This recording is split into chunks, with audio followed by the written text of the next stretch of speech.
In the year 3667 of the divine calendar, a shocking anomaly erupted over Baiji city and shook the entire god realm. The sky was swallowed by black clouds, and thunder tribulation roared like it wanted to crush heaven and earth. Up in the air, Subai stood firm against the heavenly lightning, knowing one more step and he would ascend to the immortal realm. But down below, a stunning woman quietly gathered spiritual power, clearly planning something bad. She chanted spells and formed seals non-stop, lightning thick around her body, killing intent no longer hidden. The moment she shouted, the heavenly thunder art was activated. Lightning that belonged to the heavenly Tao was forcefully controlled, and a deadly aura covered the entire area. Subai sensed something wrong and turned around, only to see lightning swords already tearing toward him. His defensive shield shattered instantly, and he barely dodged the killing blow in time. Even so, the shockwave smashed him into the ground, leaving him in a miserable state. The woman walked toward him with a sword, its cold tip stopping right at his throat. She coldly introduced herself as Lin Wanting's disciple and said she came to take his life on her master's order. Subai let out a faint laugh, never expecting the disciple he raised for years to stab him during ascension. He refused to believe Lin Wanting dared betray him alone, and lightning began gathering on his arm. But just as he prepared to counterattack, another figure appeared at insane speed. Before he could react, a pale hand had already pierced through his chest. A familiar, seductive voice whispered by his ear, and the attacker was also his disciple. Bai Yu even complained that Lin Wanting was too rough, saying their master should at least die gracefully, which nearly made Subai explode with rage. He could not accept that all the disciples he carefully raised had betrayed him together. Subai roared that if they wanted his life, they should all come at him at once. As his words fell, his power erupted and blasted Bai Yu and Lin Wanting away. But at that moment, a new phenomenon appeared in the sky. A massive phantom coin descended from above, its pressure shaking even his soul. With one glance, Subai recognized it as Qian Xuan's treasure, meaning she had joined the fight too. The three women exchanged looks and realized eldest sister and fifth sister were still missing, and things were clearly not going as planned. Xueni told him to stop resisting, saying his sins had piled up beyond count. According to her, Today's ending was entirely Subai's own doing. After hearing that, Subai's eyes turned dark and terrifying. He held his forehead and burst into mad laughter that sent chills down everyone's spine. He mocked them for judging their master, without even explaining the reason. Then Subai burned his lifespan and began forming forbidden seals. His aura skyrocketed wildly, proving they had underestimated an immortal realm expert. He still did not know why they betrayed him, but if they wanted him dead, they would pay the price. Behind Subai, a massive and ferocious phantom slowly appeared. The phantom held a great sword, its pressure so heavy that others could barely breathe. Subai unleashed the law heaven and earth form, clearly planning to drag them down with him. The moment they saw it, Lin Wanting and the others turned pale, realizing he was about to self-destruct, and they rushed forward in panic, even shouting about senior brother as the plan fell apart. The three of them screamed desperately, begging Subai to stop. Sadly, even if they joined forces now, it was already too late. A world-shaking explosion erupted, the self-destruction of an immortal realm powerhouse tearing heaven and earth apart. The shockwave alone wiped everything out, even crushing nearly 1/3 of the planet.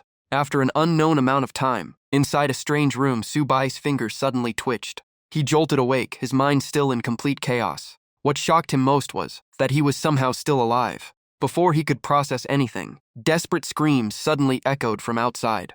Subai walked to the window and saw people fleeing in chaos, zombies everywhere, and the whole city drowning in despair. Only then did he start to understand the situation. The apocalypse had truly begun, zombies roaming freely, and the human world turned into hell. And somehow, he had been given another chance at life. What he still could not figure out was why his disciples were so determined to kill him, and what they would gain from it. Subai took a deep breath and let out a cold smile, deciding to set that aside for now. The priority was to restore this body to peak condition and find a way back to the cultivation world. He sat cross-legged, killing intent growing colder, because the day he returned would be the day they paid their debt. Subai began circulating his technique, confident that with a soul in the ascended immortal realm, rebuilding would not be hard. In his calculation, as long as spiritual energy existed, returning to the peak was only a matter of time. But in the next instant, his expression turned extremely ugly. He was shocked to find he could not sense even a trace of spiritual energy, and even thought this body was completely crippled. Subai tried several more times, but quickly realized the problem was not with him.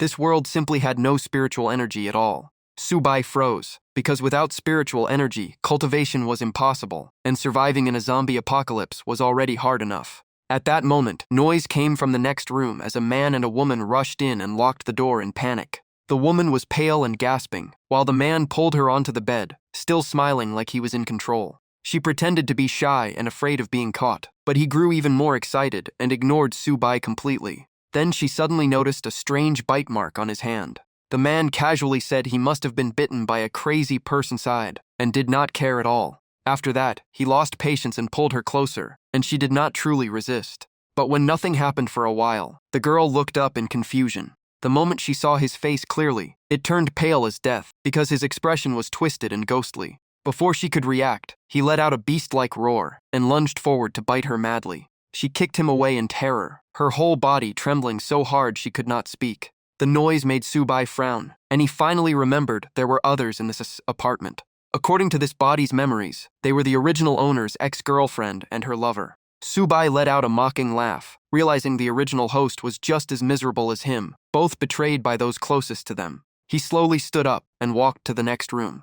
The moment he opened the door, the smell of blood hit him, and the woman was being torn apart by her zombie lover. Seeing Subai, she desperately reached out for help, hoping he would save her. What she received was a cold, unmoved gaze. When she realized he would not help, she screamed and cursed in complete despair. Only now did she truly understand what it felt like to face death. Subai did not care at all, calmly closing the door and letting the cheating couple face their karma. Looking out the window, he knew that if he did not find a way to survive soon, he would not last either. After thinking for a while, Subai decided to take a gamble. He returned to his room, sat down, and let his consciousness enter his sea of consciousness. Subai wanted to see if he could retrieve any life-saving treasure, though high-level artifacts were nearly impossible with this body. Even so, he gritted his teeth and tried, because gambling on luck was his only option now. After a while, a low-grade artifact finally appeared in his hand, called the 10,000 Soul Banner. The moment he saw it, Subai's face darkened.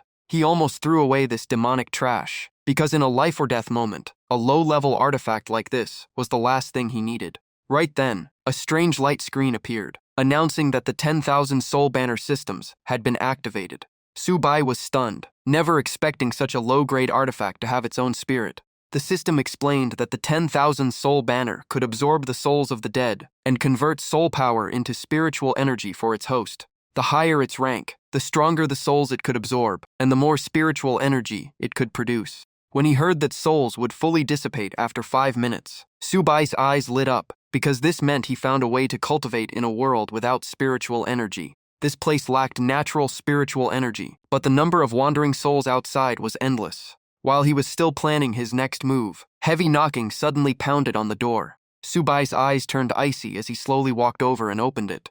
The cheating couple had fully turned into zombies and rushed at him while roaring madly. Subai did not hesitate and thrust the 10,000 Soul Banner straight through their bodies. The black banner pierced them, and freezing yin energy instantly filled the room. But strangely, even with their chests pierced, the two zombies still refused to fall completely. Subai frowned, realizing these monsters were more troublesome than he thought.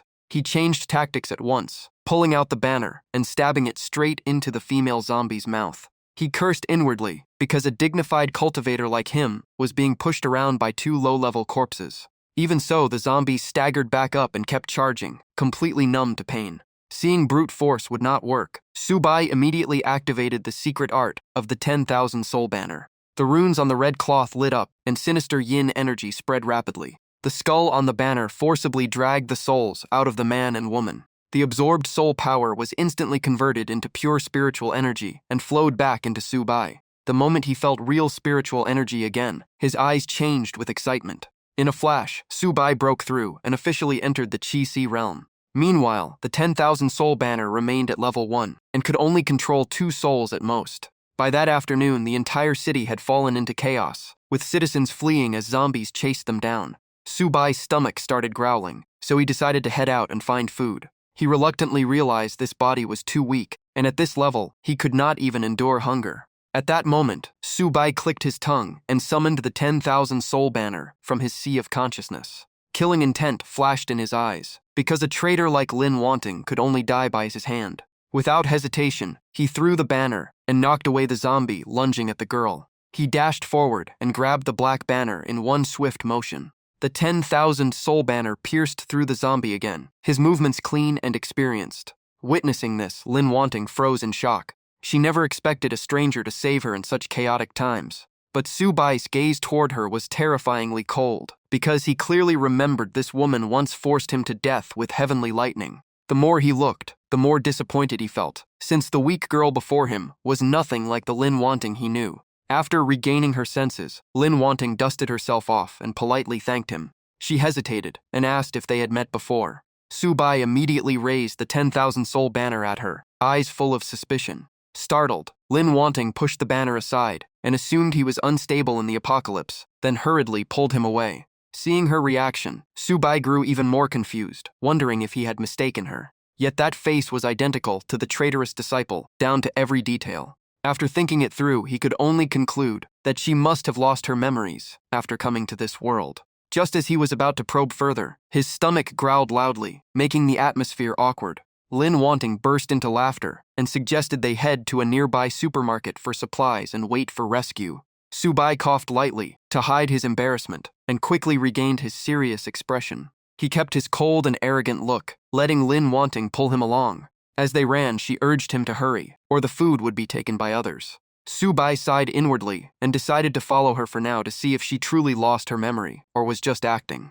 No matter the reason, her betrayal was an undeniable fact. Su Bai engraved that debt in his heart, and one day he would collect it. Soon, they finally arrived at a large supermarket, and Lin Wanting quickly pulled him inside. But the moment she reached the entrance, she suddenly froze as if remembering something. With slight embarrassment, she asked for his name since she had forgotten, earlier in the rush. Su Bai fell silent for a few seconds, and this reaction did not look fake at all. He walked past her coldly and only left behind 2 words, Su Bai. Even so, the killing intent in his heart had not faded, memory loss or not. The two continued inside, but the second the doors opened, Lin Wanting stood there in shock. The supermarket looked like hell, survivors being torn apart and devoured by zombies right before their eyes. Lin Wanting's face turned deathly pale, her body trembling as if she might collapse.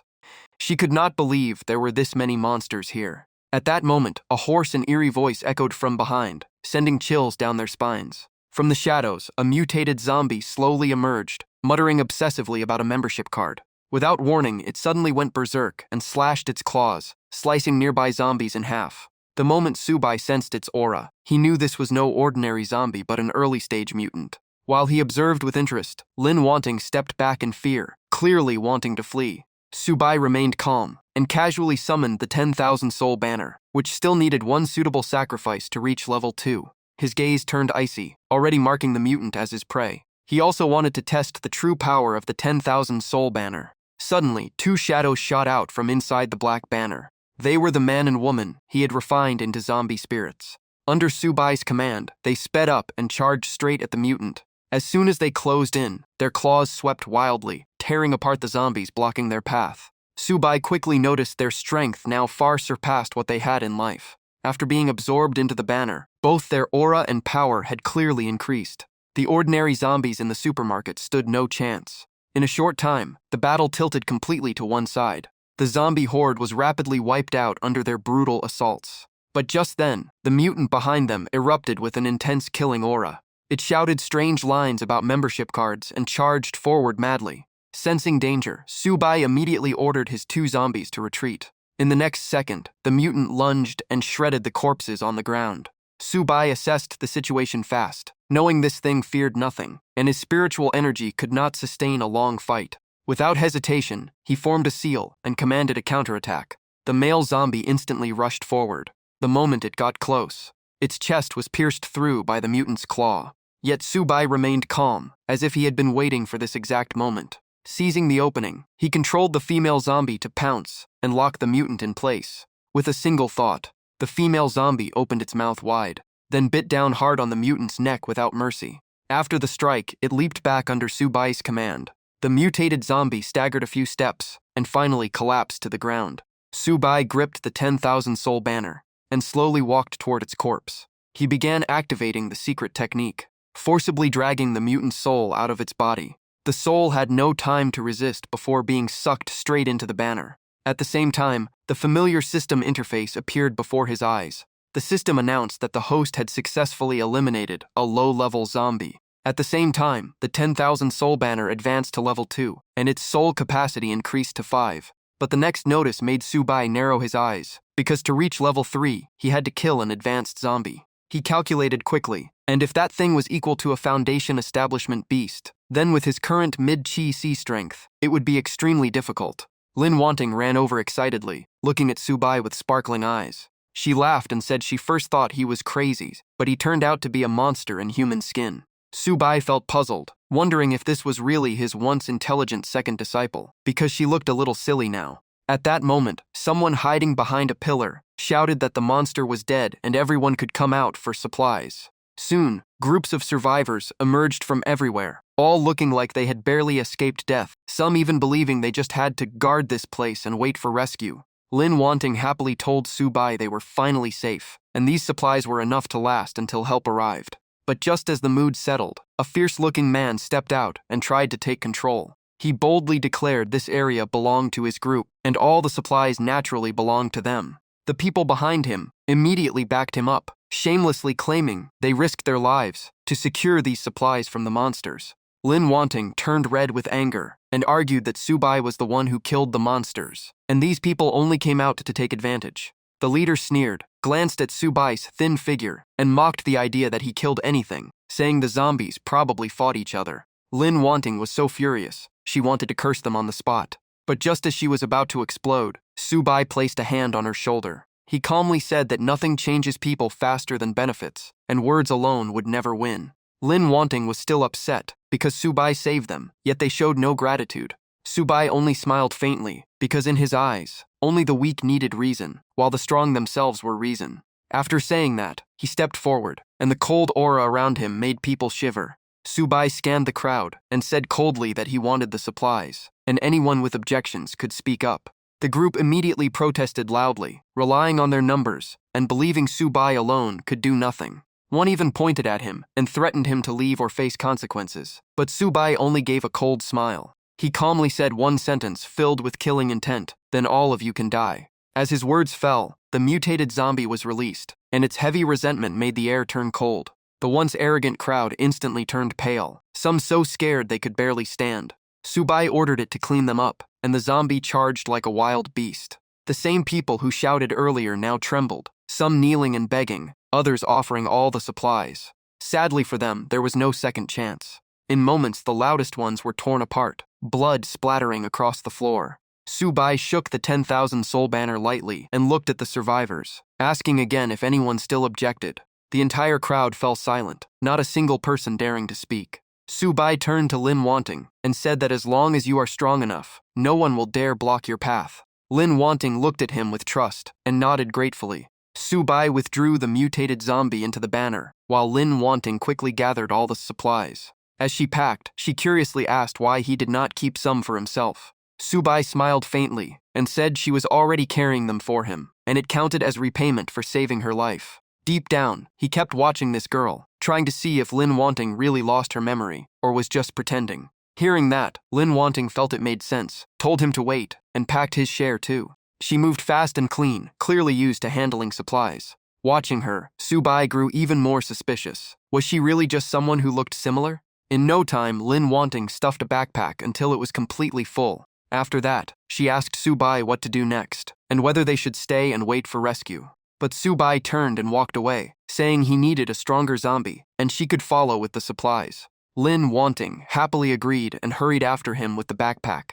Only after Subai disappeared did the survivors dare to curse him, saying the law would deal with him once rescue arrived. They forced themselves to calm down and rushed to split the remaining supplies, thinking survival was guaranteed once help came. The scene quickly turned chaotic as everyone pushed and fought to grab more for themselves. But none of them knew the real danger was already close, because Subai never planned to spare them. As supplies ran low, the fight grew even fiercer, greed burning in their eyes. Shouting filled the air, people grabbed each other, and some were ready to throw punches. One man even claimed he had chosen a pile first and demanded the others let go. Right at the peak of chaos, someone froze in place, face pale like he had seen something horrifying, and the person beside him turned and instantly went stiff too. His legs gave out, and he collapsed onto the ground. His whole body trembled as he stuttered in disbelief at another monster appearing. In a blink, the crowd completely broke down and ran in all directions like a shattered hive. Some even screamed that they did not want supplies anymore, just their lives.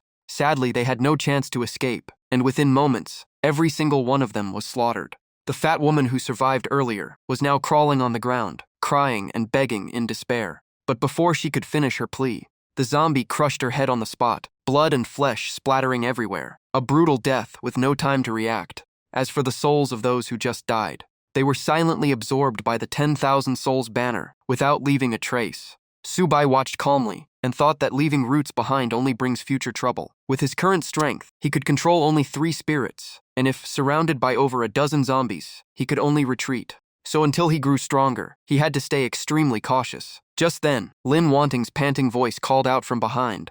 She ran until she was exhausted, bending over and telling Subai to wait. Subai replied coldly that he had no time to waste, and if she slowed him down, he would leave her behind. Lin Wanting puffed her cheeks and said she was sure he would not abandon her. Subai sneered, saying they were not close at all, and leaving her would be normal. Then Lin Wanting offered a deal. She said she knew a place with a very powerful zombie, exactly what Subai was looking for. Subai's eyes changed instantly. He asked if she knew the whereabouts of a high-level zombie, and Lin Wanting explained that before leaving school, she saw a strange monster near the artificial lake with an eerie aura. Twirling her fingers, she admitted she was not sure if it was what he wanted, only that it looked extremely dangerous. Subai quickly analyzed it. A huge and unusual creature like that could be a mutated variant. It was worth checking out. He said coldly that she still had some value, told her to lead the way, and walked ahead without hesitation. Lin Wanting hurried after him, still complaining that the guide should be the one walking in front.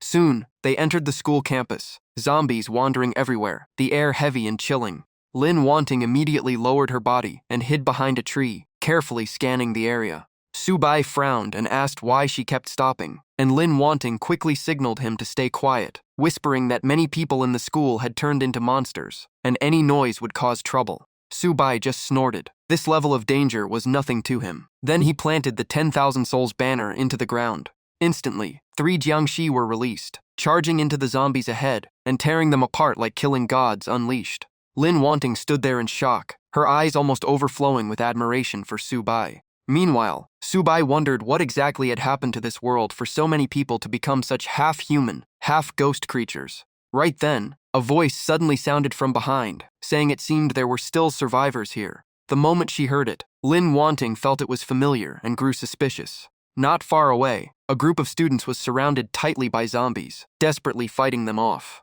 One male student screamed in fear as a zombie rushed him and swung a hoe down like a madman. The blade struck the zombie's shoulder, but the impact was so strong that the weapon slipped from his hands. Worse, the zombie did not die and lunged at him again. At that critical moment, another student shouted a warning and rushed forward to knock the zombie away. He then repeatedly smashed its head with a stick without hesitation. The group defended while retreating, pulling their fallen friend up and shouting to fall back, knowing they could not handle these monsters. After observing carefully, Lin Wanting recognized the group as Gu Ming and Li Mingxuan, her eyes filled with surprise. Subai noticed her reaction and asked if she knew them, and Lin Wanting nodded, saying they were her classmates. Subai slightly frowned and asked directly if she wanted him to rush in and save them. But before he could say more, Lin Wanting grabbed his hand and pulled him away. She urged him to leave, saying the undead had already been alerted, and if they stayed any longer, they would die together. Subai asked again, reminding her they were her classmates, and whether she really planned to ignore them. Lin Wanting shook her head softly and said, if it were safer, she would help, but now she did not want to drag Subai into danger because of others. Hearing that, Subai's thoughts shifted. Words like that would never come from the woman who betrayed him in his past life. Maybe this girl was truly just ordinary. At that moment, the 3 students in the distance noticed Lin Wanting and shouted her name in panic. While fighting the zombies, they cried for help, saying they could not hold on much longer, and begged her to bring someone to assist. But Lin Wanting acted as if she did not hear them and kept pulling Subai away, silently cursing Li Mingxuan for trying to drag everyone down with him. At the same time, the zombies began noticing the movement on their side. One by one, they turned their heads and slowly approached the 2 of them. In the next instant, hundreds of zombies roared and charged like a dark tidal wave. Lin Wanting's face turned pale, and she trembled as she asked if they were the target. She stuttered in fear and kept apologizing to Subai. In the end, she covered her face and burst into tears, blaming herself for dragging him into this. But Subai calmly told her to step back. He then slammed the 10,000 souls banner into the ground, cracking the earth like a spreading web. At the same time, the three Jiangshi appeared again, their fierce killing intent flooding the area.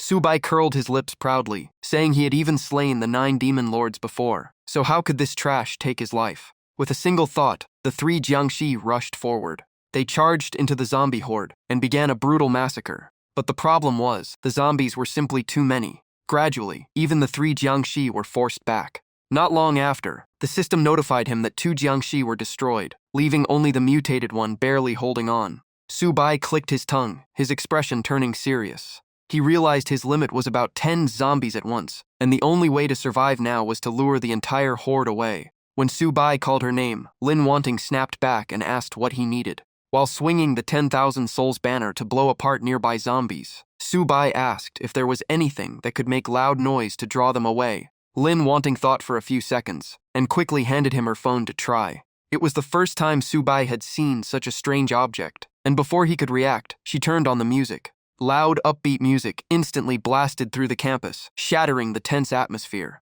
In a zombie-filled school, music suddenly roared across the grounds, making the scene both absurd and surreal. Within seconds, the zombies began reacting to the sound. Seeing the plan work, Subai threw the phone as far as he could. Lin Wanting froze, watching her only phone fly away. Sure enough, the zombies immediately changed direction and rushed toward the music. Subai then used his mind to command the mutated Jiangshi to grab the phone. The Jiangshi ran while playing the music, luring the zombies away and casually killing the stragglers. Just like that, more than half of the zombies were cleared out.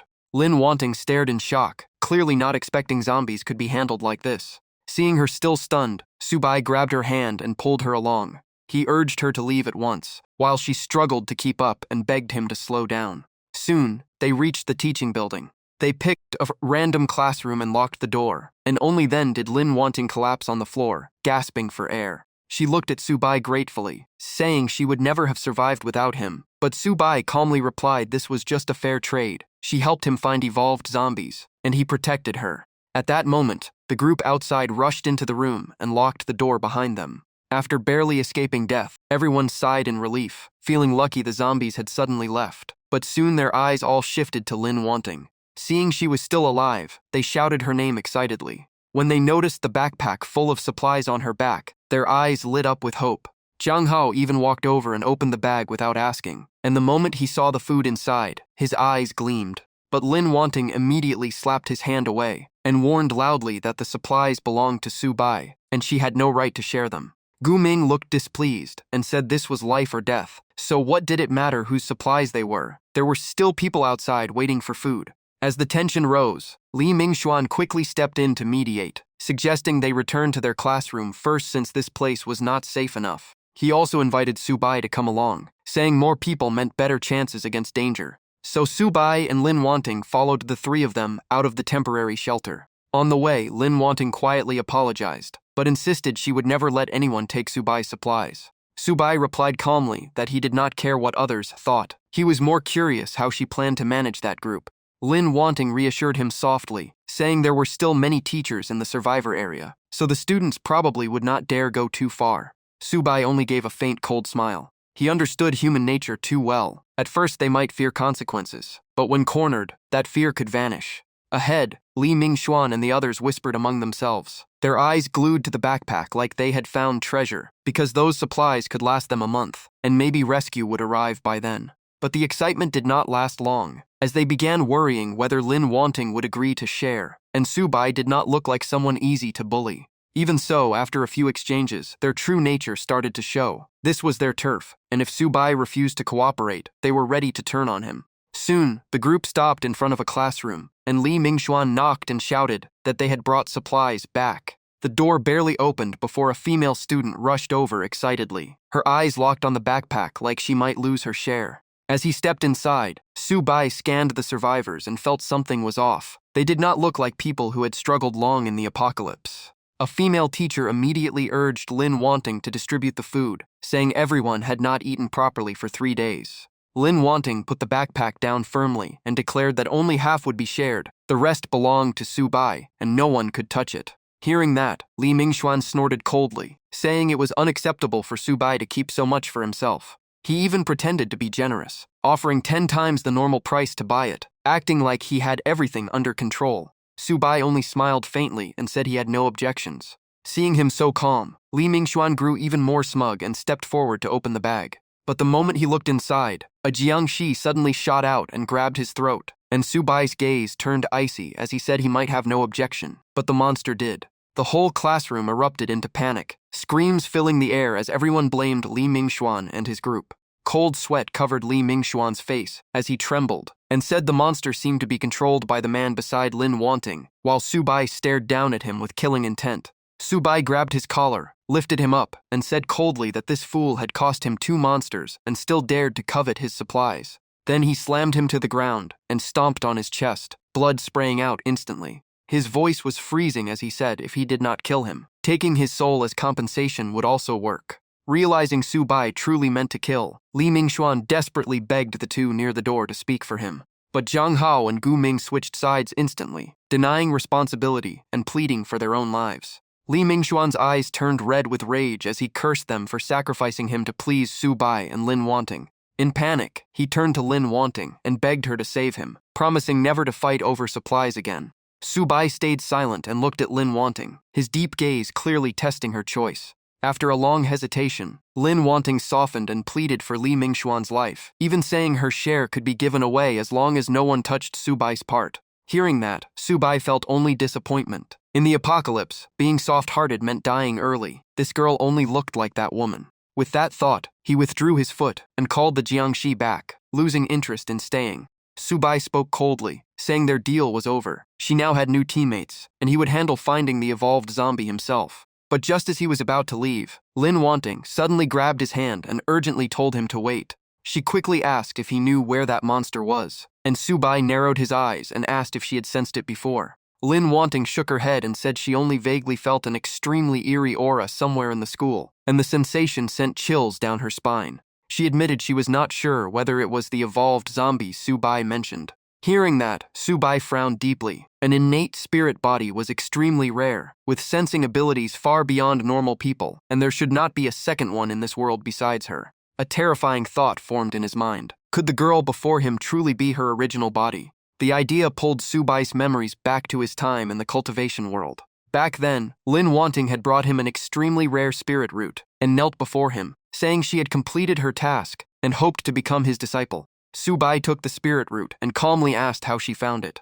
Lin Wanting knelt and cupped her fists, saying she was born with an exceptional ability to sense spiritual objects. She swore she would become the blade in Su Bai's hand and never let him down. Su Bai gently patted her shoulder and said from that day on, she was his second disciple, and with such a rare innate spirit body, her future would rival his own. But Lin Wanting lowered her head and said her life was saved by him. She never wished to surpass him, only to stay by his side and share his burdens. Su Bai slowly sat down in front of her. He lifted her chin and smiled faintly, asking if she still planned to call him senior. Her face turned red, and after a long pause, she softly called him Shizun. The memory faded, and Su Bai returned to reality, thinking that even if she had lost her past life memories, it would not stop him from acting. Killing intent surged in his eyes as he reached toward Lin Wanting, and coldly said it was time for this obedient disciple to enter the 10,000 Souls banner as a tortured spirit slave. But at that moment, Lin Wanting suddenly grabbed his hand. She urgently said the monster was truly getting closer, and if they delayed, no one would escape.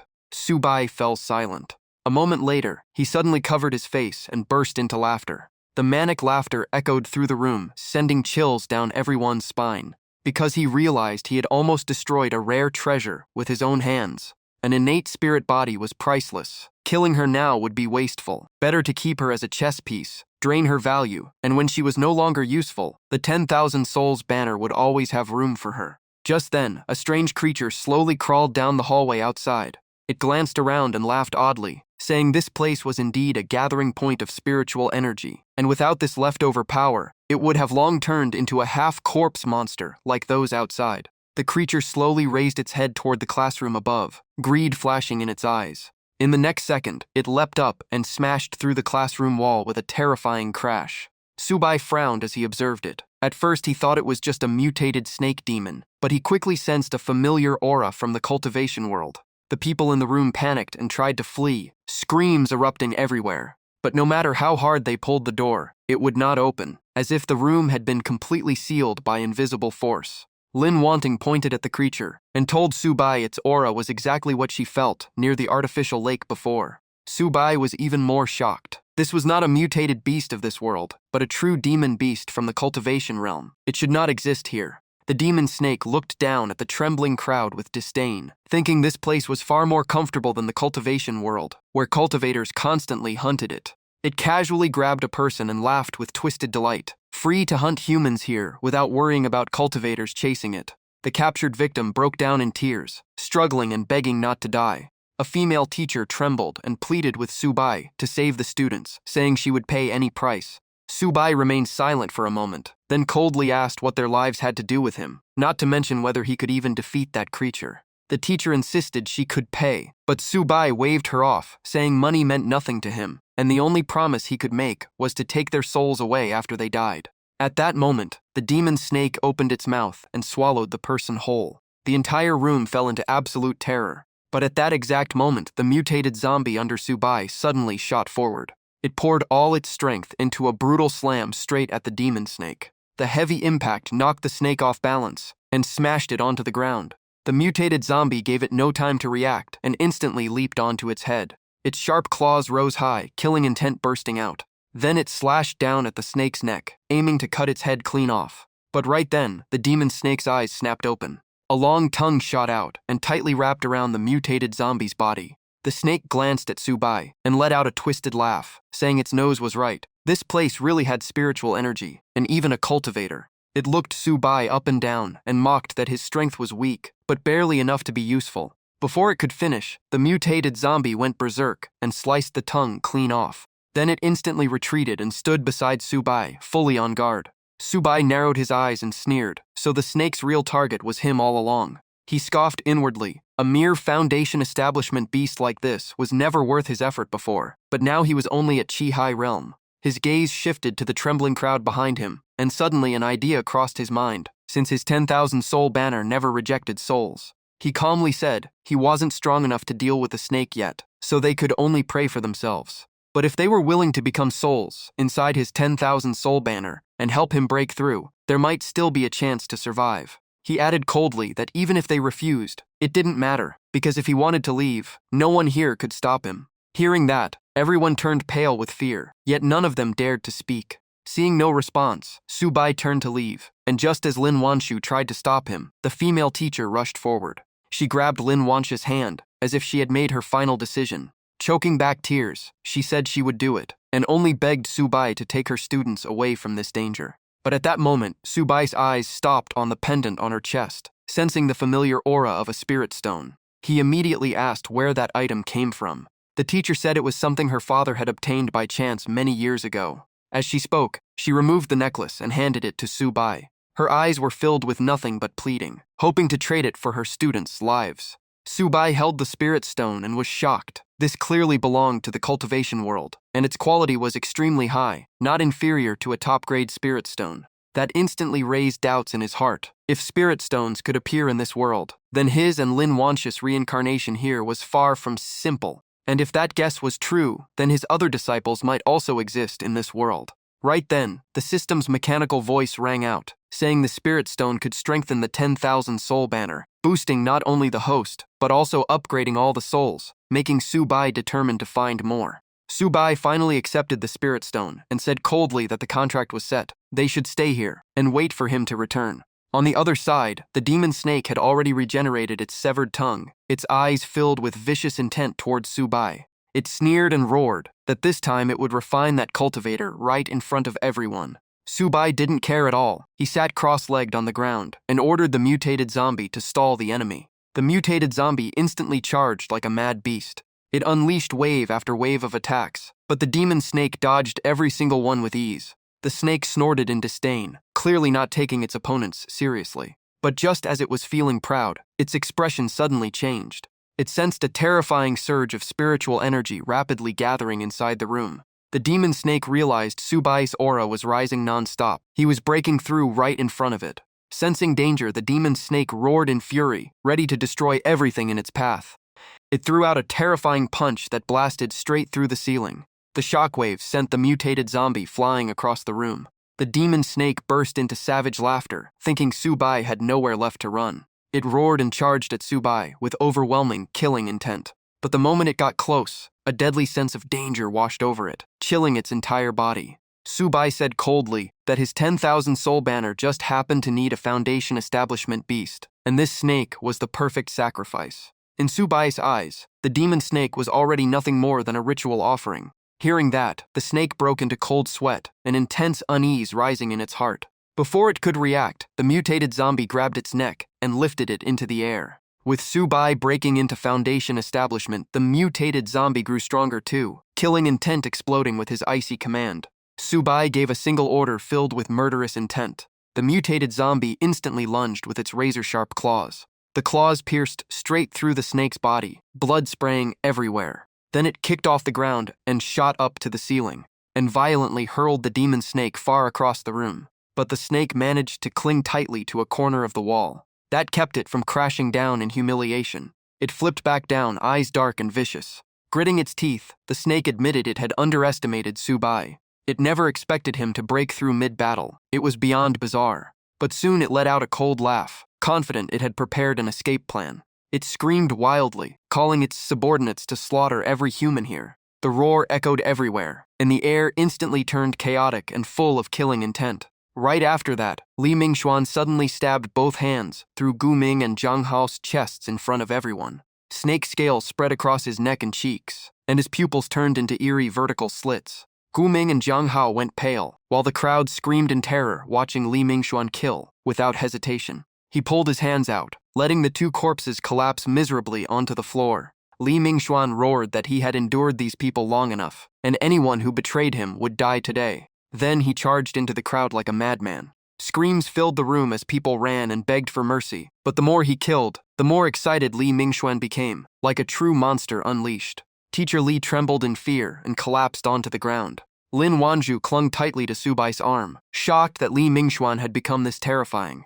Subai narrowed his eyes, finding it more interesting, since it was rare for a human to willingly serve a demon beast. But he didn't care. The more people died, the more souls his 10,000 soul banner would collect. Just then, Teacher Li gathered her courage and rushed out to shield a terrified female student. Li Mingxuan grabbed her collar instantly, his cold snake-like eyes locking onto her. He sneered that if she wanted to die so badly, he would send her off first. With that, he swung his hand down with brutal force. But Lin Wanshu pulled Teacher Li aside in time and shouted that if they wanted to survive, they had to rely on Subai. Subai calculated silently. He didn't care about the others, but this teacher still had some value. With that thought, he activated the 10,000 soul banner, letting it float and spin in mid-air. Instantly, the souls of the freshly dead were forcibly sucked into it.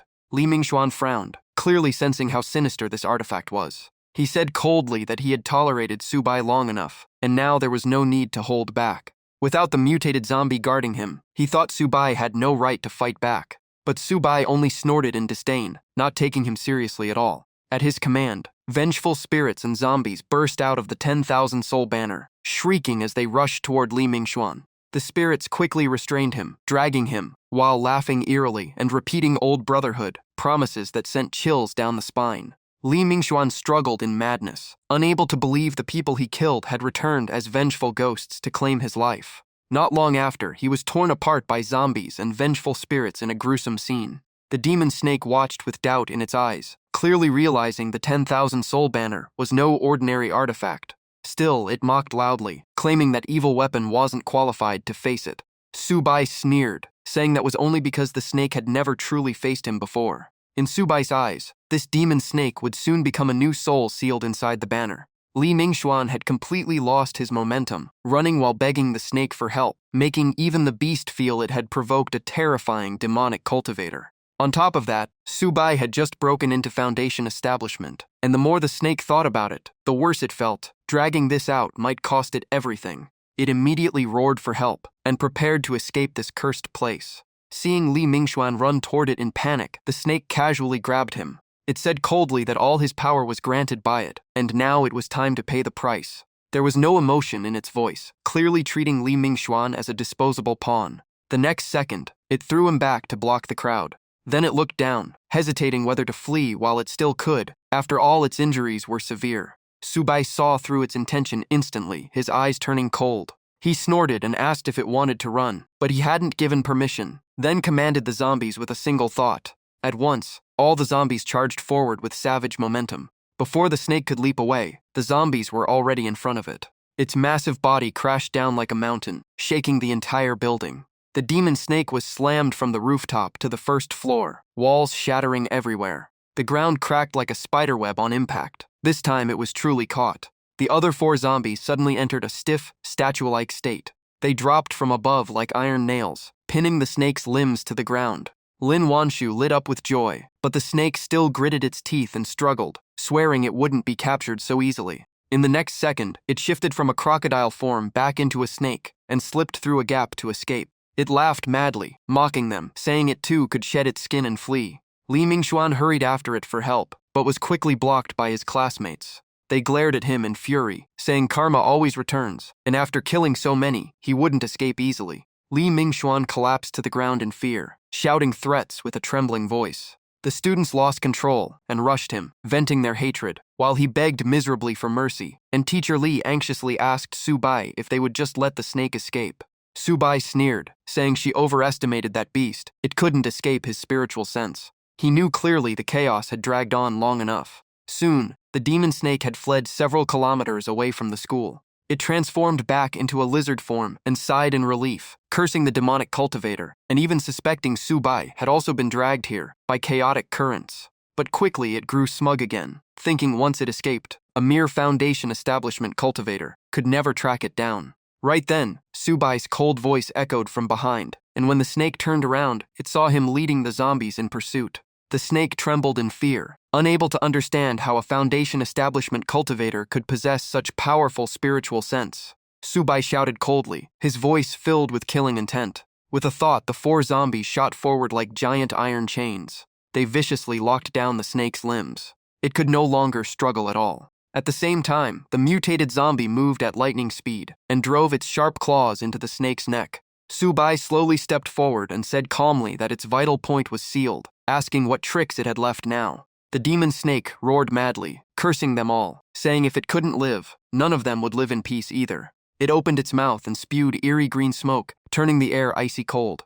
From the smoke, dozens of green snake phantoms shot straight at Subai.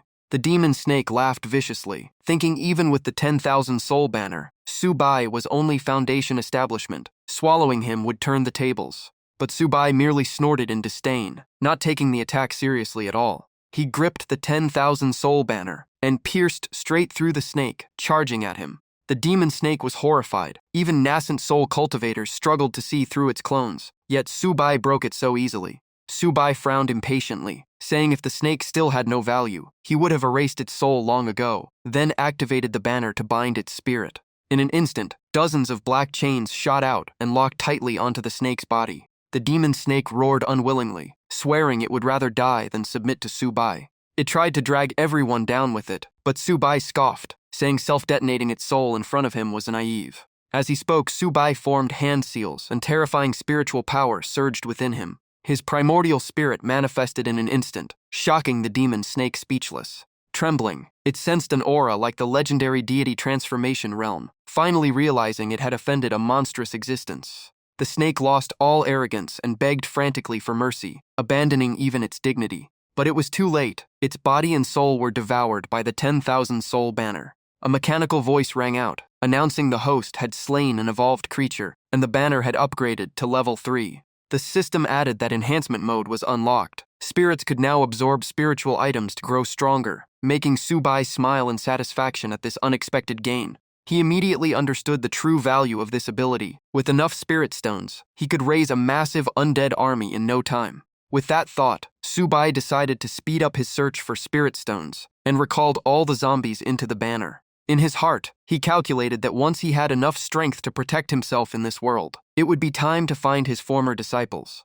Back at the school, Teacher Lee anxiously pulled Lin Wanshu aside and asked if Subai would be in danger chasing that monster, but Lin Wanshu trusted him completely. Curious, Teacher Lee asked about their relationship, and Lin Wanshu explained that Subai had once saved her from monsters outside the school. What puzzled her most was the strange sense of familiarity she felt from the first time they met. Just then, the door suddenly opened, and Lin Wanshu ran over in joy when she saw Subai return safely. Subai raised a hand to stop her and said coldly, did she really think a mere demon snake could hurt him? Then he took out the spirit stone and asked about its origin. He said he needed a large number of spirit stones and wanted to know where to find more. Teacher Lee helplessly explained that the stone was brought back by her father, but she didn't know exactly where it came from. Subai asked about her father's whereabouts, and she slowly replied that if he wanted information, they might need another deal. She said their last contact was 3 days ago. Her father was trapped in a dangerous place and needed rescue. To learn about the spirit stones, they had to find him first. Subai instantly saw she wanted to use his strength to save someone, but if it led to spirit stones, the time spent was worth it. He sighed softly and agreed to go with her, bringing relief to both Teacher Lee and Lin Wanshu. But then Subai warned coldly that if she dared deceive him, not only she but everyone here, including her father, would die. Teacher Lee broke into cold sweat and hurriedly nodded, promising her father would not disappoint him. She then turned to reassure the students that they would soon leave this place with Subai, filling them with joy at surviving. But when they saw the corpses scattered everywhere, the atmosphere instantly turned heavy again. Right then, Subai called out coldly. He activated the 10,000 soul banner once again. Black chains shot out from the banner, forming a sinister scene. They dragged in every single soul of the dead without leaving one behind. A mechanical voice announced the undead count had reached the maximum, 10 out of 10. Teacher Lee and the others turned pale, clearly terrified by Subai's methods. Teacher Lee trembled as she asked what he had done to those people. Subai replied calmly that of course he would make use of them, turning them into spirits under his control. Then he turned and walked away, telling everyone to move. He had no time to waste here. Teacher Lee's group hurried after him, deeply grateful. Without Subai, they would never have survived. Even if they escaped monsters, they would eventually starve, and Subai simply said both sides were using each other. Inwardly, he calculated that now in Foundation establishment, with his spiritual sense restored, he could use stronger treasures. Thinking of that, Subai decided to test his luck and see what he could draw.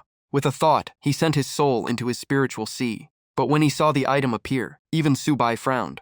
What manifested surprised him, as if fate had arranged it long ago. Lin Wanshu stared at the sword in Subai's hand, her eyes turning strange, feeling she had seen it before. Subai noticed her memory stirring, and a dangerous interest rose in him, like watching prey cornered. He planted the sword into the ground, and said calmly that she could keep it. Lin Wanshu was stunned, unable to understand why he gave her something so precious. She asked awkwardly if he expected her to use it against monsters outside.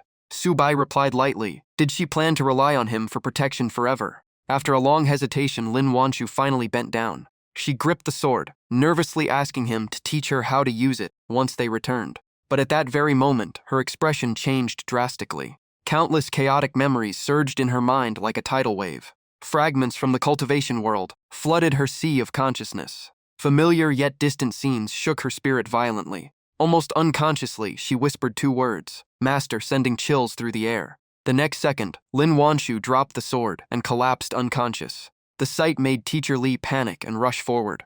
Everyone called Lin Wanshu's name in fear, but in Subai's eyes, a terrifying killing intent slowly rose. He cursed coldly and immediately activated the 10,000 soul banner. The massive demon snake burst out and coiled tightly around Lin Wanshu, locking her in place. The students backed away in terror at the scene. Teacher Lee hurried forward, shouting for Subai to stop at once. Bound by the snake, Lin Wanshu couldn't move, trembling and gasping in pain. Only when Teacher Lee struggled to pull the snake's head away could Lin Wanshu cough for air, begging Subai for help as if his monster had gone mad.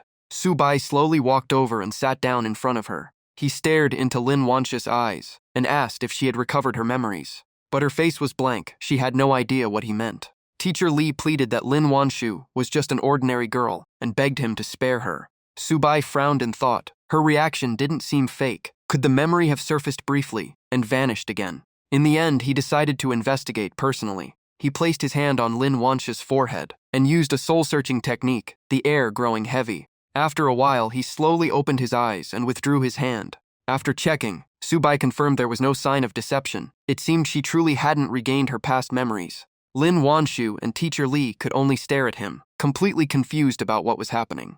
In the end, Subai just let out a sigh and recalled the 10,000 soul banner. The demon snake vanished from the sky, and the tense air finally eased a little. Teacher Lee helped Lin Wanshu up, while Subai sheathed his sword and said maybe this item simply didn't suit her. Teacher Lee then told the students hiding in the corner to get up and move on, while Lin Wanshu grew even more confused about the strange sense of familiarity she felt towards Subai. Even Subai began to wonder if all of this was fate or a carefully planned trap. He silently vowed to uncover the truth behind everything. About an hour later, Teacher Lee led them to her family's estate, where her father had lost contact after being blocked by monsters during his retreat.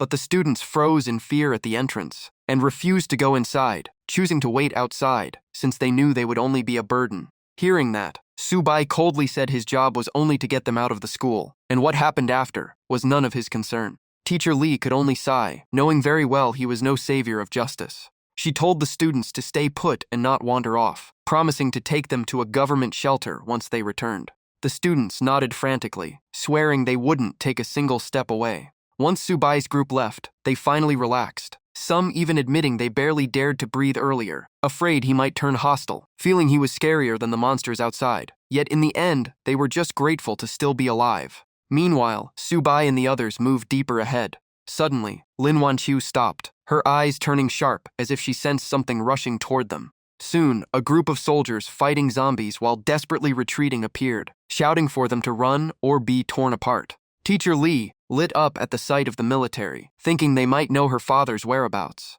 Subai simply said if that was the case, just leave a few live prey behind. Then he activated the 10,000 soul banner and released his corpses to clear the path. A soldier who turned around saw the scene and went pale, yelling that monsters were coming from behind, too. The captain, tense but firm, ordered everyone to split up and avoid being surrounded at all costs. The soldiers quickly divided into two groups and moved aside, but to their shock, the corpses completely ignored them. They charged straight into the zombies and began a brutal slaughter. The monsters clashed like wild beasts, blood flying everywhere in pure chaos. The soldiers stood frozen at the sight. Some couldn't believe their eyes, since they had never seen monsters killing each other like this before. The captain warned them not to relax and to retreat while the monsters were distracted, saying they would only be safe once the higher-ups' ability users arrived. Hearing that, a soldier asked if those ability users were really as powerful as the rumors said. Another replied that they clearly had never witnessed the power of an rank ability user. Just one of them could stand against an entire army, far beyond normal humans. Some were still doubtful, finding it hard to believe. But right then, a soldier screamed in horror after noticing the monsters weren't attacking Subai's group at all. Instead, they seemed to be escorting and protecting them forward. The captain immediately aimed his gun at Subai's group and demanded to know who they were. Subai didn't even bother responding and kept walking as if he heard nothing.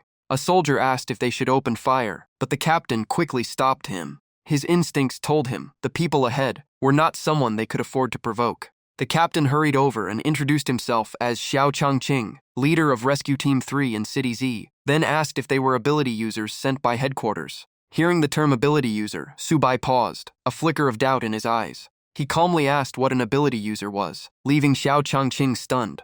A bad feeling rose in his chest, because if they weren't from the Ability Bureau, they were likely lone walkers, and those were never easy to deal with. Teacher Lee quickly explained they were here to find her father, Li Zhenghao. Xiao Changqing instantly recognized the name, since Li Zhenghao was on the rescue list, and headquarters had stressed he must be saved due to crucial information he carried.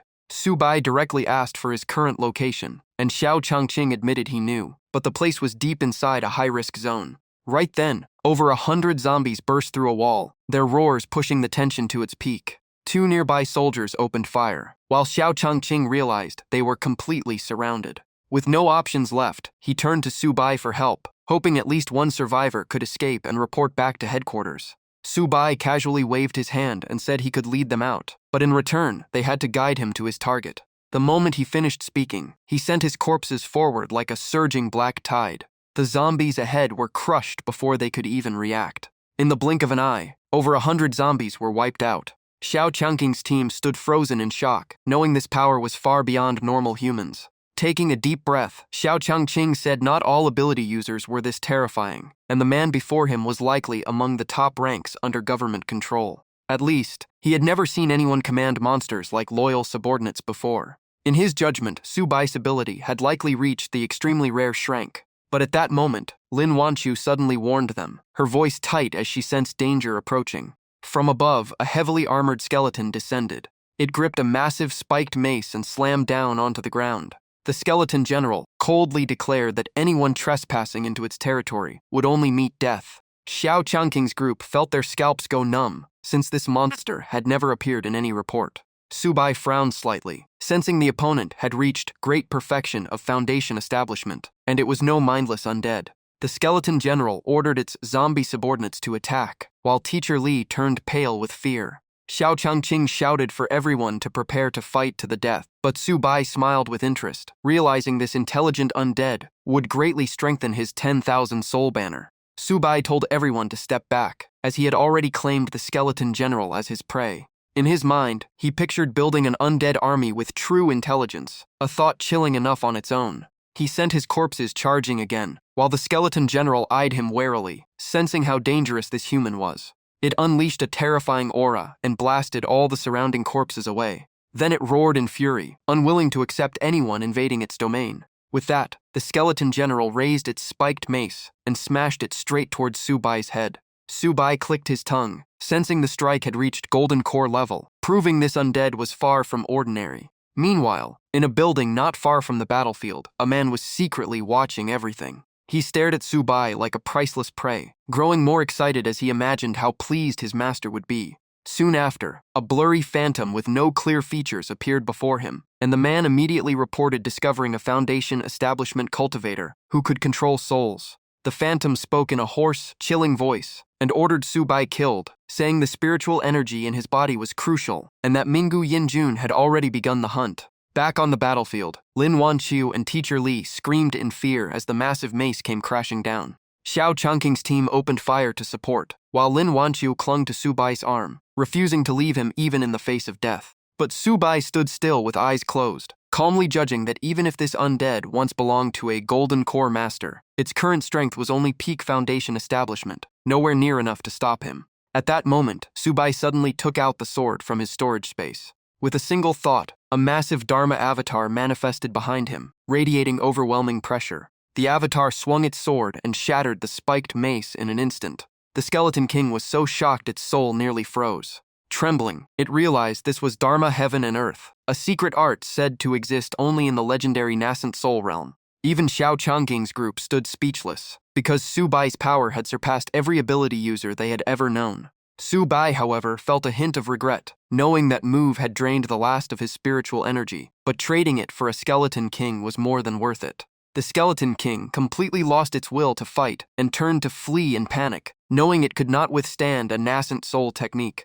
Su Bai's lips curved coldly as he asked if it had gotten permission from his Phoenix Cry sword to run. He gathered his remaining power and swung, releasing a gigantic Phoenix phantom that tore through the air. The Skeleton King was terrified beyond measure. It realized this was a true divine weapon, and the Phoenix Cry alone locked its body in place. In the end, the Phoenix pierced straight through it, erasing it completely, leaving Lin Wanqiu and Xiao Changqing's group stunned by Su Bai's overwhelming strength. After killing it, Su Bai immediately used the 10,000 soul banner to forcibly absorb its soul. At first, the Skeleton King struggled wildly, screaming that it would never become Enion's servant. But within seconds, its attitude changed after realizing following someone who once stepped into the nascent soul realm offered a far brighter future than its old master. Just then, the familiar mechanical voice announced that the host had defeated a leader-level creature, and the 10,000 soul banner had leveled up, greatly enhancing its control over undead. Suddenly, Su Bai's face turned pale as he coughed repeatedly. Having overused spiritual energy with Dharma Heaven and Earth, his cultivation even beginning to drop, forcing Teacher Li and Lin Wanqiu to rush over and support him.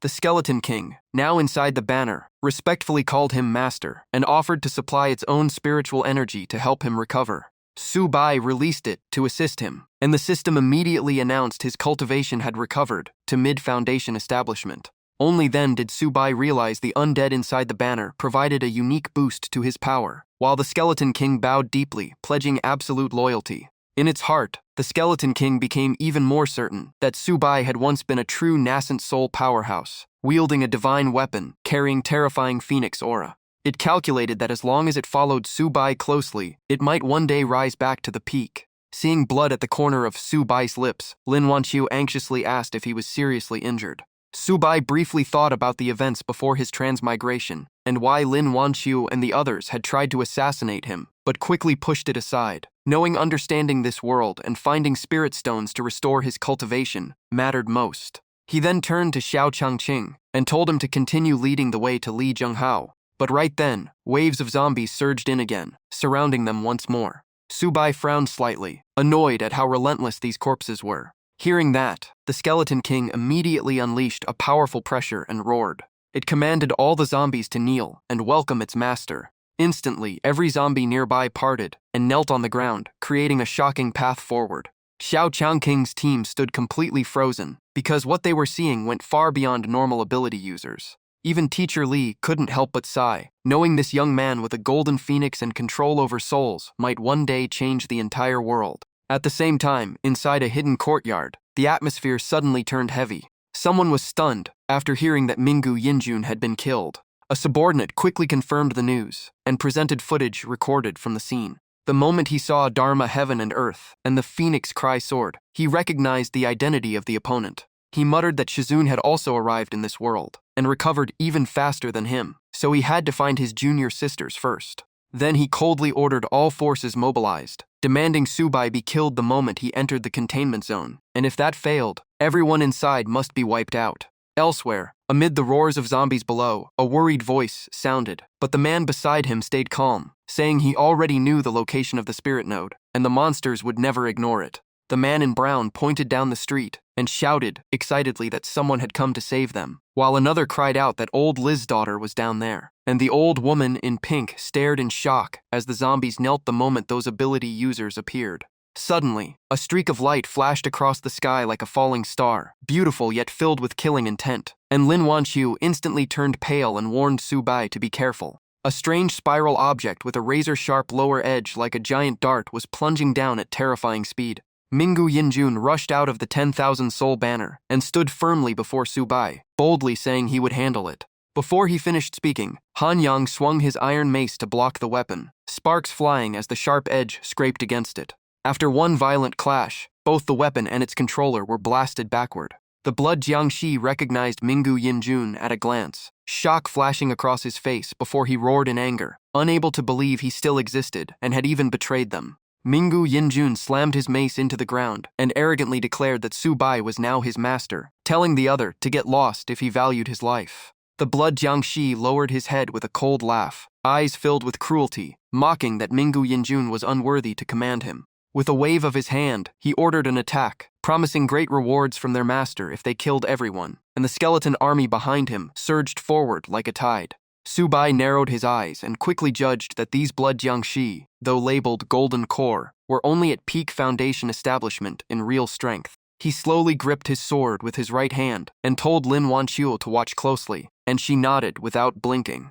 Subai calmly said this move was called Phoenix Cry, and as he swung, crimson flames transformed into a massive fire phoenix soaring into the sky. Lin Wanqiu touched her lips, feeling strangely unsettled, as the name Phoenix Cry sounded hauntingly familiar, yet her memory remained blurred. The fire phoenix shrieked through the sky, and at that sound, all the skeletons and the blood Jiangxi froze in suppression, the blood Jiangxi trembling in panic, as he stammered that it was a divine weapon and he could not move. Watching from afar, Mingu Yinjun felt proud, knowing a mid-foundation establishment cultivator wielding Phoenix Cry could kill peak foundation establishment foes, and since Subai didn't want to waste more energy, he ordered Mingu Yinjun to finish it, and the latter bowed and obeyed without hesitation. Mingu Yinjun raised his head, green yin energy blasting from his eyes and nose like a demon from hell, so excited he almost went mad at this perfect chance. He rushed straight at the blood Jiangxi and laughed viciously, declaring he would crush this traitor himself while the blood Jiangxi begged in fear, calling him Brother Ming for mercy. Before he could finish, Mingu Yinjun swung his mace and smashed his head like a ball, killing him with a single scream.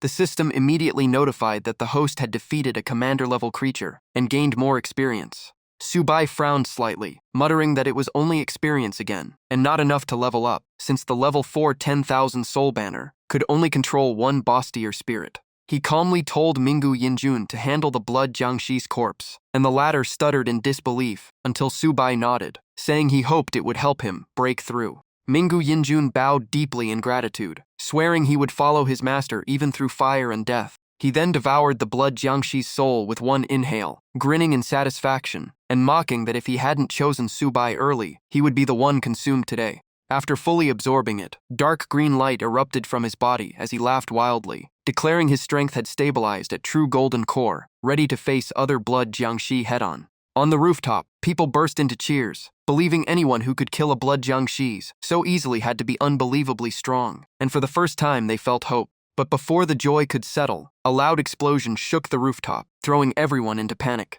A massive shadow crashed down, claws piercing the building as bricks split and glass shattered, sending debris flying and forcing everyone to duck for cover. A gigantic winged skeleton now stood on the roof, its long tail swaying behind it, radiating a terrifying aura. It spread its wings and flapped once, unleashing a storm of bone dust and deathly wind, then let out a piercing screech that chilled everyone to the core. Even that single flap forced Mingu Yinjun to shield himself as he warned Subai to be careful, realizing this was a true golden core monster with abundant energy. Yet the danger only fueled his excitement, knowing killing it could push him to peak foundation establishment and maybe upgrade the banner to level 5. The people on the rooftop turned pale, recognizing it as the bone-winged fiend, a monster responsible for countless deaths.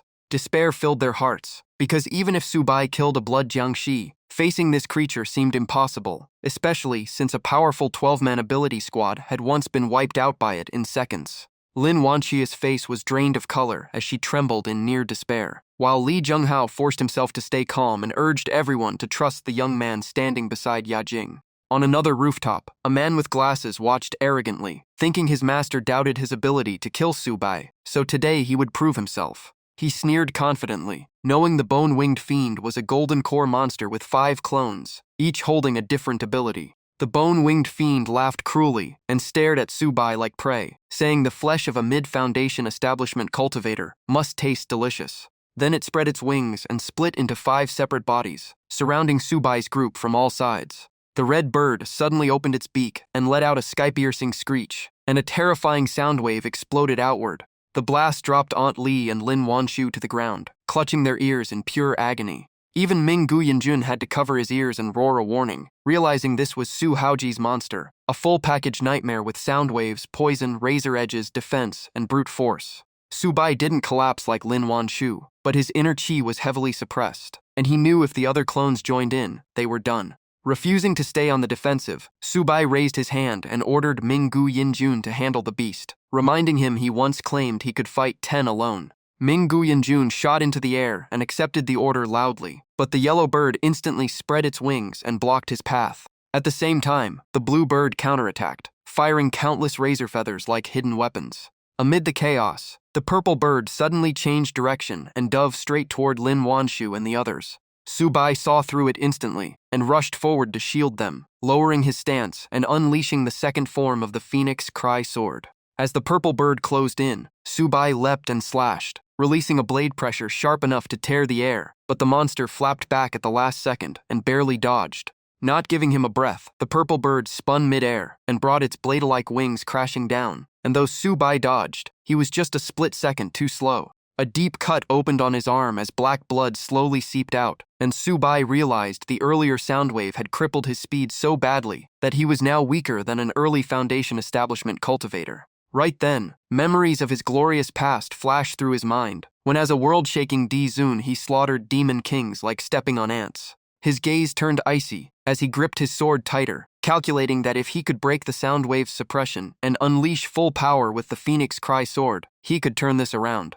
With that thought, he summoned the Wan Hun banner, and the remaining zombies emerged, as he ordered them to charge straight at the monsters. The two sides clashed in a brutal melee, but the outcome was obvious as the zombies were shredded by razor feathers, and even high-level corpses were nothing before the winged bone fiends. Subai tried to buy a moment to think, but a massive claw suddenly slammed straight at him. Luckily, the Wan Hun banner absorbed part of the impact, and he braced against the ground, while the blue bird looked down at him with cold mockery. Seeing his master in danger, Ming Guyanjun roared and taunted the enemy, loudly mocking that this was Su Haoji's trump card and it wasn't that impressive. The winged bone fiend flew into a rage and slashed forward with claws sharp enough to rip the air, sneering that even if Ming Guyanjun reached golden core, he would still be insignificant. In the sky, the orange-winged bird kept unleashing earth-shaking screeches, and Li Yajing clutched her head in pain as one cry nearly erased everyone's ability to fight. In the distance, Su Haojie rested his chin on his hand and smiled darkly, choosing not to kill Su Bai yet, but to let the winged bone fiends slowly torture him into despair.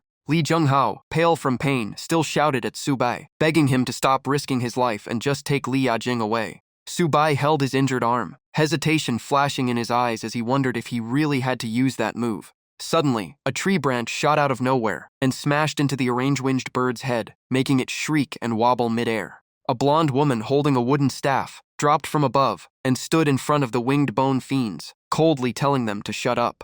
She planted her feet and swung the staff straight into the bird's skull, the loud crack echoing far into the distance. Li Yajing slowly lowered her hands and realized her headache was completely gone, and Xiao Changqing quickly pointed out the blonde woman was the one who saved them. Everyone stared at the woman standing beside the fallen bird, shocked and impressed, while Lin Wanshu couldn't stop praising how cool she looked. Su Bai cupped his hands in thanks, but the blonde woman only snorted and said, "Finish the fight first," and after that she wanted to borrow the item in his hand to play with. Freed from the sound wave suppression, Ming Guyanjun raised his iron mace and laughed, saying the winged bone fiends were finished. He brought the mace down like a thunderbolt, smashing the blue-feathered bird, unconscious in one blow. The purple bird turned in shock, but that split second cost its life, as Su Bai's sword sliced clean through its body. The corpse dropped from the sky, and Su Bai sheathed his sword with icy eyes, realizing without the sound waves these creatures were nothing. In the distance, Su Haoji broke into cold sweat, recognizing the staff-wielding woman as An Yun, a famous vice artifact king, yet he still chose to obey orders and wipe everyone out. The two remaining birds hesitated, terrified of An Yun, but they remembered their mission and decided to slaughter everyone in the warehouse if they couldn't kill Su Bai. Inside the building, the rescued survivors cheered, believing they had finally escaped death and that nothing could stop them now. But the moment those words faded, the two birds suddenly shot toward the warehouse at terrifying speed. Li Yajing turned pale, realizing the warehouse was the true target, and begged Su Bai to save her father. Knowing her father held secrets about spirit stones, Su Bai raised the Wanhun banner and coldly ordered Ming Guyanjun to stop them. Ming Guyanjun roared with killing intent and chased after them, vowing not to let a single bird escape. One crushing strike knocked a monster bird down, but he couldn't stop the last one alone. The remaining bird sped up, smashed through the glass, and burst into the building, sending everyone inside into panic. It opened its grotesque beak and released a cloud of sinister green smoke that was clearly deadly. Anyone who inhaled it clutched their throats and heads in agony, while the bird laughed madly, proud of its lethal toxin. Even on the verge of passing out, Li Zhenghao reached out weakly and called his daughter's name. Hearing her father's voice, Li Yajing tried to rush inside with tears in her eyes, but Lin Wanshu grabbed her back, knowing the poison would kill her instantly. Held back beneath the building, Li Yajing could only stand there trembling, eyes red, as she silently called for her father. Tears streamed down her face as she bit her lip until it bled, her whole body shaking in pain and helpless rage. Then her aura suddenly shifted, her fists clenched tight, and a strange deathly energy burst out around her. She raised her head as power awakened violently inside her, ripping her clothes apart, and Anyun realized she was awakening, but Ming Guyanjun sensed the aura was chaotic, and her body might not endure it. Su Bai's expression darkened as he recognized that terrifying aura, something even he didn't expect her to awaken. Without hesitation, he rushed over, held her steady, and calmly said it was just chaotic energy, nothing he couldn't handle with his experience as a former Dizun. Su Bai raised the Wanhun banner high and shouted as he began activating a secret art. A stream of blue mystic energy poured out, and placing his hand on Li Yajing's back, he carefully guided the raging power inside her to stabilize the awakening. The sight of them floating midair in blue light left Lin Wanshu stunned, as the scene felt strangely familiar. A vision flashed in her mind of a woman who looked just like her, dressed in red, standing beside someone, and her face flushed without knowing why. She pressed her lips together, a strange jealousy rising in her heart. Once Li Yajing landed, Su Bai draped his cloak over her and calmly told her that since she had awakened this power, it was time to teach the enemy a lesson. The winged bone fiend only laughed arrogantly, claiming no one here could stop it as it turned to leave. Li Yajing's eyes glowed crimson as she roared with authority, declaring that its wings were broken and it would fall. The moment she spoke, eerie purple lightning wrapped around the creature, freezing it mid-air. Its lift vanished instantly, and it dropped straight down in panic, unable to understand what happened to its wings. With a violent crash, the winged bone fiend slammed headfirst into the ground, shaking the earth. Anyun stared in shock at the domineering power. Lin Wanshu was speechless, and Ming Guyanjun finally understood the nature of this ability. Li Yajing nodded and explained her power was simple. Whatever she said would become reality. She looked at Subai with gratitude, knowing she could never have mastered such a terrifying ability without his guidance. Subai waved it off and told Ming Guyanjun to finish the creature while urging Li Yajing to save her father. Ming Guyanjun erupted with golden core power, raised his bone mace high, and brought it down in a devastating strike that crushed the monster's skeleton completely. When it was over, Subai shouted and ordered the Wanhun banner to harvest the soul on the spot. Dark chains shot out from the skull, wrapped around the corpse, and forcibly dragged the creature's soul inside. Watching from afar, Su Haojie felt a chill down his spine, shocked that even the winged bone fiend was suppressed so easily, yet he comforted himself thinking the poison had likely killed everyone inside. After absorbing the soul, the system announced that Subai had slain a commander-level creature, and the Wanhun banner successfully leveled up, increasing the number of spirits it could control. Inside the Wanhun banner, the winged bone fiend wailed in misery, furious that a proud creature like it was trapped in this ghostly space. But Ming Guyanjun laughed and said serving their master was its true blessing. Subai coldly asked from outside whether the poison could be cured, and the bird only snorted in annoyance. Ming Guyanjun immediately smacked it hard and threatened to boil its bones for soup, scaring it into confessing that it could absorb all the poison. Li Yajing rushed upstairs and shoved the door open, but the moment she saw her father lying motionless, her heart nearly stopped. Without thinking, she closed her eyes and shouted, trying to force the poison out of his body with her power. But after her words fell, Li Zhenghao remained still, showing no sign of waking. Her face turned deathly pale, terror filling her eyes as a metallic taste rose in her throat. She collapsed to her knees and spat out mouthfuls of black blood, unable to stop it even as she covered her mouth.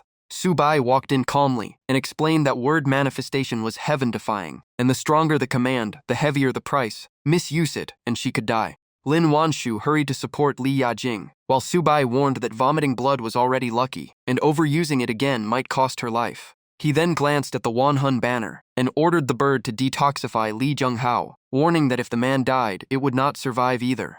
The bird instantly turned obedient, nodding repeatedly, without a trace of its former arrogance. It flew beside Li Zhenghao and drew out a stream of green poison from his body through his breath. After finishing, it panted and admitted the toxin had sunk too deep. It could only preserve his life, but waking up was uncertain. Li Yajing's eyes reddened as she held her father and called to him, while Subai silently calculated that without him awake, the spirit stone's secret would remain unknown. Lin Wanshu stepped forward and almost called Subai Shizun before correcting herself, then said she sensed strange energy in Li Zhenghao's hand. Her cheeks flushed, confused why she kept instinctively calling him master. The familiarity was unsettling her more each time. Ignoring that, Subai lifted Li Zhenghao's hand and found it gripping a glowing object tightly. His eyes shifted instantly. It was a high-grade spirit stone, something that should not exist in a world so lacking in spiritual energy. After observing it briefly, Subai placed the spirit stone into Li Yajing's hand.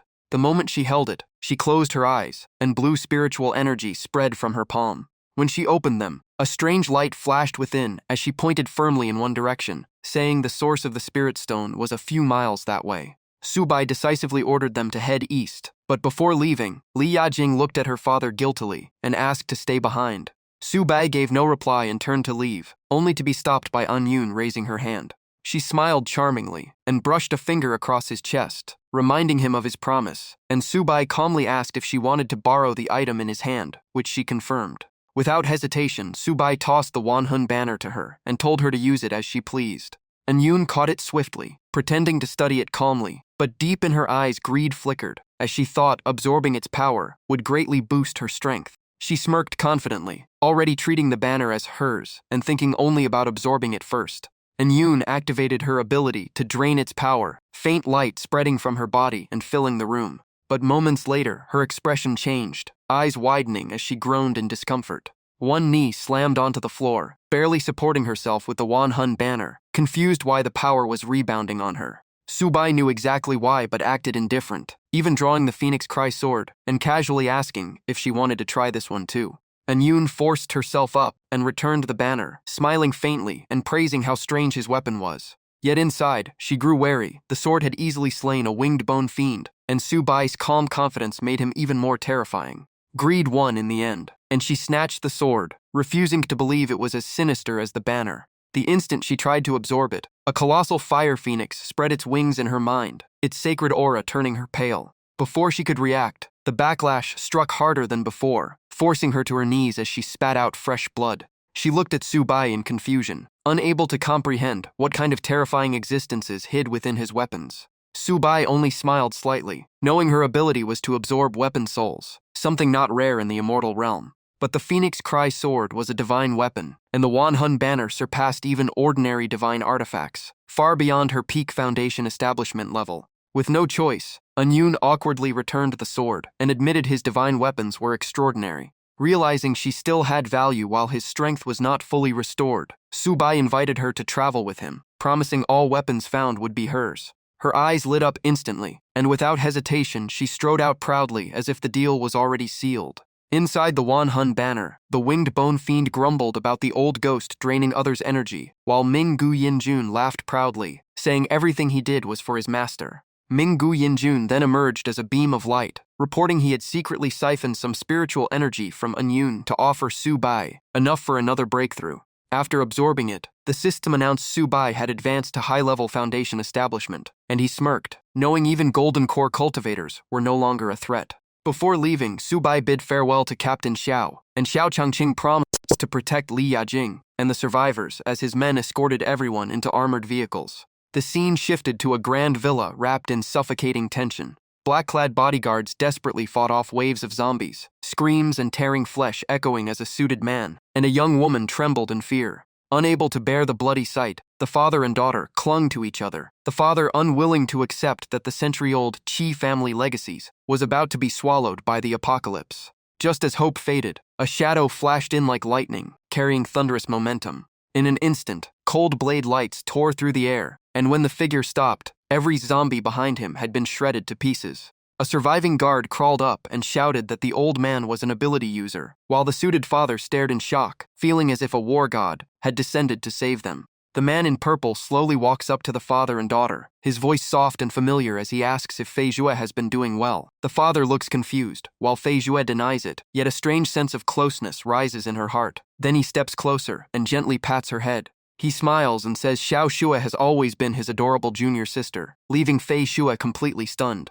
In that instant, memories from her past life crash into her mind like a broken dam. Every scene becomes clear again, including Subai. Her eyes widen in shock and she finally blurts out two words, Shizun. Fei Shue lowers her head deeply, still shaken by the flood of returning memories. A moment later, she looks up with a rare bright smile and controls the golden coins floating around her, proving her memories and powers are fully awakened. Her senior brother watches the coins spin in the air and nods, congratulating Fei Shue on restoring her memory and strength. But he quickly reminds her this is not the time to celebrate, and she quietly responds while staring at the coins in her hand. After a few seconds, she suddenly waves her hand, and countless golden coins shoot out in all directions at terrifying speed.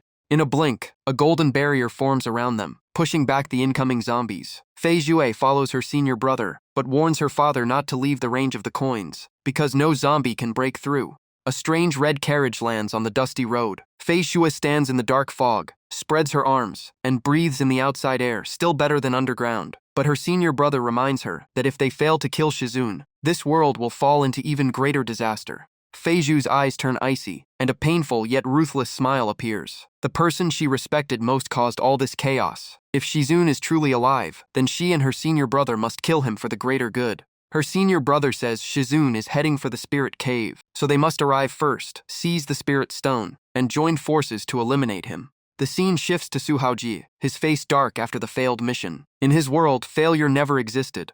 Though he speaks tough, the tension on Su Haoji's face is obvious. He grits his teeth, thinking that once he kills Su Bai, his master will grant him that item, and he can return to his own world. Along the road, countless civilians are torn apart by zombies, screaming for help from nearby ability users. But no one stops, because in this apocalypse, saving others feels like a waste. Wan Qiu cannot bear the sight and grabs Su Bai, asking if they will really ignore them. But Fu Yingyun coldly cuts in, saying that in the apocalypse, growing stronger is all that matters. After leaving the city far behind, Wan Qiu points ahead and says in 10 miles they will reach the source of the stone's energy. Su Bai immediately orders everyone to speed up to avoid any trouble. Suddenly, Wan Qi's expression changes. She senses an overwhelming wave of spiritual energy rushing toward them, and whoever it is, they are no ordinary foe. The warning barely ends when Su Haoji storms in with his men, releasing a crushing aura. He yanks the reins, forcing the warhorse to rear up and let out a thunderous neigh. Su Haojie speaks first, sneering that Su Bai killed his 3 generals, and leaving alive now is nothing but a dream. Hearing the provocation, Su Bai's sharp brows furrow, and his gaze turns as cold as a drawn blade. One subordinate panics and shouts that their lord has appeared in person, but Ming Guyanjun angrily declares that from now on, their only lord is Su Bai. Su Bai lets out a mocking laugh and asks if they are already afraid. The 2 subordinates hurriedly deny it, saying they only await his command. Su Bai nods and coldly orders them to test Su Haoji's strength. He raises the 10,000 souls banner to support. Ming Guyanjun rushes forward along the ground, followed by the fierce corpse soldiers. Su Haojie calmly closes his eyes, adjusts his glasses, and smirks, clearly not taking them seriously. When he opens his eyes, the space around Su Bai's 2 subordinates turns dark, and the ground cracks beneath them. Su Haojie sneers, asking if the Skeleton King and corpse soldiers forgot their lesson from years ago, and they instantly freeze on floating rocks mid-air. Su Bai warns everyone that Su Haojie's mental power is extremely dangerous and can directly disrupt the mind, telling them to cover their ears immediately. But Fu Yingyun shows no fear. She charges forward with her weapon and shouts for him to try blocking one strike from her. Su Haojie grins wickedly, silver light flashing in his eyes, and mocks her for being so rude despite her beauty. The moment Fu Yingyun hears his voice, her face turns pale as if something has invaded her mind. She suddenly drops to her knees, rubbing her eyes and crying in despair, calling out for her mother. Su Bai glances at the skull on his weapon and frowns, realizing Su Haojie can even create illusions. Ming Guyanjun replies through the skeleton's eye sockets that Su Haojie's entire body is filled with mind control techniques, from his voice to his gaze to every breath. After understanding his enemy's ability, Su Bai smirks. Mental powers are tricky, but not unbeatable for him. Su Bai enters battle mode. His arm moves rapidly, leaving countless afterimages as he prepares a devastating strike. He slowly closes his eyes. Red true chi engulfs his body, veins bulge on his arm, and his aura becomes suffocating. Su Haojie laughs proudly, asking if Su Bai plans to seal off his own senses, and how he expects to fight like that. At that moment, Su Bai draws his sword. Flames erupt along the blade. After gathering power, he slashes down, releasing a roaring wave of fire, and coldly says the one who should worry is Su Haojie. The raging sea of fire instantly swallows Su Haojie. His warhorse and surrounding skeletons are dragged into the blazing inferno, and mad screams echo from within. Yet Su Bai's eyes remain calm, even sharper than before, as if he has already seen through something. A second later, the flames vanish, leaving thick smoke and a shadow behind. Su Haojie reappears unharmed, licking his lips and mocking that such tricks do not scare him. He raises his hand and orders an attack. Skeletons rush in from all directions, completely surrounding Su Bai's group. At that moment, Wan Qiu suddenly collapses, clutching her head in agony, while Fu Yingyun still kneels there crying. Soon Wan Qiu also falls into the illusion. She hugs Fu Yingyun tightly, screaming in panic as if seeing her own family. Even Ming Guyanjun cannot resist. He clutches his head in pain and says they have entered a domain prepared by Su Haojie, where escaping his mental control is nearly impossible. Before he finishes speaking, Su Bai's eyes snap open, his pupils shrinking to dots. He too has been dragged into the illusion. The scene shifts to Su Bai floating in midair, calmly cultivating. Below him, beautiful female disciples look up with gentle smiles and respectfully call him Shizun. Seeing Su Bai stand motionless, Su Haojie throws his head back and laughs, convinced that no matter how strong Su Bai is, he will still fall before him. Su Haojie narrows his eyes with a sly smile, eager to see what the deepest illusion in Su Bai's heart is hiding. Inside the illusion, Su Bai strictly trains his disciples, and among them stands the very person who once ordered Su Haojie to hunt him down.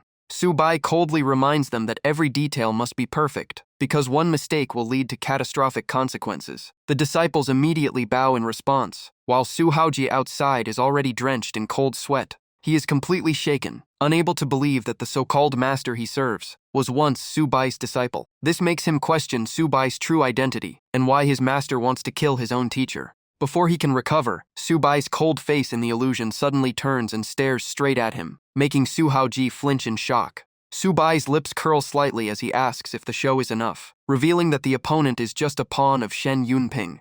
Su Haojie panics and stumbles back, asking if Subai still has independent awareness inside the illusion. But Subai does not answer, only lowers his head with killing intent in his eyes. With a cold snort, the sword in Subai's hand erupts in blazing flames that burn fiercely across the space. Without hesitation, he unleashes the third stance of the Phoenix Song sword, Break Mirror Strike, a devastating slash that tears toward his enemy. In an instant, Su Haoji's body begins to peel away like decayed paper, layer by layer falling apart in a grotesque scene. The illusion collapses completely. Subai coldly states he never targeted the real body, but instead struck directly at the illusion itself. He then slowly steps forward and places the cold blade right at his opponent's head.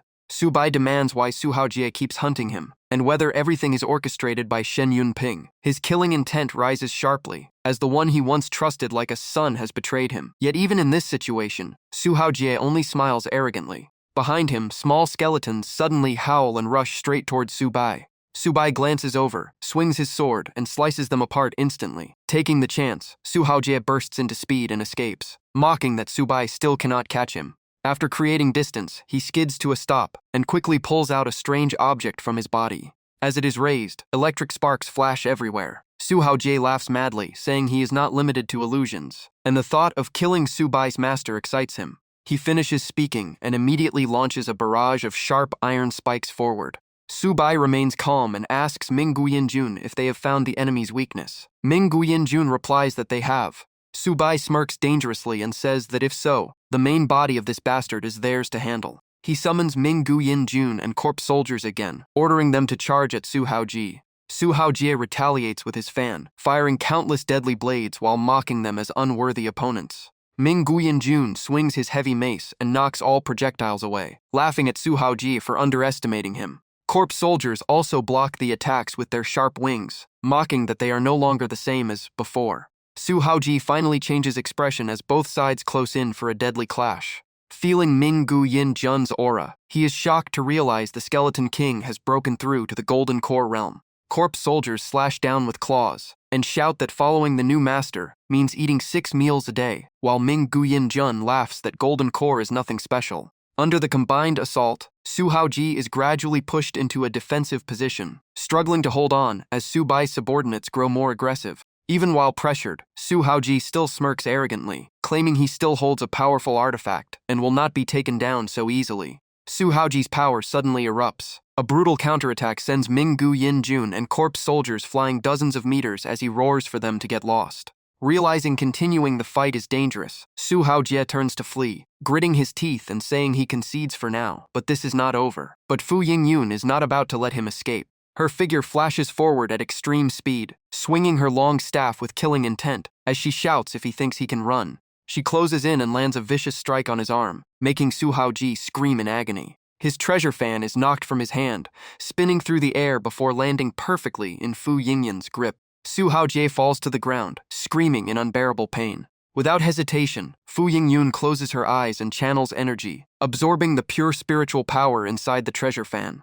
A massive surge of energy rushes into her meridians, shaking her body as excitement fills her face. The artifact is clearly extraordinary. After absorbing it, she casually releases the fan, letting it drop in front of Su Haoji. Su Haoji crawls over in panic, trying to inject his spiritual power into it, but the artifact remains silent. He screams in despair, asking why his treasure fan has become useless. Fu Yingyun ignores him and delivers a brutal kick to his face, snapping his glasses and breaking his jaw with killing intent. She turns back with a bright smile and calls out to Su Bai, thanking him for the treasure fan and saying it suits her perfectly. At that moment, 2 of Su Haoji's subordinates seize the opportunity and charge in, both launching deadly attacks at him.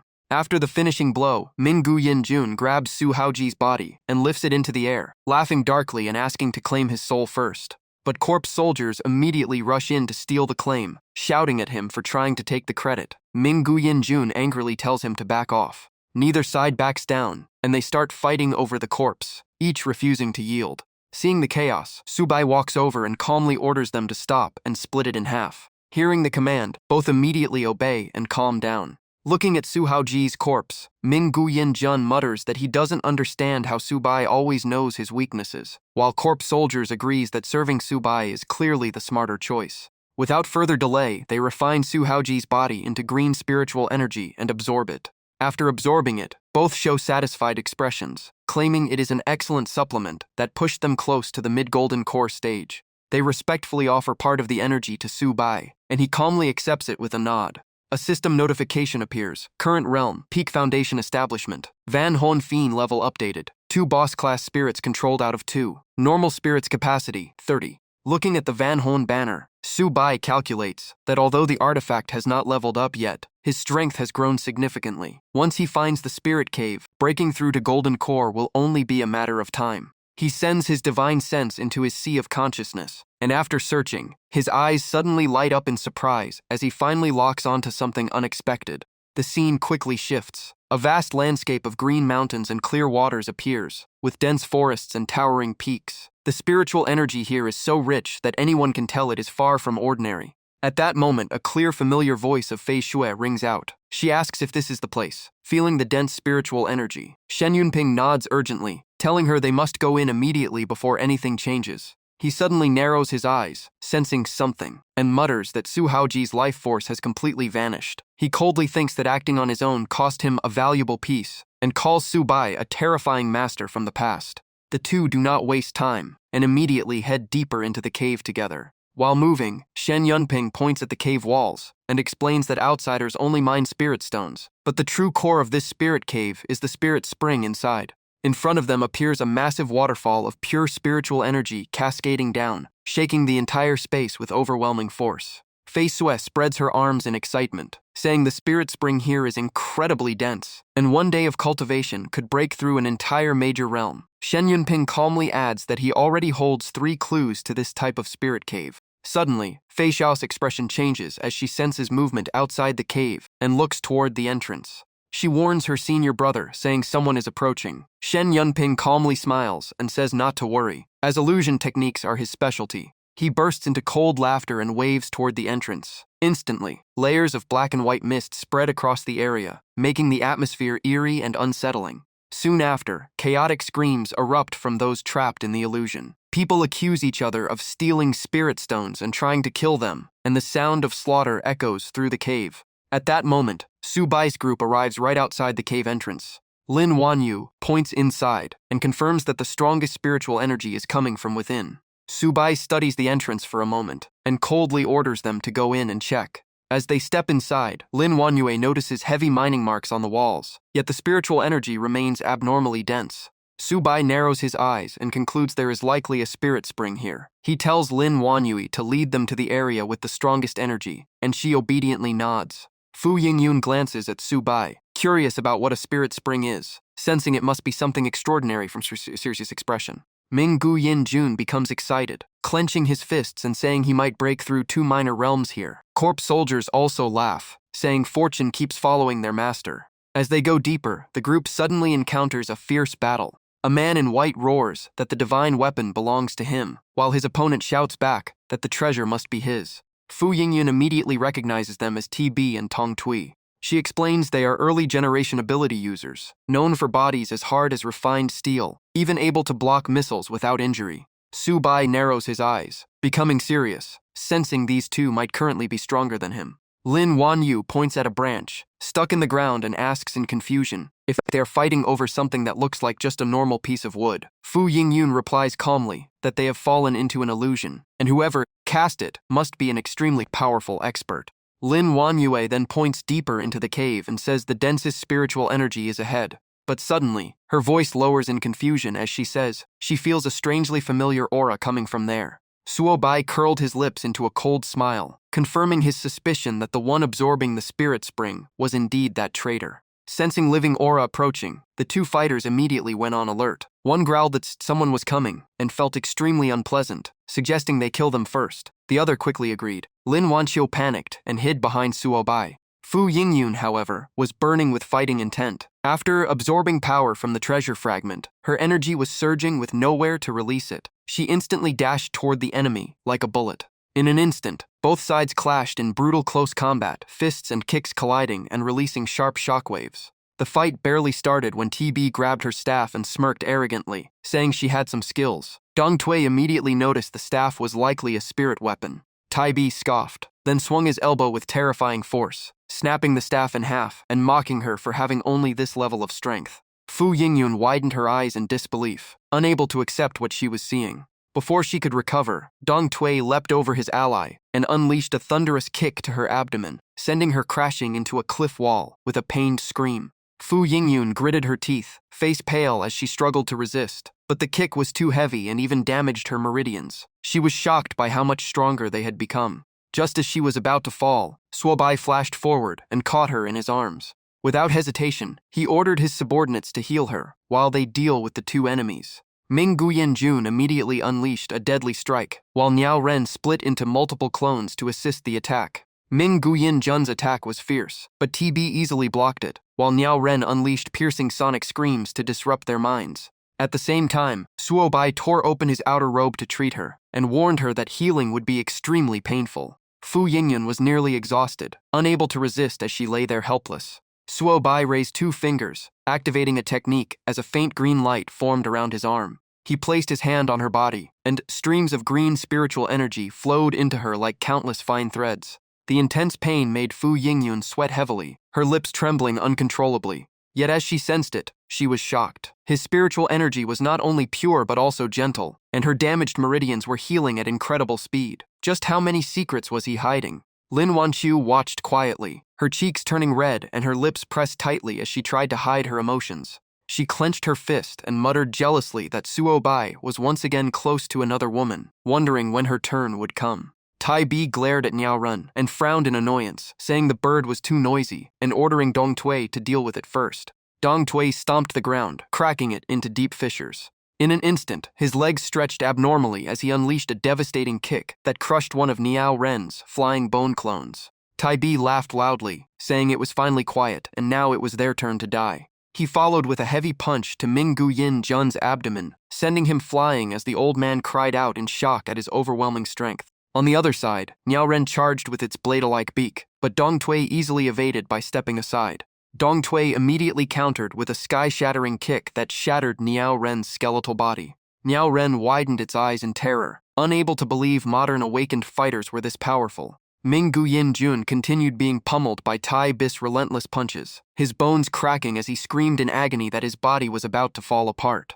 Still refusing to give up, Niao Ren circled through the air, dodging Dong Tui's attacks and shouted arrogantly that he could not be hit because he could fly. The chaotic sounds of battle quickly echoed deep into the cave. Fei Xue panicked and said there was a fierce fight outside, and she even sensed a familiar aura. Shen Yunping curled his lips into a cold smile, his eyes turning dark as he said it was their respected master. Fei Xu immediately looked sinister, saying if it was their master, they had to break through even faster. After finishing the healing, Suobai gently helped Fu Yingyun to her feet. At that moment, his 2 subordinates were blasted hard into the rear cliff, looking completely battered.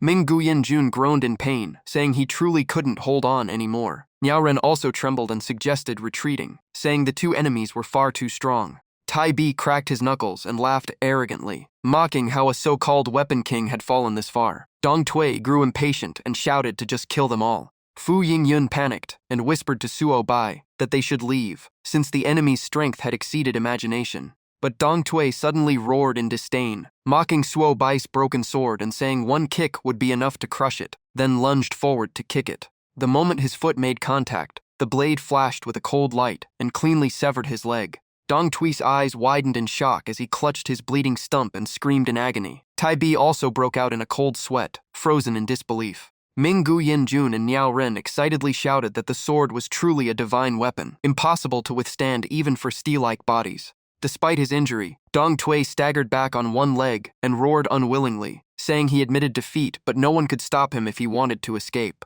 Suobai smirked coldly and pulled out an ancient rope from his spatial consciousness, exuding absolute confidence. The moment it was thrown out, the rope transformed like a living spirit serpent and shot forward to bind Dong Tui from all directions. Dong Tui was instantly pulled off balance and slammed to the ground, groaning in pain.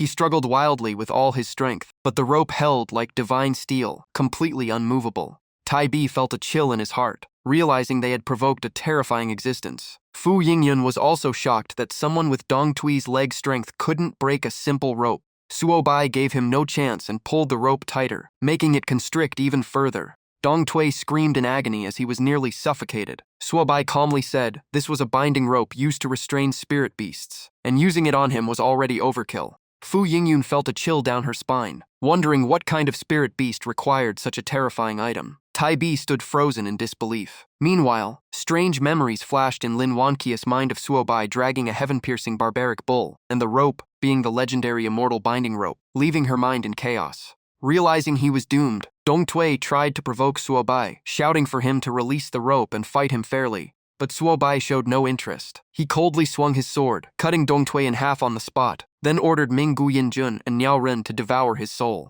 The two subordinates rushed forward, both excited and ashamed for letting their master act personally. They even started competing to praise Suo Bai, desperately trying to earn favor. After devouring Dong Tui's soul, both of them absorbed it with great satisfaction, as it was nearly at the golden core level, an extremely rare nourishment. Fu Yingyun stared at Suo Bai without blinking, increasingly unable to understand what kind of ability he had awakened to be this terrifying. Tai Bi was drenched in cold sweat, his breathing ragged. The rope alone was already eerie enough, and Suo Bai's sword made things even more terrifying. There was clearly no chance of victory. Realizing the situation had spiraled out of control, Tai Bi immediately dropped to his knees before Suo Bai, begging for his life and offering up the heaven-piercing staff he had risked everything to obtain. Suo Bai only glanced at him coldly and mocked that he preferred his arrogant attitude from earlier. As he stood up, Tai Bi turned back to look at the wooden staff he once fought so desperately for. But the moment he picked it up, his expression changed drastically. It was nothing more than a rotten wooden stick. Suo Bai calmly stated they had been trapped in an illusion from the very beginning, and there was never any heaven-piercing staff at all.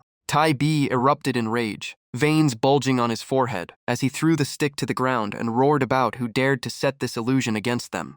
Suo Bai slowly pointed deeper into the cave and said the culprit was hiding inside, and breaking that wall would reveal everything. Hearing this, Tai Bi instantly turned and unleashed a barrage of punches at the cliff wall. The explosions echoed through the cave, clearly heard by Fei Sues inside, who muttered that their master had likely dealt with those two fools. Shen Yunbing smirked darkly. After absorbing the spirit spring, he had broken through to the golden core realm, and in his eyes, those two were nothing more than livestock waiting to be slaughtered. In moments, Tai Bi smashed a huge hole through the stone wall, sending debris flying everywhere. Inside, the two had just straightened their clothes, while Suo Bai refused to act personally and instead provoked TB, claiming they were the ones who set the illusion and should be killed first. Already furious, Tai Bi charged straight at Shen Yunbing with killing intent. He even arrogantly declared he wouldn't strike a woman and would kill the man first. But even as the punch reached his face, Shen Yunbing calmly adjusted his clothes and easily dodged. Tai Bi roared in rage again, insisting anyone who dared toy with him using illusions was courting death. But mid-attack, he suddenly noticed Fei Xue behaving strangely, her eyes making him pause in confusion. Fei Xue casually revealed a mass of copper coins in front of her and coldly raised her hand. Instantly, countless coins shot forward under spiritual control, raining down like arrows straight at TB. Tai Bi hurriedly raised his iron arm to block, but the coins slammed into him relentlessly, leaving his body smoking and his clothes torn as if blasted by a massive explosion.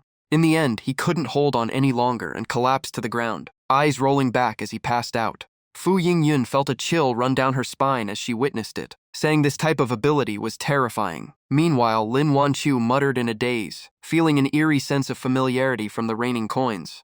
Shen Yunbing struck an arrogant pose and greeted Suo Bai as if meeting an old acquaintance. Fei Xue coldly followed up, saying there was no friendliness left between them, and even mentioned the senior sister standing behind. She then turned to Lin Wanqiu and spoke with killing intent, saying she should have stabbed Suo Bai through the heart with the wind-sound sword. Hearing this, Lin Wanqiu trembled and subconsciously called out senior brother and junior sister. Immediately after, she grabbed her head and screamed in pain, as chaotic memories tore through her mind, leaving her unable to understand who these people really were. Fu Yingyun narrowed her eyes, growing increasingly suspicious. Suo Bai being their master made the relationship between them far more complicated than she could comprehend.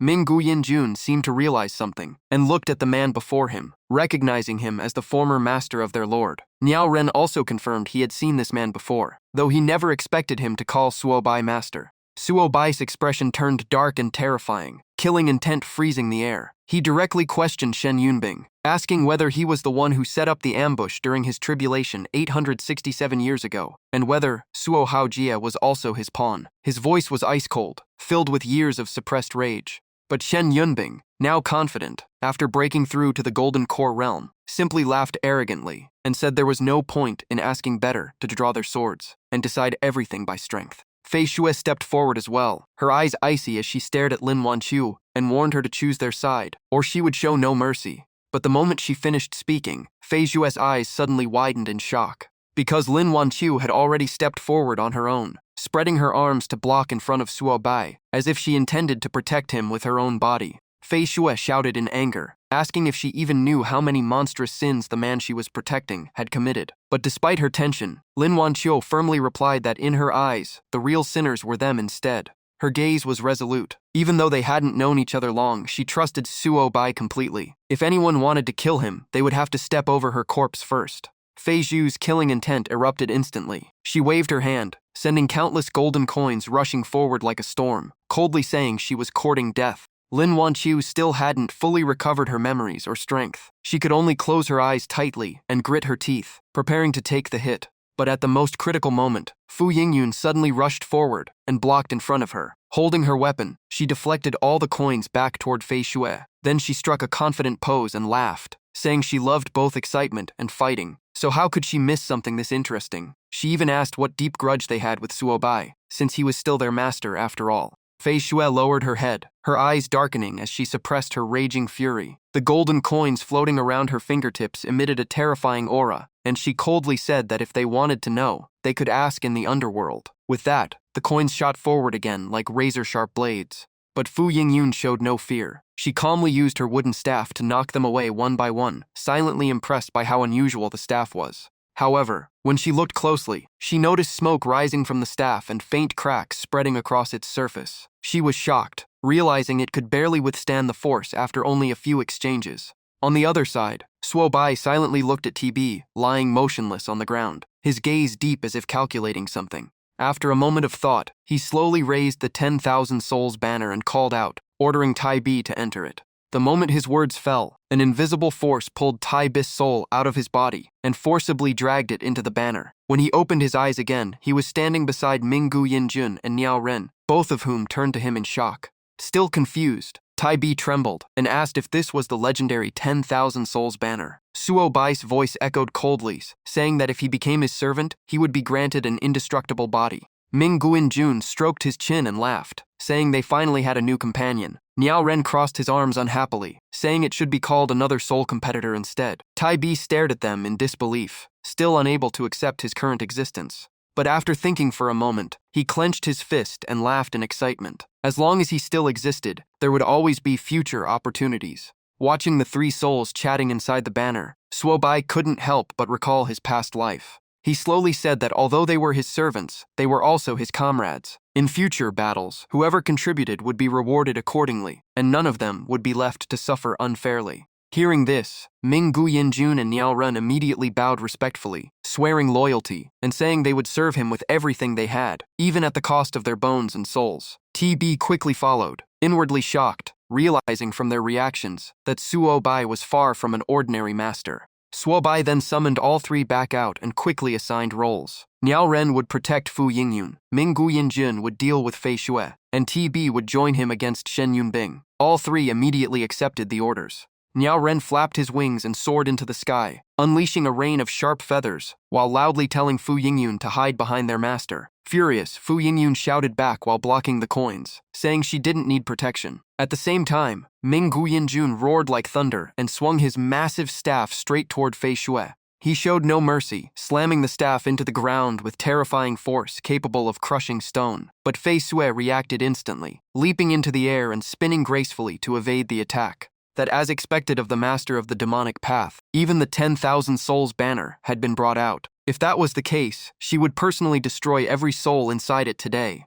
As she spoke, she lowered her head and channeled energy into both hands. Golden lightning began to crackle violently, releasing an overwhelming pressure. A dangerous smile appeared on her lips as she asked if Suobai still remembered this technique. After gathering power, Fei Xue suddenly fired a bolt of lightning into the sky and let out a strange laugh. A massive golden coin slowly materialized in the void above. With a wave of her hand, she controlled the giant coin to descend at terrifying speed, its pressure strong enough to crush everything below. Ming Guyan Jun was forced down by the enormous coin, his entire body trembling. He gritted his teeth and roared in pain. It was just a coin, yet it felt as heavy as Mount Tai. This technique was anything but simple. On the other side, TB charged toward Shen Yunbing with burning rage, shouting that he was the one who trapped him in the illusion and must take his punch today. But before he could even get close, Shen Yunbing slowly raised his head. His eyes were completely white with no pupils, and the moment they met Tai Bi's gaze, an invisible force locked his body in place. In the next instant, Tai Bi collapsed to the ground in panic, realizing his body could no longer respond to his commands. Shen Yunbing sneered in mockery, deliberately insulting Suobai for being reduced to sending out such trash. Tai Bi ground his teeth, forced himself up and roared at him, asking who he was calling trash. Shen Yunbing drew a sword from the void, his gaze locking onto Suobai. He said all his sword techniques were taught by his master, so they should settle it with swordsmanship today. With that, he slashed out. A thunder-infused sword beam erupted like lightning, tearing through the ground wherever it passed. Lin Wanqiu broke into a cold sweat watching it. Even a casual strike carried pressure so terrifying it made breathing difficult. Suobai calmly raised his sword in front of him, his expression terrifyingly steady. He said the move was called Sword Fall. It compressed spiritual energy to the extreme, crushing everything in its path like a storm, his strongest sword technique. He followed with another swing, the blade carving a perfect arc through the air, and said calmly that to block this strike, one would need a sword wall. Instantly, countless phantom swords emerged from the void, layering together into an impenetrable formation. Suobai stated this was his strongest defensive wall. At that moment, Sword Fall crashed directly into the sword wall. A heaven-shaking explosion erupted, white smoke swallowing the battlefield. Lin Wanqiu even raised her arm to shield herself. One side was the strongest attack, the other the strongest defense. Watching it, Lin Wanqiu gasped in shock, but still concluded that Suobai's cultivation was slightly lower than his opponent's. The moment she spoke, a sharp pain stabbed through her head as if countless needles were piercing her brain. Chaotic memories surged violently, nearly driving her insane. Shen Yunbing laughed excitedly, his eyes glowing with twisted joy. He looked at Suobai and said it seemed his junior sister was about to recover her memories, then unleashed countless sword illusions, wanting to show his master how much he had improved. A tidal wave of sword shadows rushed forward, detonating in another massive explosion that once again blanketed the battlefield in smoke. In the cover of chaos, Shen Yunbing's lips curled into a sinister smile. His sword pointed forward as he accelerated toward his target. But when he reached the sword wall, it still stood unmoving, as if it had never taken a single hit. After countless impacts, even Shen Yunbing's sword began to show terrifying cracks. Suobai looked coldly at his former disciple, and said in an icy voice that his sword was indeed sharp, but unfortunately not strong enough. Shen Yunbing's pupils contracted sharply, a strong sense of danger rising in his heart. In the next instant, his sword exploded into countless fragments, and the backlash sent his body flying far away. Lin Wanqiu immediately cheered in excitement, realizing it was Subai, where the strongest sword is not only for offense but also the ultimate defense. Fu Yingyun beside her smiled in admiration, sensing Subai was truly unfathomable. Fei Xue suddenly saw Subai's overwhelming figure from her past life flash in her mind, leaving her deeply shocked, realizing her master always does the impossible. But the next moment, she forced herself to stay calm, cold sweat running down her forehead. Fei Xue bit her lip, reminding herself Subai is a criminal who must be eliminated no matter how strong he is. On the other side, Ming Guyan Jun showed no intention of resisting, lying on the ground as the massive golden coin pressed him down. He even grinned lazily and said even if he is suppressed, Subai will always remain Subai. Meanwhile, Shen Yunbing struggled up on all fours, his expression fearless and even arrogant as he laughed. He told Subai not to forget what he once taught him. He roared, and all the shattered sword fragments hovering in the air trembled at once before shooting towards Subai like a swarm of mad bees. Sensing the sharp killing intent rushing in, Subai narrowed his eyes and quickly assessed the battlefield. Facing the dense storm of fragments, Subai tilted his body to dodge, but the distance was too close, and a few shards still scraped his cheek, drawing fresh blood. Subai coldly cursed the traitor, saying he never taught such low tactics. He then controlled the ribbons of the 10,000 soul banner to sweep outward, knocking all fragments away. At the same time, Shen Yunbing's sword returned to its original form, and he laughed wildly, saying results matter more than process. Once his divine weapon was restored, Shen Yunbing immediately pointed it at Subai and charged forward with overwhelming momentum, wanting to see how he would dodge this time. Seeing the life-threatening situation, Lin Wanyunqiu covered her mouth in panic and screamed out. Ming Guyanjun was also in chaos, unable to figure out how their master could survive such a fatal strike at point-blank range. Even Diao Ren flapped wildly in panic, voice trembling, fearing total annihilation if Subai fell. Fei Xue was stunned by Shen Shixiang's sinister tactics, never expecting such a dirty move. But she quickly suppressed her thoughts and coldly told herself that as long as Subai is killed, nothing else matters.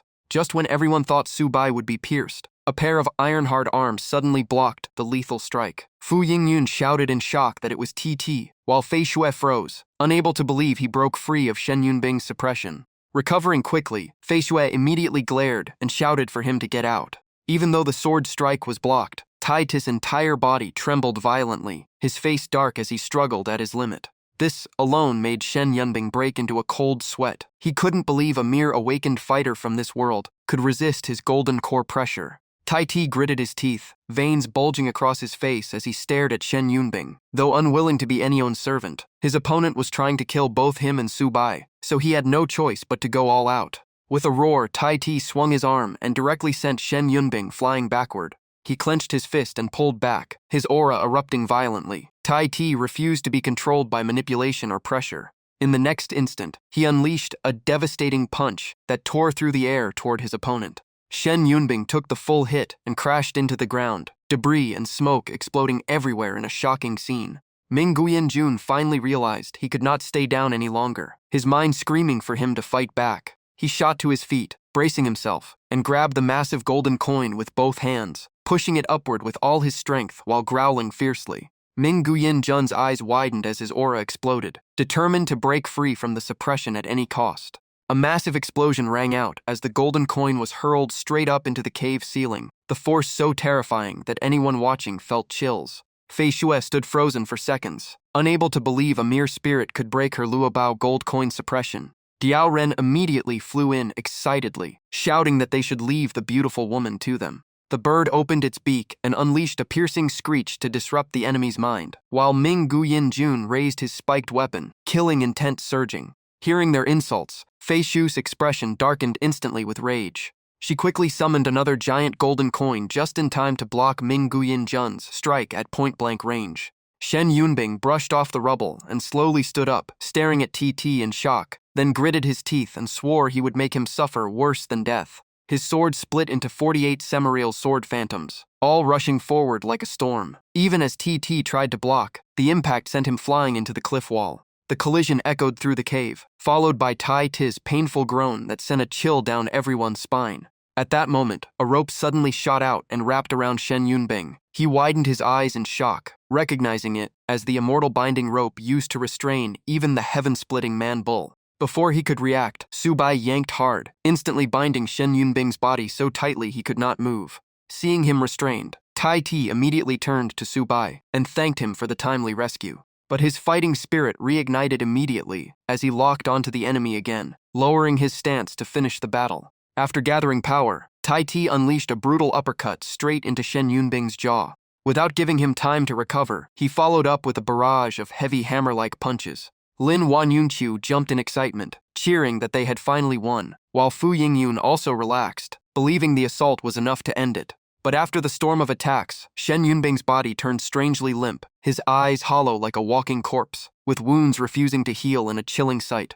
Fu Yingyun grew uneasy and warned Subai that something was very wrong, while TT also sensed his body was like cracking clay. Subai explained coldly that this was the nascent soul realm ability, soul separation. Forcibly using such power at golden core level would cause extreme backlash. The shattered body turned into mud, but far away it reformed again. Shen Yunbing laughed madly, asking if Subai was afraid to fight him properly. The muddy form slowly regained shape, clearly showing he had fused soul power with a strange artifact. He pointed his sword forward with a mocking look, emphasizing that the man before him was his master. Lin Wanyunqiu immediately warned Su Bai urgently not to fall for the provocation. Interrupted, Shen Yunbing's face darkened with rage as he roared that his junior sister was too noisy. In the next instant, his icy sword slash shot straight toward Lin Wanyunqiu. Panicked, she could only step back and scream with her eyes shut.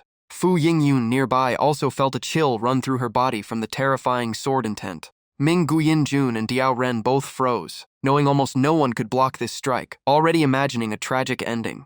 At that moment of life and death, Su Bai's eyes turned cold as he sent his sword flying straight toward Shen Yunbing's attack. Shen Yunbing only sneered arrogantly, fully confident his strike could not be stopped. But at the final instant, a blazing golden coin suddenly shot in from the side. The golden coin directly blocked the fatal strike, pulling Lin Wanyunqiu back from the edge of death, shocking Shen Yunbing to the point he couldn't believe his eyes. The one who made the move was Fei Xue. She coldly stared at her senior brother, while Shen Yunbing's veins bulged in rage as he roared, asking why he should still keep her alive if she stood with Su Bai. Hit by the shout, Fei Xue froze for a moment, a strange, unfamiliar feeling rising in her heart. She couldn't understand why the respected senior brother she knew had become so terrifying. Noticing Fei Xue's doubtful gaze, Shen Yunbing immediately paused and quickly changed his tone. He pretended to clutch his head in pain, saying he had lost control due to qi deviation. Then he softened his voice, claiming he was grateful she saved Lin Wanyunqiu, and that even death wouldn't absolve him if she was harmed. Hearing this, Fei Xue slowly lowered her guard, recalling the familiar senior brother from before.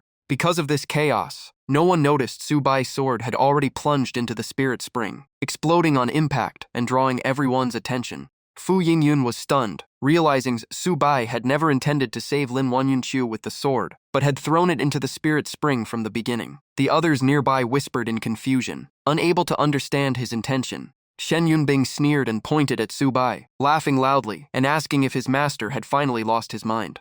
But before his laughter faded, the surface of the spirit spring began to violently ripple, faint golden lightning flashing across the water. He glanced over in curiosity, then quickly froze as crackling explosions sounded from beneath the surface, as if something extremely hot was boiling underground. In just seconds, a terrifying surge erupted. A massive water pillar shot into the sky, forcing the siblings to shield themselves from the blast. Within the raging column of water, a giant flaming phoenix slowly emerged, its body burning like molten lava, glowing like a miniature sun. Diao Ren and Ming Guyanjun both stared in shock and shouted that it was a real phoenix. That ancient aura was no illusion, but a true primordial divine beast. Fu Yingyun was stunned into silence, muttering that the phoenix had actually come out of the sword. Thinking he once tried to absorb it, he couldn't help but shiver. Fu Yingyun kept shaking his head, still unable to believe a true phoenix had appeared before his eyes. Su Bai remained completely calm and explained that a spirit spring couldn't exist in such a low-spirit environment. If it did, there must be a source guiding it, either a spirit coin crystal or a spirit channeling mist. He continued, saying spirit channeling mist was condensed spiritual fog and couldn't exist here. That left only spirit coin crystal, which is useless to humans but a rare treasure for nurturing divine artifacts. Fei Xue listened closely beside him, her eyes filled with admiration. Even though others called Su Bai a villain, his insight was something no one could easily deny. At that moment, flames erupted violently from the phoenix body. Streams of destructive fire shot toward the enemies, forcing Shen Yunbing to dodge immediately. But the phoenix showed no intention of stopping, unleashing continuous waves of sacred fire that forced the siblings into desperate defense. Shen Yunbing recognized it instantly as the flame phoenix sacred fire, a divine flame that could incinerate everything it touched. His face changed drastically as he shouted for his sister to retreat, realizing the battle could no longer continue. But just as he tried to escape, Su Bai from afar unleashed the immortal binding rope, which shot forward like a spirit serpent and tightly bound him. Shen Yunbing's expression darkened instantly. In the next moment, his body suddenly turned into a strange mass of mud and scattered away at extreme speed, clearly a prepared escape route. Before disappearing, he turned back and roared with hatred, saying Su Bai was only lucky this time, and he would let him live one more day. Seeing this, Fu Yingyun hurried over and asked why they didn't pursue and kill them. Lin Wanyunqiu also agreed, worried that letting them go would only bring more trouble later. That even a divine weapon cannot fully recover its power just by being nurtured. He openly admitted that everything earlier was just a bluff to scare the enemy. Not long after, the phoenix retracted all its flames and flew back into the sword. Ming Guyanjun stared at the flame bird and sighed in admiration, saying Su Bai's judgment was terrifying. Diao Ren immediately echoed him, praising the flawless scheme and calling Su Bai unfathomable. Subai gently patted TT, his newly recruited servant, and smiled, saying he had worked hard. TT froze, never expecting someone of his low status to receive personal thanks from his master. Subai then removed his outer robe and slowly stepped into the spirit spring. While soaking in the water, he told everyone to enter as well, saying 1 hour here equals 3 months of cultivation. Fu Yingyan's eyes instantly lit up. As a Qi king, she had been completely helpless in the previous battle and had only been protected, a feeling she clearly disliked. Without hesitation, she kicked off her shoes and shouted that she would break through no matter what. She immediately rushed toward the spirit spring in excitement, unable to hold back any longer. But Subai coldly reminded her that the spirit spring behaves like a non-Newtonian fluid. Gentle pressure makes it soft, but strong force makes it as hard as steel. While Lin Wanyunqiu carefully stepped in bit by bit, Fu Yingyun slammed straight into the water and was knocked back as if hitting an invisible iron wall, crying out in pain. Fu Yingyan's face turned red with embarrassment and anger, complaining that Subai should have warned her earlier. Still frustrated, she slapped the water surface, splashing it everywhere. She sat back up slowly, silently mocking herself for always trying to force things head-on and suffering for it. On the other side, the two skeleton beings soaked in the spirit spring with eerie enjoyment. Ming Guyin Jun laughed that it felt like millions of ants crawling over his body, while Diao Ren flapped his broken wings excitedly, saying it felt like his nerves and flesh were being reborn. Tai Ti remained silent, his eyes flickering strangely. He never thought he would become someone's servant, yet strangely, he felt no resentment, only an unexplained excitement. As for Fu Yingyun, once her body fully immersed in the spirit spring again, she was completely intoxicated by the sensation. The pain vanished, replaced by a tingling warmth spreading through her body, and she could faintly feel herself about to break through. By the shore, Lin Wanyunqiu frowned slightly, determination flashing in her eyes. She dipped her toe into the spring and silently told herself she could no longer be Subai's burden. Without hesitation, she let herself sink into the spirit spring, closing her eyes. Strange energy flowed through her body, making her tremble as she felt an indescribable transformation taking place. Deep within her consciousness, something began to awaken little by little. In that moment, countless blurred memories surged back, showing her sitting beside Subai as he once taught her carefully. But that peaceful scene quickly turned into earth-shattering battles, where demons roared and killing intent covered the skies. The heavens were shattered, mountains collapsed, corpses piled into hills, rivers turned to blood, and countless lives were swallowed by endless flames and cries of despair. Those terrifying memories made Lin Wanyunqiu suddenly open her eyes in shock. She trembled and whispered that the man before her was not just Subai, but must be called Master Subai. In that instant, the innocence in her eyes completely vanished, replaced by a cold, vengeful gaze that seemed ready to tear the man before her apart. The one who brought disaster upon the world was him.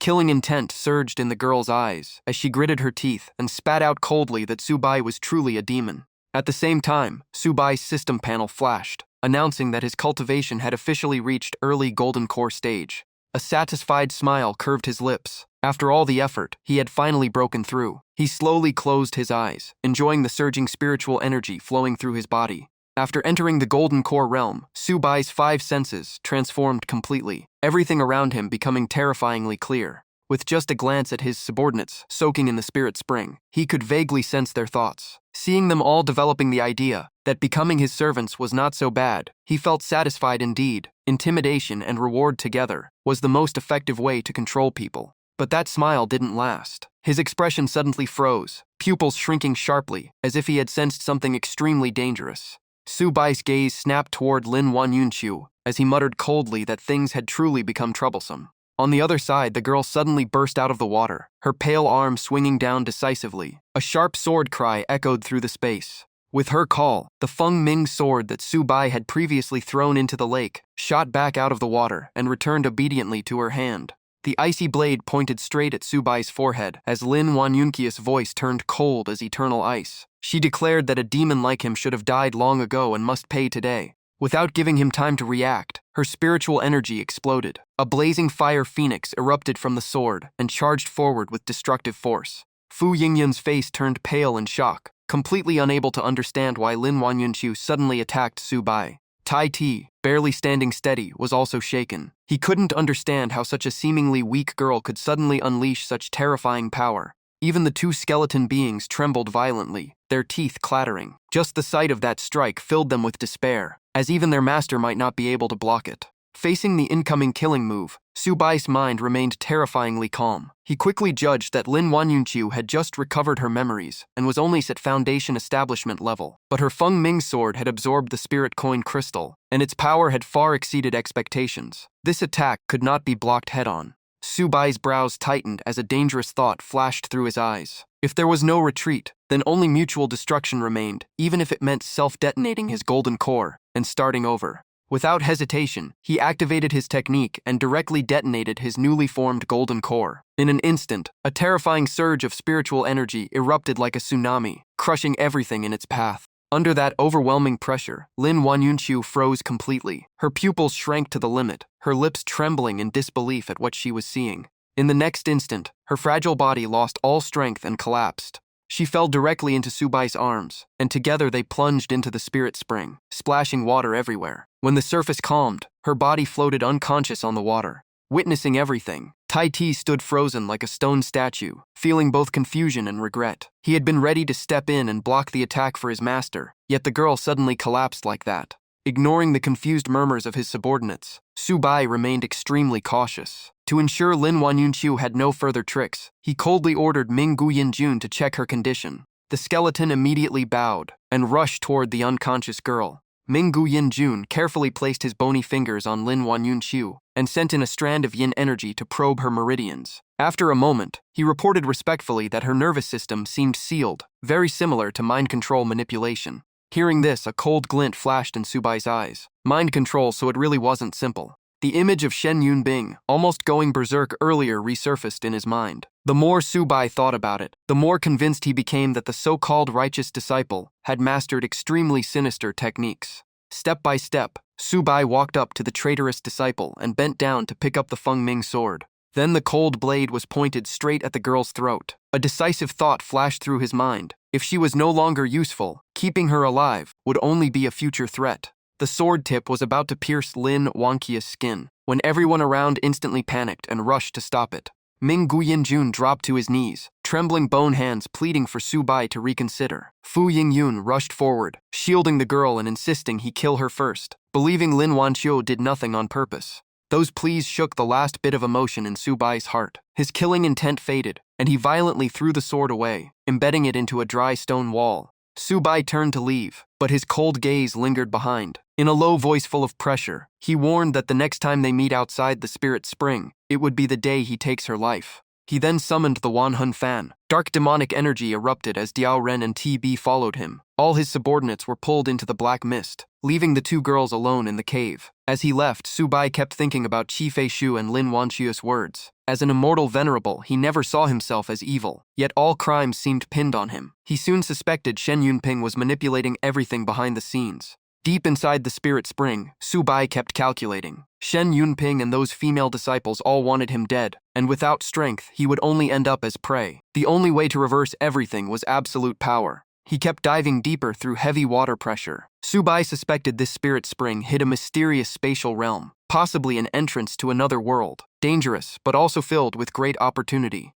Suddenly, Subai's pupils shrank sharply. Right before him, a glowing spatial barrier appeared, exactly what he had been searching for. Without hesitation, he swam closer and carefully tested it, slowly extending his arm into the mist. The moment his finger crossed over, strange gray-black energy instantly wrapped around his arm like something alive. In an instant, the mist swallowed his entire body. Subai let out a cold, wary hum. His instinct screamed that the spiritual energy here was insanely dense, almost like the ancient immortal realm. But before joy could show, his expression darkened. He covered his mouth and nose, sensing extreme danger. The energy here was toxic, and absorbing it directly was suicide at his current state. Suddenly, a terrifying mutation erupted. Countless mosquito-like creatures burst out of the black mist like a flood, their buzzing wings echoing as they surrounded Subai from all sides. Sensing killing intent behind him, Subai turned instantly and activated the Wanhun Fan. He ordered Ming Guyanjun to attack. The old ghost emerged and smashed waves of insects with his massive weapon, growling that he would handle it.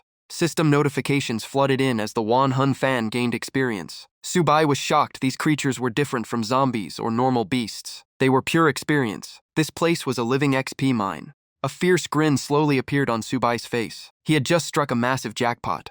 In an instant, the Wan Hun fan soared into the air, forming a black vortex that devoured the swarming corpses. His subordinates inside the skull space rushed out, feasting wildly on the corpses, each one growing stronger with excitement. After the slaughter ended, Diao Ren peeked out and let out a strange laugh, reporting that even more swarms were ahead. Hearing that, the ghosts went completely wild. They howled and charged like starving beasts into a herd of prey. The massacre intensified, and the Wan Hun fan finally broke through its limit, reaching level 6. At the same time, the system unlocked a new ability for the artifact. It could summon 100 souls into a hell furnace, where they would slaughter each other. The strongest surviving wraith would be refined as an official spirit of the 10,000 Souls banner. Su Bai's eyes immediately lit up with interest. This new power was perfectly aligned with his dark taste. Without hesitation, Su Bai activated his spell. The 10,000 Souls banner erupted in blinding light and spread like a giant net over the battlefield. Countless insect corpses and lingering souls were pulled into the sealed dark space inside, like a personal hell prison. In just a few breaths, the feral insect creatures began tearing each other apart inside. The space turned into a brutal meat grinder of blood and chaos. Meanwhile, by the spirit spring, Lin Wanqia's eyelashes trembled. She let out weak, dazed murmurs. Slowly waking from unconsciousness, she sat up. Seeing Fu Yingyun calmly bathing in the pool, Lin Wanqiu was instantly stunned. Her spiritual energy erupted, and her sword returned to her hand. Lin Wanqiu coldly demanded the whereabouts of the evil man, killing intent rising. In her mind, Fu Yingyun was his accomplice, and she should be killed first. Fu Yingyun instantly sensed the killing intent. On full alert, she looked at Lin Wanqiu and realized the once gentle girl had completely changed. Thinking back to saving her earlier, she felt regret and cursed inwardly that she should have let Su Bai handle it. Fu Yingyun tightened her grip on the old wooden staff. Veins bulged as she prepared to fight for her life if needed. Just as Lin Wanqiu was about to strike, a flashback hit her mind. Fu Yingyun blocking the blade earlier, and a skeleton kneeling and begging for mercy. Lin Wanqiu froze, confusion flashing in her eyes. She began questioning what was wrong with her mind. With a heavy sigh, she slowly withdrew her killing intent. She reminded herself she could not harm innocent people and turned to leave. As Lin Wanqiu walked away, Fu Yingyun stood up and shouted after her, asking where she was going. At the cave entrance, a wave of dizziness hit Lin Wanqiu. She braced herself against the wall, her heart filled with bitterness, convinced the earlier strike had truly been meant to kill her. Her face turned pale with pain and disappointment. She could not believe her senior brother would try to kill her, just because of a difference in beliefs. Thinking of her master sparing her, her mind grew even more chaotic. Before her thoughts could settle, the light outside the cave suddenly blinded her, forcing her to shut her eyes and cover them. After adjusting, Lin Wanqiu looked up at the blue sky and muttered to herself, forcing clarity. Her master was evil and must die to prevent future chaos. She should trust her senior brother instead. Just as she finished speaking, a distorted, crazed laugh echoed in her mind. Her pupils contracted sharply. She recognized it instantly as her senior brother's voice. A violent headache erupted. Lin Wanqiu clutched her head, gritting her teeth as her face twisted in unbearable pain. In seconds, her consciousness collapsed. She fell to the ground and fainted. The noise startled nearby birds, sending them scattering into chaos. Meanwhile, deep beneath the spirit ravine, Su Bai's undead forces continued slaughtering the insect horde under the 10,000 Souls banner. Su Bai himself sat motionless, eyes closed, pushing his cultivation to the limit. After an unknown time, Su Bai finally opened his eyes and spoke coldly. The banner had absorbed enough 100 souls were complete, and the insects no longer provided value. It was time to leave. Just as Su Bai stood up to leave, he suddenly felt a violent gust of wind carrying deadly killing intent rushing from behind. His instincts instantly picked up something abnormal. Through the thick mist, a massive creature was tearing through the air. Its membranous wings were 10 times larger than normal insects, radiating a terrifying aura. In the next instant, a giant mosquito-like monster blocked his path. Its blood-red eyes were filled with brutality, freezing the surrounding space. One glance was enough to confirm it was a commander-level beast. The blue ghost flame in Ming Guyin Jun's eye sockets flared up violently. His jaw of bones widened, reacting instinctively to the monster's overwhelming aura. The giant creature locked onto Su Bai with bloodthirsty eyes and charged straight in, intent on piercing everything in its path. Without waiting for orders, TB rushed forward and blocked Su Bai, using his body to take the fatal strike from the monster's sharp proboscis. Even with a body as tough as steel, the terrifying penetration force still made Tai Bi tremble in pain, his arm nearly cracking from the impact. Ming Guyin Jun also stepped up to form a defensive line. His hoarse voice urged urgency. This place was too dangerous, and they needed to retreat immediately. Subai quickly agreed. He could clearly feel his poison resistance had nearly reached its limit, though he still looked at the commander-level beast with reluctance, like it was a massive treasure. Both sides were now locked in a standoff of killing intent. Just as Subai was calculating his next move, the coughing of his subordinates pulled him back to reality. He realized their poison resistance was even worse, and they could not hold on much longer. Without hesitation, Subai swung the 10,000 souls banner and pulled all his subordinates back into it to prevent further erosion from the toxic mist. After handling everything, he calmly turned and stepped back toward the spatial rift. Rising out of the spirit spring, Subai fell into thought. This world was far more dangerous than expected, and the only way to survive was to keep growing stronger. Before he could fully settle his thoughts, a blinding explosion erupted deep in the ravine. The ground shook violently. His instincts screamed danger, and he turned back only to see the same giant monster charging upward. The massive beast tore straight through the spatial crack, dragging swirling currents and collapsing debris behind it. Its aura was suffocatingly violent. But the moment it escaped, it suddenly froze mid-air, as if suppressed by an invisible law of this world. Under that overwhelming pressure, its massive body rapidly shrank. In seconds, it was reduced into a weak, tiny mosquito, stripped of its former dominance. Subai immediately understood. Foreign creatures were heavily suppressed by the laws of this world. Once they came out, there was no returning. Seizing the opportunity, he swung the 10,000 souls banner. Black energy erupted and directly swept the insect into it. In an instant, the monster was sealed inside the dark space of the banner, surrounded by countless other insects in a dense, eerie mass. The appearance of a commander-level beast threw the insect swarm into chaos. They scattered in panic, but a true predator never shows mercy. The monster went on a rampage, slaughtering its kind with claws and proboscis. Blood and flesh splattered everywhere. Subai quickly realized this red mosquito had previously been suppressed by its bloodline. Ignoring the chaos inside the 10,000 souls banner, Subai scanned the shattered cliffs. This place clearly hid more secrets, but what he needed most was still strength. As he planned his future, Lin Wanqia's cold figure raising her sword to kill him flashed in his mind. Subai frowned, unable to understand why she saw him as an enemy. After finishing everything beneath the ravine, Subai slowly surfaced. His thoughts still lingered on Shen Yunbing's betrayal. In the end, he concluded only one thing: truth could only be found through strength. Just before reaching the surface, Subai transmitted a message into the skull space, asking TB about the origin of the commander-level beast that had just appeared.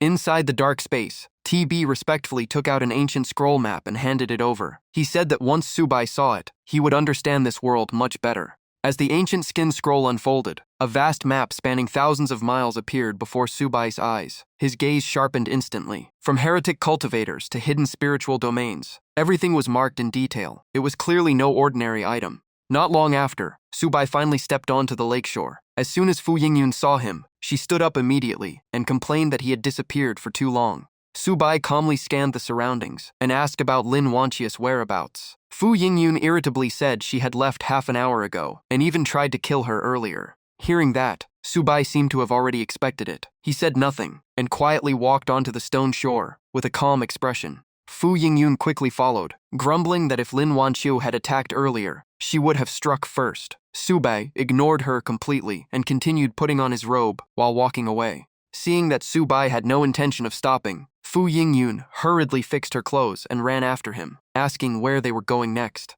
Only after leaving the dark tomb and standing under the wide, cold sky did Subai finally speak. Their next destination was another spiritual domain. In another desolate mountain range, a group of cultivators walked while excitedly discussing rumors of a spiritual cave ahead. If they found spirit stones, their strength would increase greatly. Suddenly, the leader stopped and pointed at a distant rock with shock. A woman lay unconscious. There it was, Lin Wanqiu.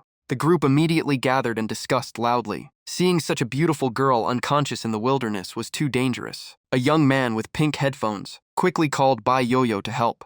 A white-haired girl named Bai Yoyo stepped forward and froze instantly. The moment she saw Lin Wanqia's pale face, her eyes turned red as if something deep in her memory had been awakened. A strange sense of familiarity spread through Bai Yoyo's body, as if an inescapable fate connected them. After a brief daze, Bai Yoyo gently placed her hand on Lin Wanqia's chest and slowly infused pure spiritual energy to heal her injuries. In just a few breaths, Bai Yoyo quickly identified the problem. Lin Wanqiu had suffered a severe mental attack that threw her mind into chaos. If discovered later, the consequences would have been disastrous. Moments later, Lin Wanqia's eyelashes trembled as she slowly woke from her deep coma. The moment she opened her eyes, the white-haired girl in front of her made her freeze in shock. She subconsciously called out in disbelief. The words Yu, junior sister, had barely left her mouth when Bai Yoyo pointed at herself in confusion, asking how she knew her name. Lin Wanqiu was not surprised and quietly sighed inwardly, realizing her junior sister had also lost her memories.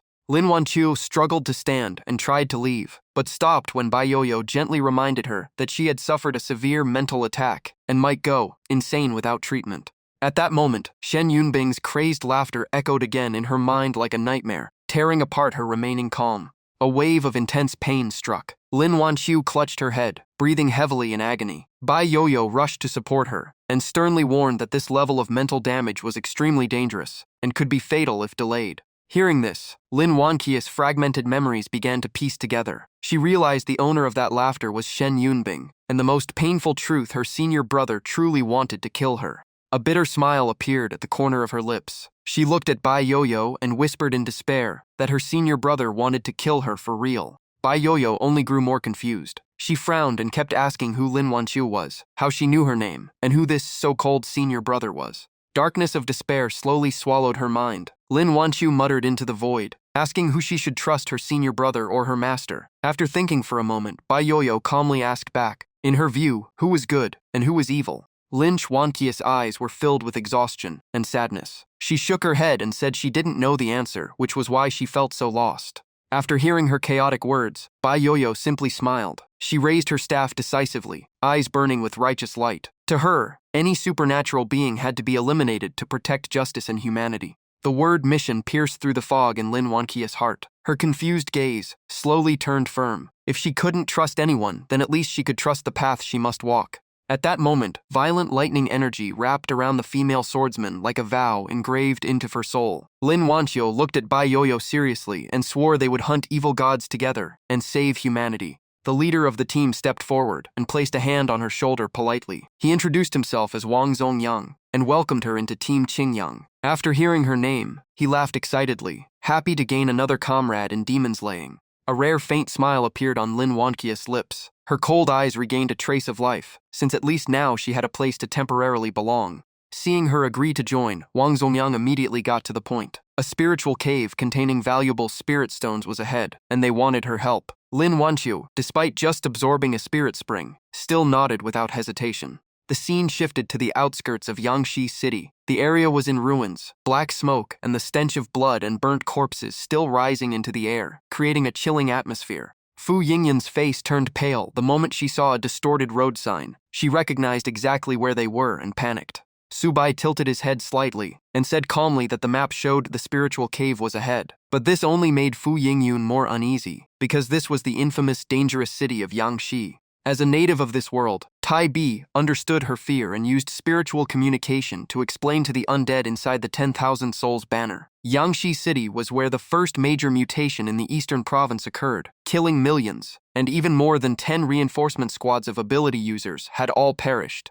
Tai Bi's expression grew heavy. His killing intent spread, making the atmosphere even more oppressive, as if this place were hell on earth. Despite the warning from his subordinate, Subai showed no hesitation. He stepped onto the ashes and walked straight into the dead city. Fu Yingyun quickly followed, afraid of being left behind in this eerie place. Fu Yingyun was still afraid, but thinking back to her recent harsh training, she slowly regained confidence. She was much stronger now, and with Subai beside her, she felt safer. But just as hope appeared, swarms of rotten zombies poured out from the dark corners of the city like a black tide, flooding the streets. Seeing this, Fu Yingyun frowned tightly and muttered that things were already like this at the entrance. This place was indeed far from simple. At that moment, a blue system interface suddenly appeared before Subai, accompanied by a cold mechanical voice announcing that the goo cultivation was complete and the goo king had been born. It asked if he wanted to claim it. Subai's lips curved slightly in satisfaction. After Subai confirmed, the system completed the binding. He raised the 10,000 Souls banner and pointed it at the zombie horde, coldly commanding the Goo King to act. A blinding light tore through the darkness from within the banner. The figure that emerged in mid-air was the giant mosquito monster from the earlier life and death battle. Freed once again, the Goo King spread its terrifying wings. Its scythe-like limbs swept through the zombie swarm. Wherever it passed, skulls and flesh were torn apart like a slaughter machine. Witnessing this overwhelming massacre, the undead inside the skull space couldn't help but discuss in shock. This new monster was so powerful that even they felt pressure from it. Tai Ti slightly frowned as his fighting spirit surged, realizing that if he didn't keep growing stronger, he would eventually be left behind.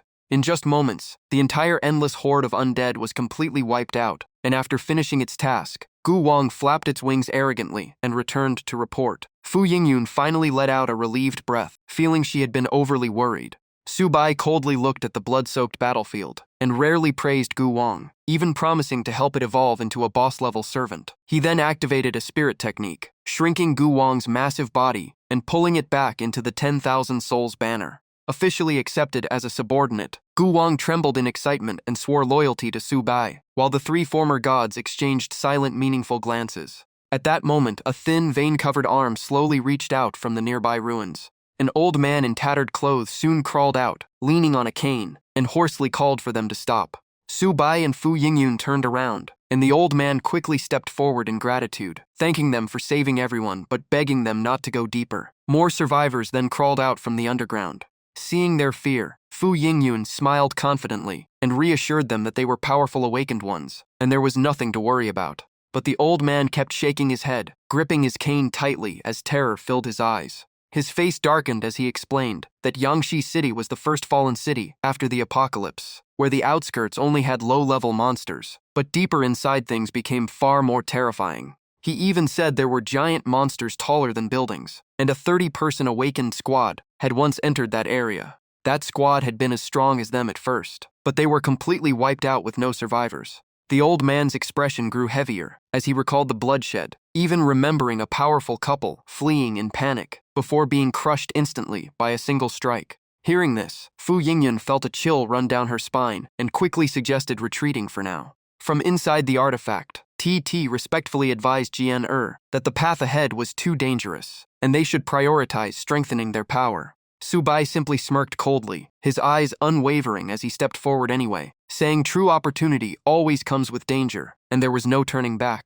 Watching their figures disappear into the mist, the old man sighed, while a child asked if they would really face that giant monster. The old man bent down, gently pushing the children forward with a calm smile, telling them to call everyone out since the zombies were gone and they were free. The children instantly cheered, celebrating loudly as if salvation had finally arrived. The boy quickly ran back and shouted into the basement that everyone could come out now. Encouraged, the survivors crawled out and burst into tears of joy when they saw the plaza was truly clear, hugging each other as they finally felt free. But just as hope rose, a panicked, distorted voice suddenly echoed from the ruined wall, screaming for the boy to stay away and warning that the person beside him was not human. The warning struck like lightning, leaving the boy frozen in place as he slowly turned toward the old man beside him in pure terror, stammering as he called him grandpa in disbelief. In that instant, the old man's gentle disguise was violently torn away. His mouth split open unnaturally wide, revealing rows of jagged teeth as a grotesque laugh echoed out. Veins bulged across his bloodshot eyes, and writhing fleshy parasites crawled out from his throat. A distorted voice rang out in delight. Finally, all these prey had walked right into his feast. The mutation completed in an instant as the old man's head exploded, replaced by massive tentacles shooting into the sky. His frail body transformed into a colossal tyrant beast towering over buildings. The survivors panicked instantly, screaming and trampling each other in a desperate attempt to escape.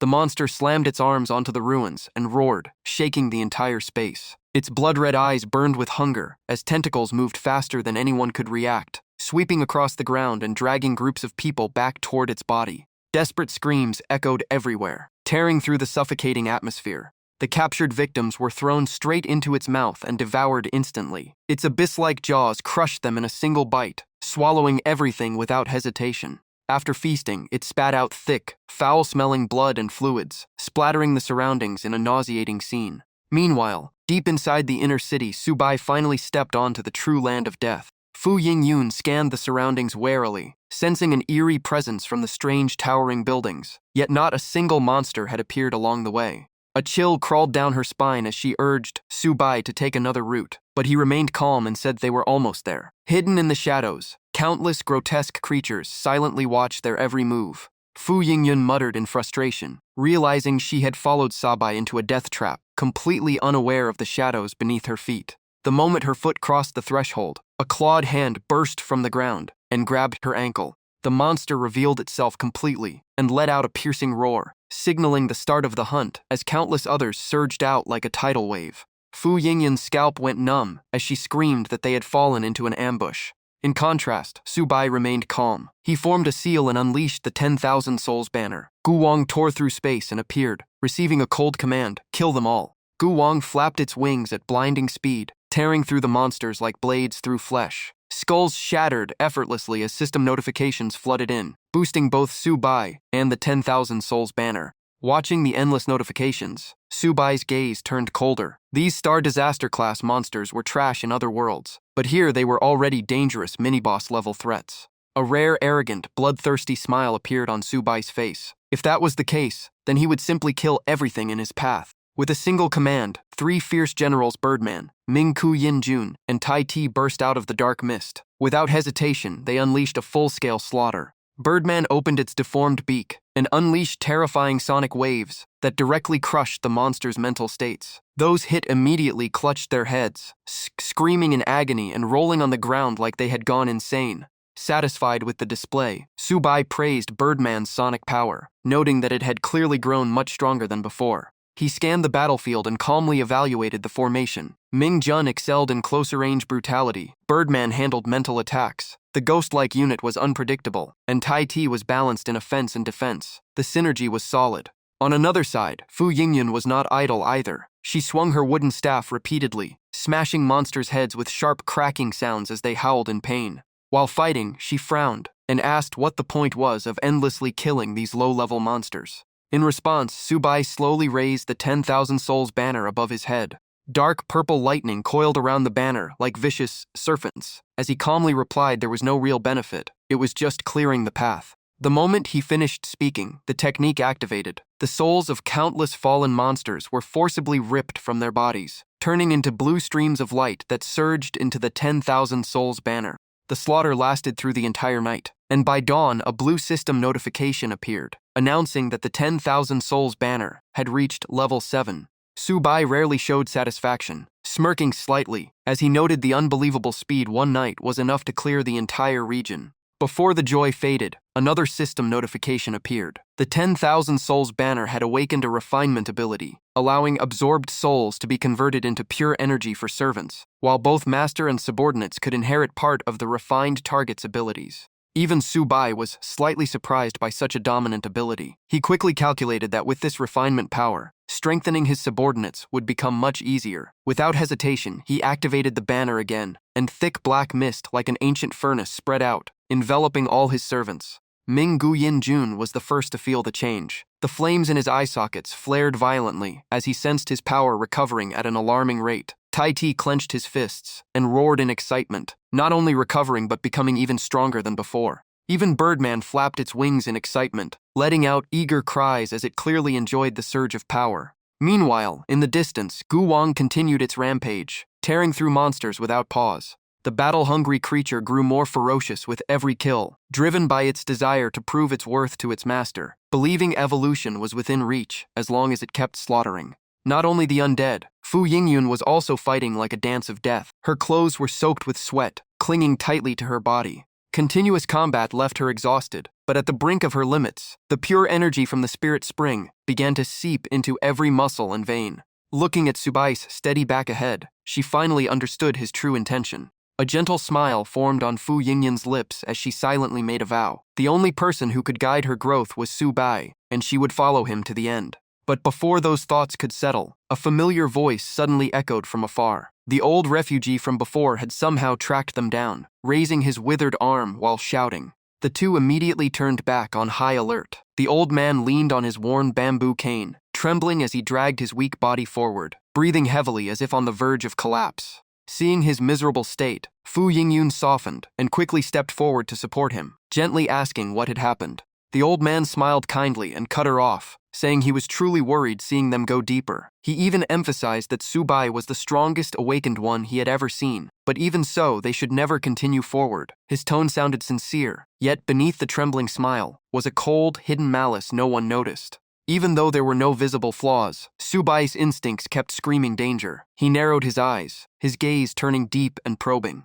His grip on the 10,000 Souls banner loosened slightly as he planted it into the ground, producing a dull, heavy thud that pressed down on the atmosphere. Completely unaware of the danger, Fu Yingyun continued speaking calmly, trying to reassure the old man that they were already prepared for battle, and he didn't need to worry. But before she could finish, a slimy tentacle suddenly shot out from behind the old man like a hunting snake. Fu Yingyun's face instantly turned pale, her words freezing in her throat. Without giving her any chance to react, the tentacle wrapped tightly around her snow-white neck. Her cry for help was instantly cut off as she let out a desperate gasp. In the next moment, a terrifying force lifted her into the air like a powerless toy. Under that overwhelming suppression, all her strength was completely sealed. In an instant, the old man's kind disguise vanished completely, revealing a grotesque octopus-like demon with a gaping mucus-filled mouth like an abyss. Its twisted tentacles dragged Fu Yingyun straight toward its jaws. The situation had reached a critical point, and Su Bai could no longer stand by.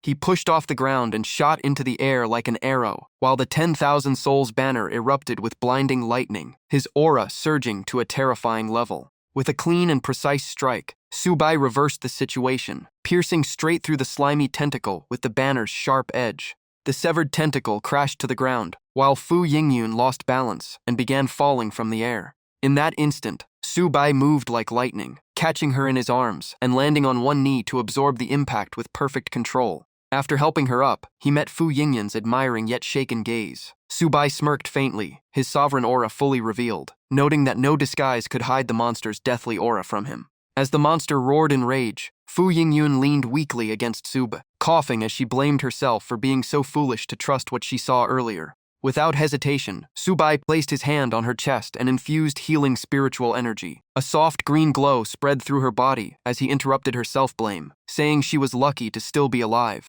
Though weakened, Fu Yingyun still forced herself to push aside her condition and urged Su Bai to focus on the monster instead, clearly still worried about him. Before she could finish, the octopus demon burst into manic laughter, its eyes gleaming with sinister light. Its jagged, mucus-covered teeth made the scene even more horrifying as it mocked them, saying they would all become its food. Witnessing their master being insulted, the undead forces erupted with killing intent and charged forward. They swore that anyone who touched Su Bai would have to step over their corpses first. Ming Guyanjun led the charge, his blade cutting through the air in sharp arcs, easily slicing through the monster's massive tentacles. Seeing the severed flesh twitching on the ground, the skeleton laughed wildly in excitement, clearly not taking the monster seriously at all. In an instant, Gu Wang activated its ghostly movement technique, flickering behind the monster with unpredictable speed. It declared that assassination and speed were its true strengths. Seizing the opportunity, Gu Wang lunged forward and clung onto the monster's slimy body, its voice filled with greedy intent as it targeted the creature's blood.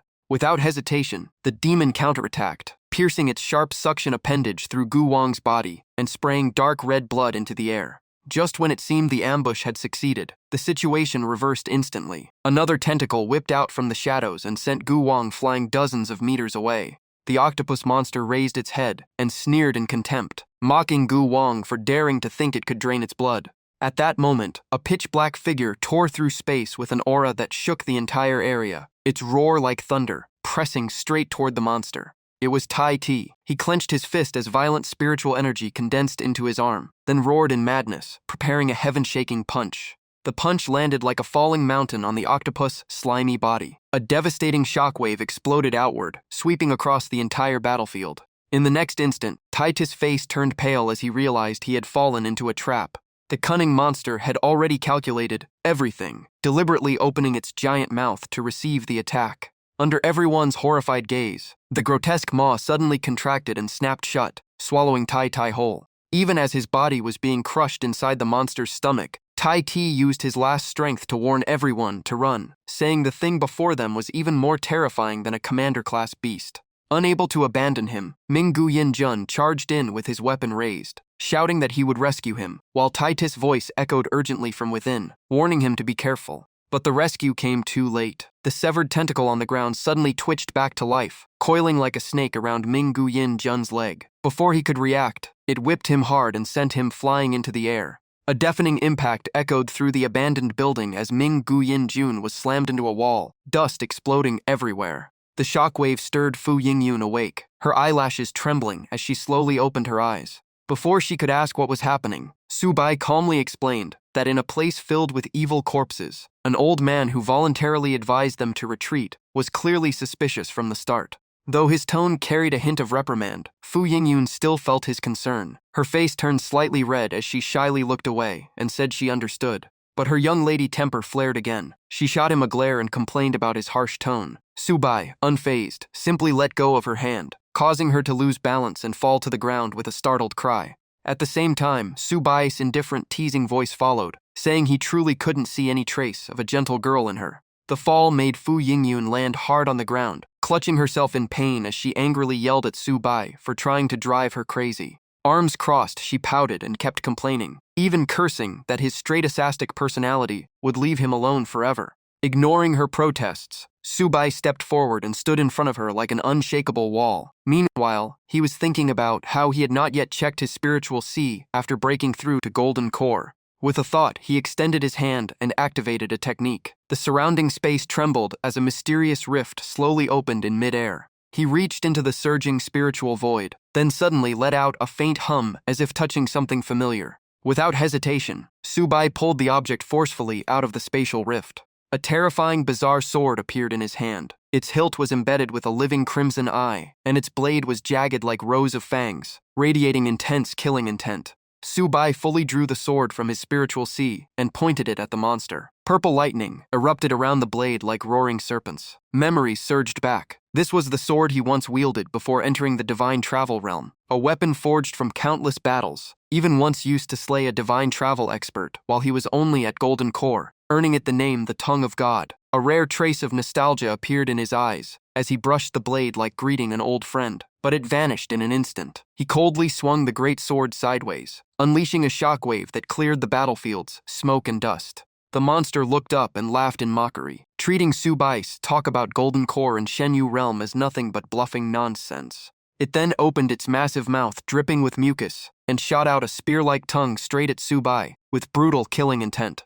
In that instant of life and death, the demonic eye on the sword hilt suddenly flared to life as if awakening. Subai stomped the ground and launched into the sky, landing above the monster's head with overwhelming pressure. He raised his divine sword as heaven and earth spiritual energy surged wildly, endless thunder converging into the blade. The octopus monster instantly fell into panic, its voice trembling in disbelief. In the next moment, Subai landed back on the ground. Behind him, a perfect sword line sliced through the monster's body, chilling anyone who saw it. Purple lightning erupted from the cut, crackling endlessly as chunks of flesh were burned into ash.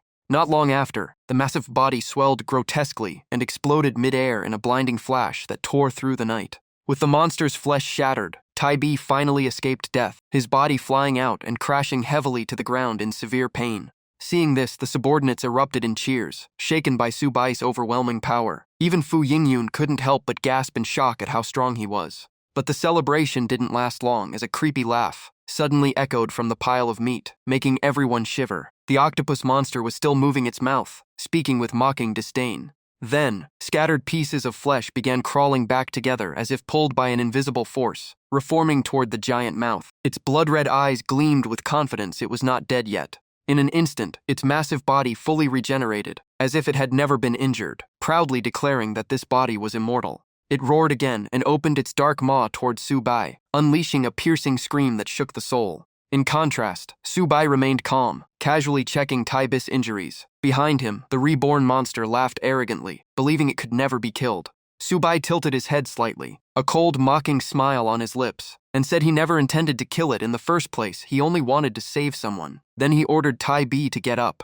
Hearing the command, TB gritted his teeth and forced himself up, filled with deep gratitude and determination not to disappoint Subai. Facing the monstrous creature, Subai let out a cold snort, speaking with hidden meaning, as if he had already seen through everything. His eyes turned icy as his words struck like blades, suggesting something was hunting this monster and wanted it dead. Exposed on the spot, the octopus monster's expression changed drastically, its eyes flashing with cold unease. It went into a frenzy, screaming wildly as it tried to hide its panic, shouting that it must devour everything to evolve. In the next moment, countless giant tentacles swept out like a storm, filling the air with suffocating killing intent as the monster tried to evolve into a calamity-tier beast. Sensing danger, Subai reacted instantly and pushed Fu Yingyun out of the attack range. As soon as she regained balance, Subai grabbed her hand and pulled both of them away like lightning, escaping the danger zone. Seeing them running toward a forbidden direction, the octopus monster panicked and chased after them, screaming for Subai to stop. Hearing its unusual tone, Subai abruptly stopped, his foot scraping a clear mark across the ground. He turned back with a mocking laugh and coldly said, "The one heading toward doom was the monster itself." At that moment, the creature behind him also froze in place. Instinctive danger sense went off like crazy, making the octopus monster break out in cold sweat. Its pupils shrank violently, voice trembling in fear but unable to speak. It could only stiffly tilt its head upward toward the sky. In its vision, a massive figure stood on top of a high-rise building, releasing an overwhelming aura that froze its blood. The sunlight behind that figure formed a divine halo, turning it into a symbol of death and killing intent. Facing the intruder, the creature on the rooftop let out a piercing screech, asserting itself as the apex predator. Through its bone-like armor, its true form was revealed a giant mutated praying mantis. After the intimidation display, its hind legs coiled and launched it down, shattering the rooftop as it moved so fast only afterimages remained. In just a few breaths, its twin scythe arms swung wildly, slicing apart all the writhing tentacles. Blocked right when its prey was about to escape, Baitu erupted in rage, snarling at the mantis to get lost because the humans were its food. The mantis responded by slowly raising its death scythes and laughing mockingly, saying it was ridiculous for an intruder to order the owner of this territory to leave. Refusing to back down, Baitu roared that it never wanted conflict, but after devouring hundreds of humans, it had nothing left to fear. It then unleashed dozens of tentacles like a storm. In an instant, a brutal battle between two monstrous beasts erupted, both fighting like bloodthirsty killing machines. Amid the chaos, Subai and Fu Yingyun did not flee. They hid in the shadows, calmly watching as if waiting for something. Fu Yingyun swallowed nervously, asking about the creature's identity. Subai calmly replied that it was the lord of this region. He smirked and analyzed that the octopus kept blocking their path, meaning something deeper ahead was even more terrifying, and that was exactly where he intended to lead it. Subai turned slightly to Fu Yingyun and confidently stated he had known from the beginning that something else would eventually kill that monster. On the battlefield, the situation grew more intense as Baitu wrapped its tentacles around the mantis' legs to restrict its movement. The crushing force made both monsters tremble from exhaustion, but the mantis' scythes were far sharper, slicing through tentacles like paper and forcing Baitu to bleed dark blue blood. Realizing it was heading toward mutual destruction, Baitu panicked and tried to negotiate, screaming for the mantis to team up and kill Subai first. But a proud apex predator like the mantis would never listen to prey. It roared in disdain and refused outright. Its massive scythes then rained down mercilessly, tearing through Baitu's flesh as it declared it would devour it first. Backed into a corner, Baitu unleashed its final desperate attack, spewing a thick, foul black liquid straight at the mantis' face. The mantis still got hit, screaming in pain, vomiting, and cursing as the stench assaulted its mind. After wiping off the slime, the mantis stared with bloodshot eyes and laughed in satisfaction, realizing Baitu's core was heavily injured and it would die soon. Baitu coughed blood and coldly replied that the mantis had also been poisoned and would not survive either. As both monsters struggled in critical condition, slow footsteps echoed from the darkness. Dim light revealed Subai's cold face as he stepped out, calmly saying that those two insects seemed far too comfortable. Realizing he had been used by Subai, Baitu immediately flew into rage and shifted all blame onto the mantis. The mantis coughed out a mouthful of green blood, unwilling to accept that Subai had become the ultimate fisherman. Sensing danger, Baitu turned and fled, rushing straight onto the rooftop of a tall building. While escaping, it coughed violently and threw out ridiculous farewell lines just to save face. Subai's eyes turned icy as killing intent surged. He coldly said escaping would not be so easy. With a hand seal, a massive black bird tore through space. Subai jumped onto its back without hesitation and took to the air to chase Baitu. Seeing Subai still relying on a closer-range sword, Baitu laughed proudly, believing physical attacks were useless against it, thinking he was wasting effort. Subai ignored it completely. His divine sword dragged backward as endless purple lightning gathered, crackling so violently it shook space itself. In an instant, Subai slashed down decisively. A blinding swordlight split the sky and cleanly cut Baitu's massive body in half. Even more terrifying, a sinister aura emerged from the blade, forming a distorted skull that sent chills down the spine. The swordlight erupted through the monster's body, blasting it apart and reducing Baitu's flesh into countless fragments scattered everywhere. Even with its body destroyed, the grotesque mouth still laughed defiantly, repeating that it was immune to physical attacks. Floating in midair, Subai calmly explained with overwhelming pressure that once a cultivator reached the nascent soul realm, the soul could separate from the body, making physical damage meaningless. His smile became even more unpredictable. Subai slowly rotated his greatsword like a death sentence. With each spin, wisps of the monster's soul were forcibly pulled out and dragged into the terrifying vortex. The blade's jagged edges ground its spirit without mercy. Subai explained that this sword was a natural nemesis, because it could directly drag out and kill the enemy's primordial spirit. Faced with this absolute counter, Baitu's soul trembled in despair, unable to believe what was happening.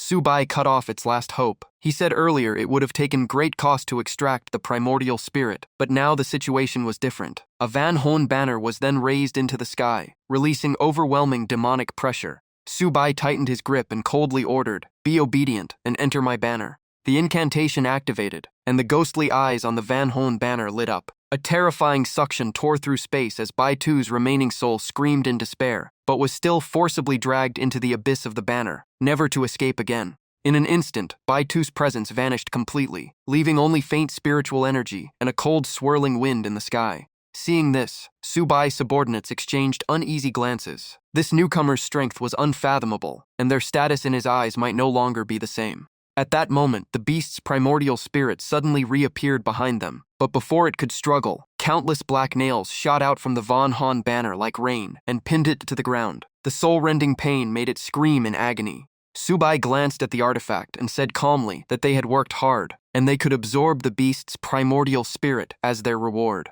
The words struck like thunder. Everyone froze in disbelief, some trembling, unable to speak, unable to believe they were truly being given this. Even they themselves could not believe Subai was this generous. Without hesitation, the vengeful spirits rushed in like starving wolves, tearing apart the beast's primordial soul and devouring it greedily. As they swallowed it, they praised the purity of this energy source, while Baitu could only scream in despair and beg them to stop, but no one cared. From a distance, Subai watched everything in silence, a cold smile on his lips. He always made rewards and punishments clear, and after his past life's lessons, he would never allow betrayal again. Once things settled, Subai turned around only to realize the mantis had already vanished without a trace. He snorted coldly without panic. With his golden core cultivation, his divine sense could cover a massive range. He closed his eyes, extended his perception, then reopened them with a gaze sharp enough to pierce everything. Under his divine sense, the world split into layered coordinates, exposing everything with no place to hide. Soon, his cold gaze locked onto a dark alley deep in the corner of the street, where something was clearly hiding. The moment he confirmed the target, he struck. His sword unleashed a violent arc of blue-purple lightning, tearing through the darkness. The hidden creature was not weak. It raised its scythe-like claws to block, barely managing to withstand the terrifying lightning strike. Even though it blocked the attack, the shockwave forced its legs deep into the cracked ground, and it screamed in agony. Realizing the gap in power was hopeless, the beast panicked and screamed for help, begging its lord to save it. As the cry echoed, the sky suddenly changed color. Blood-red lightning tore through the heavens as an ominous aura spread across the area. From afar, a deep demonic voice echoed through the air. "Who dares cause trouble in my western young city?" The voice carried overwhelming pressure, roaring with killing intent. Just the sound alone shook the ground and rattled nearby buildings. Sensing the terrifying aura approaching, Subai's expression turned serious. This pressure clearly belonged to a nascent soul realm expert, far from simple.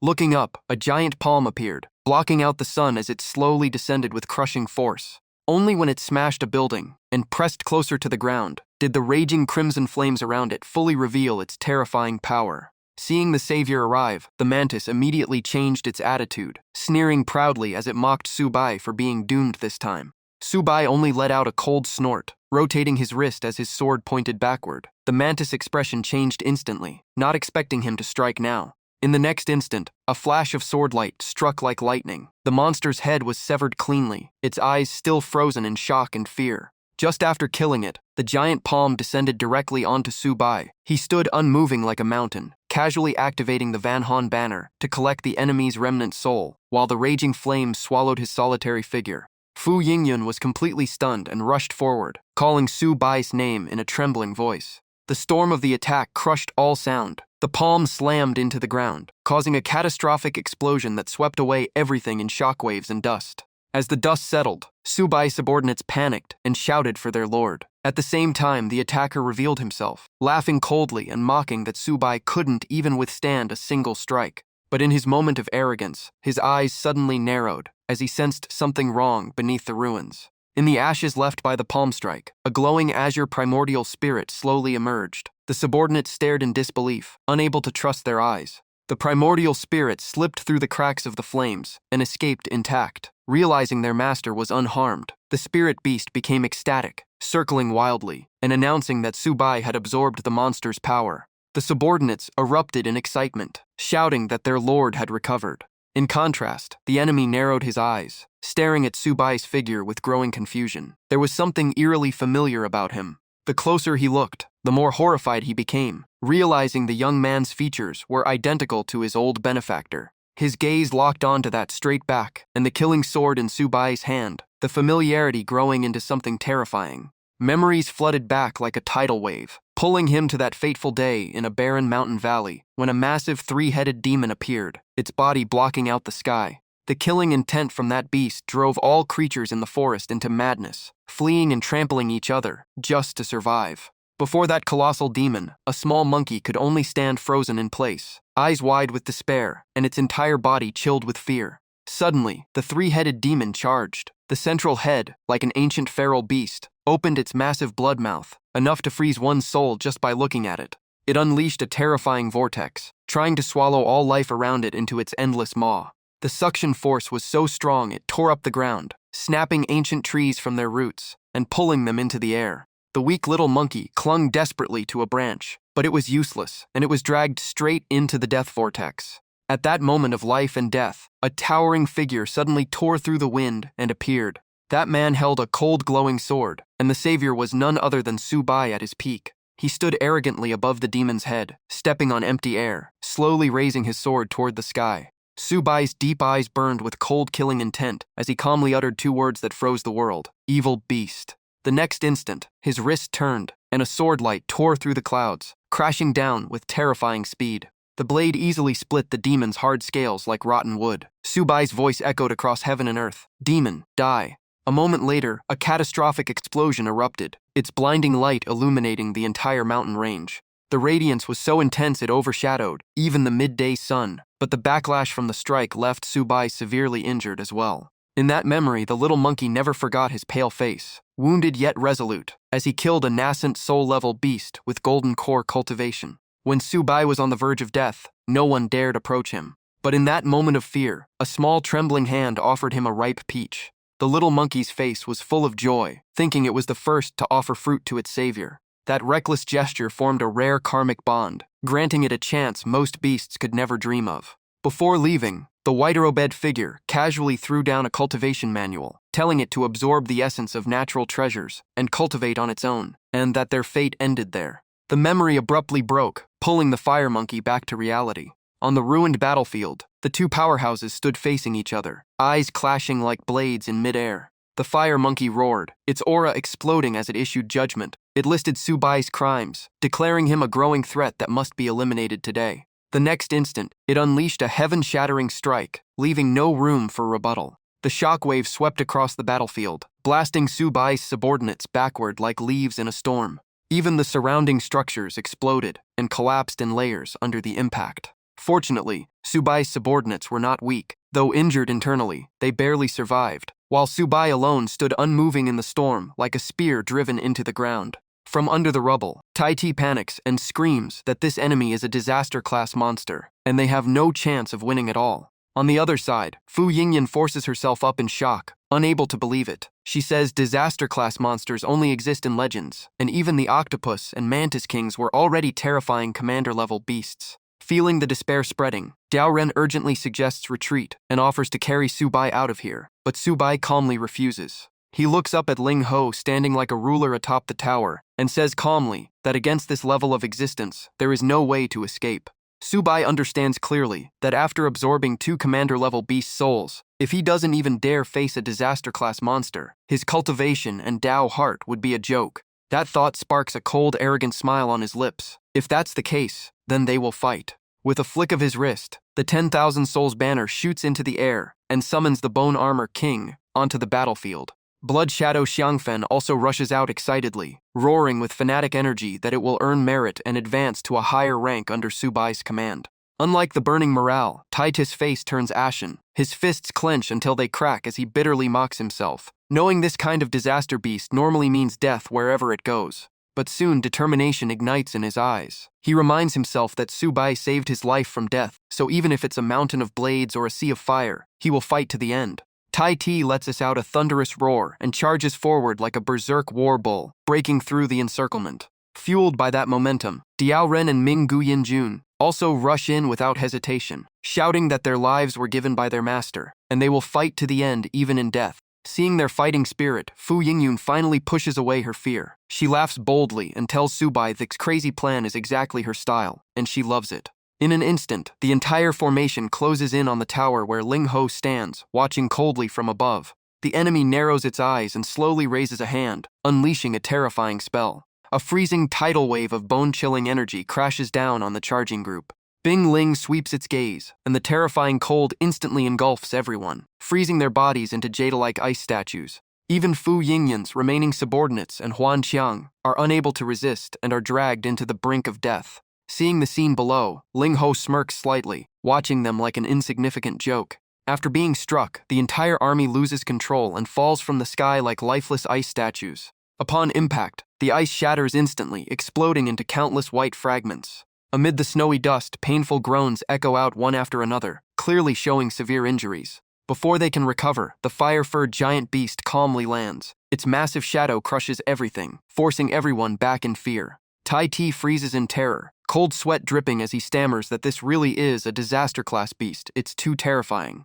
Even in despair, Ming Guyin Jun boasts that in its prime it could crush the beast with one finger. Diao Ren panics and tells it to shut up, saying they are not even on the same level. Fu Yingyun nearly collapses mentally under the pressure, muttering bitterly that she hasn't even gotten married yet and is about to die here. Just as she finishes speaking, her instincts sense something wrong, and her pupils shrink sharply. Ahead of her, a steady figure walks through the ruins like a mountain, refusing to retreat. Seeing him, her dry lips unconsciously whisper Subai's name. Fu Yingyun panics as fear surges inside her, shouting at him what he is trying to do and whether he really intends to risk his life. No one knows that from the moment Subai saw his comrades being pushed into such a desperate state, fury had already ignited inside him. A chilling killing intent spreads through the air, so heavy it makes it hard to breathe. Tai Ti grits his teeth and tries to stop him, begging Subai not to act recklessly because the gap in strength is too huge. Ming Guyin Jun quickly joins in, urging him to stay rational and saying retreat is still their only chance to survive. But Subai does not waver at all, walking straight toward the ferocious fire ape. Diao Ren understands his arrogant nature and can only sigh helplessly at this cruel fate. In the beast's eyes flashes a mocking disdain, its lips curling in arrogance. It laughs, saying it is interesting that they still refuse to run, and declares it will play a little to see what a golden core cultivator like him can really do. Faced with the ridicule, Subai remains calm and cold, locking his sharp gaze onto the enemy. In an instant, Subai tightens his grip on the 10,000 Souls banner and erupts with overwhelming power. Without hesitation, he swings the artifact forward, striking directly at the fire ape's vital point. But the monster merely tilts its body and easily dodges, laughing mockingly that the speed is far too slow. Even after repeated failures, Subai's attacks remain steady and relentless, each strike crashing forward like a storm, pressing toward the enemy's death point. Yet the fire ape's movement is bizarrely agile, dodging everything with ease. After toying with him for a while, the beast laughs proudly, saying Subai has no ability to even touch it.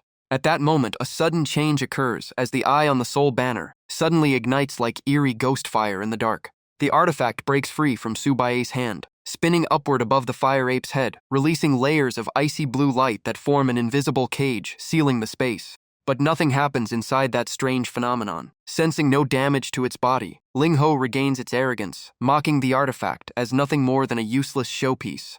After its mocking words, the beast begins gathering freezing power again, preparing a devastating strike. Cold energy condenses in its palm, but at the moment of activation, only a whistling cold wind remains with no frost appearing. The beast freezes in shock and screams in disbelief. Even so, the monster stares at its empty hand, eyes wide and voice trembling in confusion, unable to understand why its power has suddenly vanished. Not only the fire ape is stunned, even TT and Fu Yingyun behind them are shocked. trying to figure out what just happened. The beast has clearly stopped attacking, so what method did their master use? Ling Ho grits its teeth in rage, looking up at the floating skull above with veins bulging on its forehead. It growls unwillingly, wondering if that thing is responsible, but it is clearly just a low-grade artifact. Seizing the rare opening, Subai speaks coldly like delivering a verdict. You don't have time to think anymore. Diao Ren, move. Upon receiving the order, Diao Ren spreads its massive wings and lands beneath Subai, loudly accepting command. Borrowing its momentum, Subai instantly shoots forward like a streaking meteor toward the monster. Seeing him still charging forward, the beast smirks in contempt, mocking him for his useless persistence. It casually reaches towards Subai, its gaze full of disdain. In its eyes, a golden core cultivator like him is nothing more than an ant. But just as it prepares to unleash its power, the entire space suddenly falls into an eerie silence. The wind disappears completely, and even demonic energy vanishes without a trace. Before it can understand what is happening, a blade filled with terrifying killing intent tears through space and slices cleanly through its body at a speed beyond visual perception. The distant group all widen their eyes in shock, cries of disbelief erupting one after another at the horrifying scene. That icy slash directly knocks Ling Hao's soul out of its physical body. The defeated beast freezes completely, eyes nearly popping out, gasping in disbelief as it cannot accept what has just happened. Seeing its shocked expression, Subai no longer hides his methods. He calmly explains that wind, fire, and lightning are forces of nature, and as natural power, they must rely on the environment to exist. Subai tilts his head slightly, his cold gaze sweeping across the battlefield and sending a chill down everyone's spine. He then reveals the true secret of the Soul Banner. It doesn't just devour souls, but also absorbs everything around it, forming a true vacuum zone. Hearing this, Ming Guyin Jun and Fu Yingyun slap their thighs in sudden realization. They finally understand that as long as the environment is sealed, the enemy cannot use its abilities. Cheers erupt everywhere as everyone is shaken by Subai's power. Only TT grows more serious, his eyes narrowing as he senses the hidden danger behind this ability. Backed into a corner, Ling Ho suddenly bursts into deranged laughter. It admits its mistake but arrogantly declares that a single blade could never kill it. It roars, determined to show the gap between terrifying realms of power. As soon as it finishes speaking, its primordial soul sphere expands violently. The original azure glow turns into a blazing orange, while its physical body below crumbles into ash and is swept away by the wind. The massive soul form beats its chest in rage, releasing all suppressed fury, then roars that even a partial self-detonation of its cultivation will ensure no one in West Yang City survives. Hearing this thunderous declaration, Ming Guyin Jun and Fu Yingyun turn deathly pale, their hearts nearly stopping. They warn that a disaster-class beast self-destructing could wipe out an entire city, and the gap in power is simply too vast. With death pressing in, Diao Ren trembles as it looks at its master and urgently begs for retreat, promising to carry him away immediately. The others also rush to advise escape, saying survival is the only chance left. Facing the line between life and death, Subai's lips curl into an arrogant smile. He looks directly at the fire ape and speaks in a low voice with overwhelming pressure. Your realm is higher than mine, and I cannot kill you yet, but don't even think about self-destructing in front of me. In a flash, he raises his sword before his chest, vast spiritual energy surging into the blade. Deep blue chi coils around it, forming a crushing pressure that makes the enemy struggle to breathe. His lips move as he chants an ancient incantation. Mystic runes on the sword light up simultaneously, and Ling Hao's expression changes drastically as a bad premonition rises in its heart.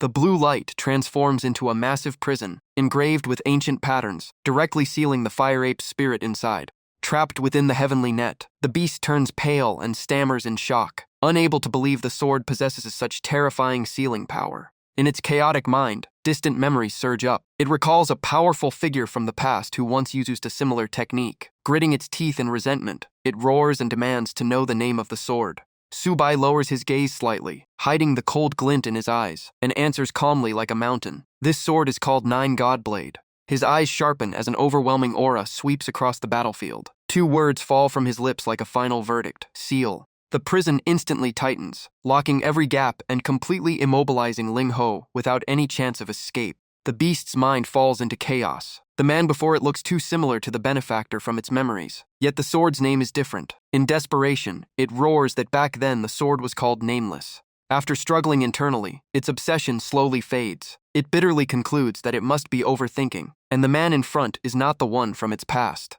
After being forcibly sealed, the blazing soul sphere rapidly deflates like a punctured balloon, returning to its original dim azure state. Seeing the crisis finally resolved, Fu Yingyun clenches her fist in excitement, her face filled with relief. Tati respectfully lowers his head, completely convinced by his master's methods. Once everything settles, Subai slowly steps down from his mount and lands gently on the ground like a falling leaf. He forcefully plants the 10,000 souls banner into the shattered ground, the piercing impact echoing across the ruined battlefield. Subai's refined face sinks into cold shadow, killing intent intensifying in his eyes. He stares at Ling Ho and declares in a cold voice, "Become my servant." As soon as he finishes speaking, his hand loosens, the motion casual as if discarding something useless. The 10,000 souls banner shoots into the air, spinning above the defeated beast. A thunderous command echoes down, "Capture." At the order, countless obsidian chains erupt from the depths of demonic energy, wrapping around Ling Hao's spirit and forming a pitch-black cocoon. But at that moment, Subai's eyes narrow as he notices something strange. Even he can't help but frown. Even while dragged deep into demonic energy, the spirit continues to struggle violently, refusing to submit and resisting the banner's terrifying pull. The obsidian chains tighten to their limit, nearly snapping, yet still fail to drag the monster even half a step. Ling Ho roars in rage, claiming a mere golden core cultivator like Subai has no right to enslave it with a broken banner. Before it finishes speaking, a terrifying surge of power erupts from its spirit, shattering all binding chains into fragments. The shockwave sweeps outward, forcing Subai to raise his arms to block the violent impact. After reassessing the gap in strength, he clicks his tongue in regret. The realm difference is too great. Even the 10,000 souls banner cannot forcibly subdue it. The situation reaches a dead end, yet Subai still stands firm without retreating. He issues a final ultimatum. Enter the 10,000 souls banner, and you may still have a chance at freedom. Otherwise, you will be sealed forever in this sword's hell. Hearing this, Ling Ho sneers coldly and refuses. It declares that since gaining human form, it swore to only ever bow to its benefactor from the past, and will never recognize another master. Its arrogant aura erupts again as it stands tall within the seal, refusing to lower its gaze even in defeat. It looks at Subai and bluntly says he is unworthy. Rejected outright, Subai's brows furrow slightly. A faint irritation rises in his chest as the opponent continues resisting to the end. Silence falls. Subai slowly raises his hand and fully activates the soul-binding art. Space distorts violently as a pitch-black blade sheath emerges from the void. Dominating energy engulfs the sword as it tears through the air into the sky. Subai's emotionless voice follows. If you refuse to submit, then remain inside the blade forever. In the silent sky, the sword spins with bone-chilling killing intent and pierces into the blazing orange soul. Under overwhelming pressure, the light is suppressed, revealing Ling Hao's original azure spirit. The sword aura forces it toward the sheath, dragging it step by step into despair. At the edge of fate's blade, it struggles wildly mid-air, its roar tearing through the night as it refuses to be sealed. But the outcome is already decided. The sword slips perfectly into its sheath, dragging Ling Hao's soul inside and sealing it completely before returning quietly to Subai's hand.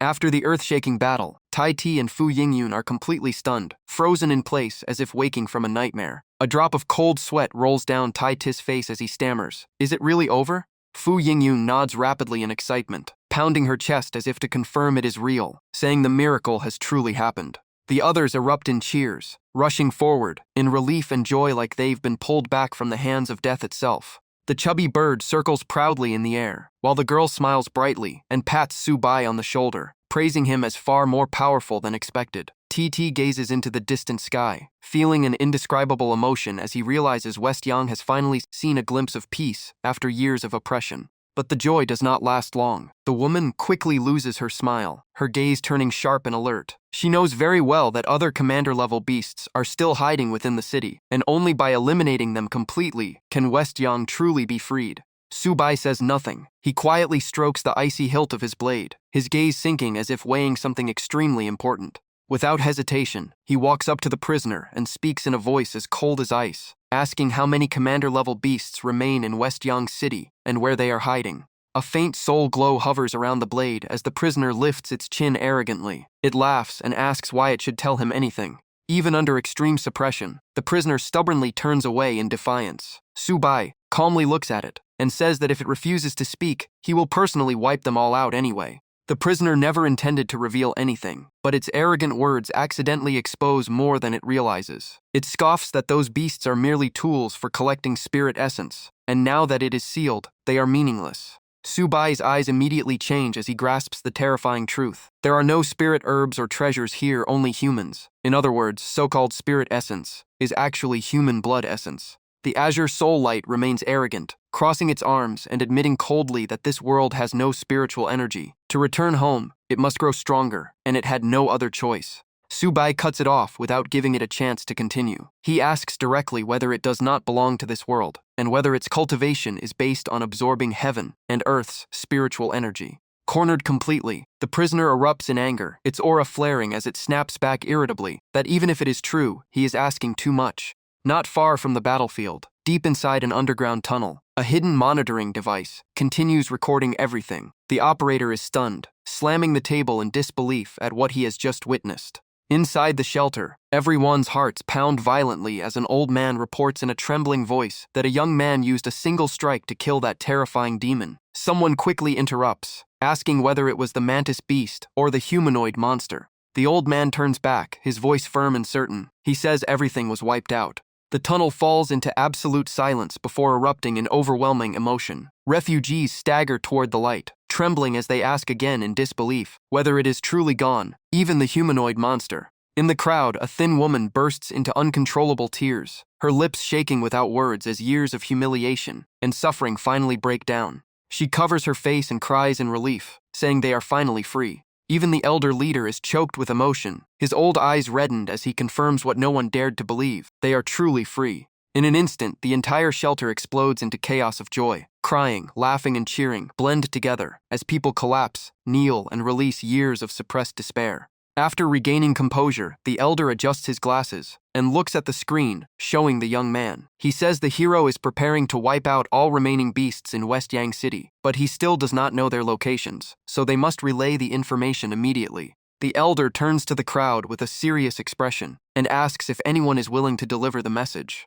But upon hearing the need to leave the safety of the shelter, the atmosphere instantly drops. People shrink back in fear, some suspecting a trap and refusing repeatedly. The elder can only sigh in disappointment and look down at the worn map in his hands. Heavy silence once again fills the cramped tunnel, so thick it feels suffocating. No one dares meet the commander's eyes. Just then, footsteps echo on the old stone steps, breaking the dead silence and making everyone turn toward the sound. Under the dim glow of an oil lamp, a teen tightly grips a map and steps out from the crowd with determination. His voice echoes through the cold tunnel as he says he will go, even if it's a trap and it costs him his life. The boy lifts his head high, sunlight from the tunnel entrance, lighting up his bright smile like the first ray of dawn. Hope flickers in a dark age, yet his eyes carry a steel-like resolve that treats life and death as nothing, because only then might they reclaim true freedom. Outside Yangshi City, everything remains in ruins, with dust and black smoke still roaring into the sky without any sign of calming down. Suo Bai's group has just finished the battlefield and is about to leave when a young but urgent voice suddenly calls from behind, asking the heroes to stop. The one running up is the refugee boy from the shelter earlier. He bows deeply with great respect, his voice trembling, but sincere as he thanks everyone for destroying the monsters, and says the people of Yangshi City will never forget this kindness. After thanking them, the boy quickly steps forward and lifts a worn beast-hide scroll with both hands. His dirt-covered face still shows a rare bright smile as he says, "This is a map of Yangshi City," hoping it will help them on their path to slay demons and save the world. Suobai only casually glances at the map, but suddenly his gaze freezes. A faint spiritual glow appears at the boy's forehead, and even his usually cold eyes flash with surprise. He instantly realizes this child is likely chosen by fate. Though his mind stirs slightly, Suobai's expression remains as calm as still water. He slowly reaches out and takes the map. After securing what he needs, Suobai shows no excitement, only a faint, unreadable smirk. He then gently places a hand on the boy's head, making the kid instinctively shrink his neck in confusion. In a calm voice, he says their meeting is a form of fate, and he will gift the boy a fortune. As soon as he finishes, a strand of pure chi flows from his palm directly into the child's meridians, spreading a warm energy that clearly signals an extraordinary blessing. The lingering monkey spirit behind him curiously peeks out, but the moment it senses that familiar aura, its soul violently trembles. Long-buried memories suddenly resurface in its mind. It mutters in a daze, saying this solemn and warm presence is exactly like the benefactor who once passed down teachings to it. Noticing the strange reaction from the spirit, Suobai slightly frowns and coldly warns it, asking what it is getting excited about, since those beings are no longer its vessels. After addressing the spirits, he calls Tai Ti over and casually tosses the map backward. Tai Ti instantly kneels on one knee and catches it with both hands respectfully. Meanwhile, the boy who just received his fate opportunity stares at two small flames dancing in his eyes shining with excitement and disbelief. TT carefully spreads the map for everyone to see, while Suobai stands with his hands behind his back, sweeping a commanding gaze across the team. He orders Mingjun, Diao Ren, TT, and Gu Wang to split into 4 directions, east, west, south, and north, to hunt down and eliminate all remaining commander-level monsters in Yangshi City. His gaze turns cold as it drifts into the distance, his tone calm yet carrying an overwhelming pressure. As for the souls of those monsters, you may absorb them yourselves. Hearing such a tempting reward, the spirits' eyes light up instantly with excitement. They all respond in unison, vowing to complete the mission for their master. Once the order is given, the 4 great generals scatter in all directions like a raging storm. Before disappearing, Diao Ren even turns back and lets out an excited caw, saying they should wait for good news, as he has been itching for action for a long time. Watching this overwhelming scene from behind, the refugee boy clenches his fists in deep emotion. Admiration fills his heart as he engraves the hero's figure deep into his memory. I will definitely become as strong as him one day. At the same time, deep inside a dark and eerie cave, Shen Yunbing is sitting in meditation when his spiritual sense suddenly trembles violently, warning him of something extremely unusual. Cold sweat instantly breaks out across his forehead. He groans in pain and suddenly opens his eyes, his face turning dark and sinister. A storm rises in his mind as he realizes a calamity-level monster had clearly fallen, yet its body was still not fully destroyed. Thinking of this, Shen Yunbing's eyes flash with uncontrollable greed, a twisted smile curling on his lips. He mutters coldly, saying his master is truly an ice sore. But once he seizes the body of that calamity-level monster, the day of his master's downfall will not be far. Back in Yangshi City, on the eastern battlefield, Ming Guyin Jun is facing an ancient turtle spirit with a ferocious jaw that sends chills down anyone's spine. Without hesitation, the skeleton grips a 1,000-pound warhammer and unleashes a full-force strike. A deafening explosion erupts as the turtle's steel-hard shell shatters instantly, green blood gushing out like a fountain. The old turtle dies on the spot, but Ming Guyin Jun gives it no chance at all. He forcibly tears out its soul and devours it directly, acting in an extremely vicious manner. After finishing, he even smacks his lips in satisfaction, claiming the turtle's soul tastes unexpectedly good. With all life force gone, the turtle's body quickly withers, leaving only an empty shell. Ming Guyin Jun lifts the remains with satisfaction, laughing wildly as he considers it a decent trophy. On another battlefield in the west, Tai Ti is violently unleashing flaming fist shadows at a mutated 2-headed wolf. The overwhelming power crushes its skull instantly, leaving it no chance to resist. Without hesitation, Tai Ti activates a devouring technique, forcibly extracting the wolf's soul and absorbing its chaotic energy. He closes his eyes as power surges wildly through his body, feeling as if he is being reborn. When he opens his eyes again, Tai Ti notices a wolf claw-shaped soul imprint on his hand. He is overjoyed, realizing this wolf's power is a rare treasure. Then he looks toward the city center and silently vows not to disappoint his master. The cleansing operation ends in a very short time. The 4 great generals return one after another to report results. Diaoren speaks first, excitedly reporting that the giant earthworm in the south has been eliminated. Soon after, Tai Ti and Ming Guyin Jun also report that the western wolf pack and eastern turtle have all been wiped out. Hearing the full report, Suobai's lips curl into a faint smile, and his furrowed brows relax slightly. He simply gives a soft but everyone can sense his satisfaction. With the master's approval, Ming Guyin Jun and Tai Ti place 2 valuable spoils in front of Fu Yingyun. They respectfully say it is the turtle shell and wolf claw, asking her to see if she can absorb them. Fu Yingyun's eyes light up with surprise and joy. She quickly steps forward, gently touching the rough surfaces of the 2 treasures, and smiles brightly, saying that Ming Jun and TT truly understand her best. Not wanting to miss this rare opportunity, she immediately activates her cultivation technique. The moment her hand touches the turtle shell, a brilliant golden light spreads and envelops her entire body. Feeling the pure energy merging into her flesh and meridians, Fu Yingyun closes her eyes in pleasure and softly praises the turtle shell as an exceptional treasure. After completing the absorption, she smiles beautifully and sincerely thanks the 2 in front of her, clearly in a very good mood. Ming Guyin Jun simply turns away coldly, uninterested, while TT scratches his head awkwardly and says they should thank the master instead, since it was Suobai who assigned the mission.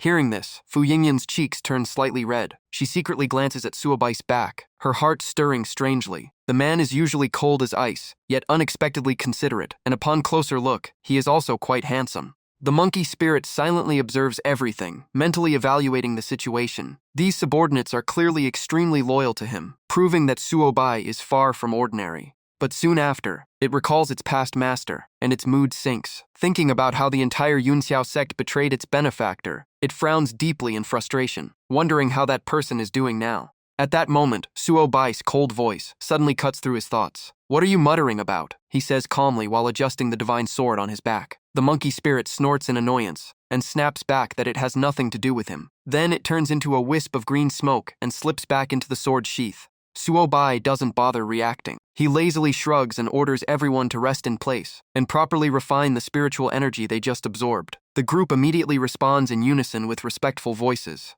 As dusk falls, Yangshi City is painted in deep red light over its ruins. Survivors slowly crawl out from dark, damp underground shelters, trembling as they see their ruined homeland. Many break down in tears of joy, kneeling and bowing toward the sky, thanking the heroes who restored peace, even talking about building memorials to worship them forever. Amid the chaos of crying and laughter, someone asks loudly for the name of those heroes. But just as the crowd is still celebrating survival, a dark, sinister aura quietly appears in a hidden alley shrouded from sunlight. Not long after, the black mist condenses into Shen Yunbing's figure. He steps onto the cracked ground and stops in front of the cold corpse of the massive fire monkey beast.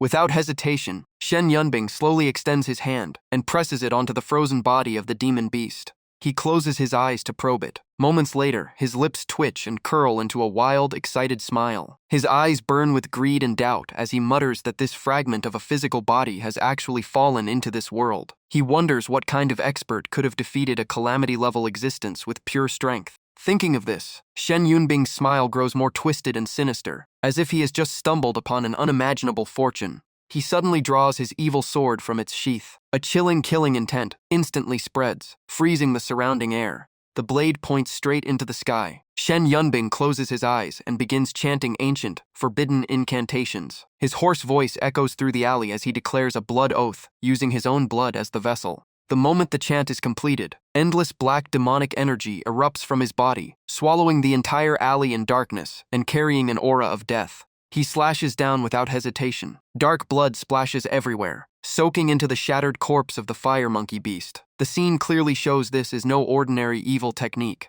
A night passes quickly. The first rays of morning light fall onto Fu Yingyun's delicate face. She is sitting cross-legged in an open area, fully focused on refining spiritual energy. After an unknown time, her long eyelashes tremble slightly before her deep eyes slowly open. Fu Yingyun frowns slightly, as if she has made an important decision. She suddenly stands up and swings her wooden staff toward Suobai sitting not far away, her voice filled with battle intent as she challenges him to a fight. But Suobai remains like a stone statue, eyes closed, fully focused on absorbing spiritual energy. Being ignored directly, Fu Yingyun doesn't get angry. Instead, she straightens her posture and smirks with confidence. She raises her chin and says that after absorbing the power of the turtle shell and wolf claw last night, she now feels extremely powerful. Her slender hand grips the staff tightly, veins faintly visible. Her eyes burn with excitement. In the next instant, she turns into a blur and charges at Suobai, declaring she wants to test herself against him. In the blink of an eye, she closes the distance. Fu Yingyun leaps into the air and channels all her newly gained power into a devastating downward strike like a collapsing mountain. At the moment of impact, with the staff just inches from his head, Suobai still sits with eyes closed, as if unconcerned. But his arm moves faster than sight. His unsheathed divine sword blocks the deadly strike with a sharp metallic clash.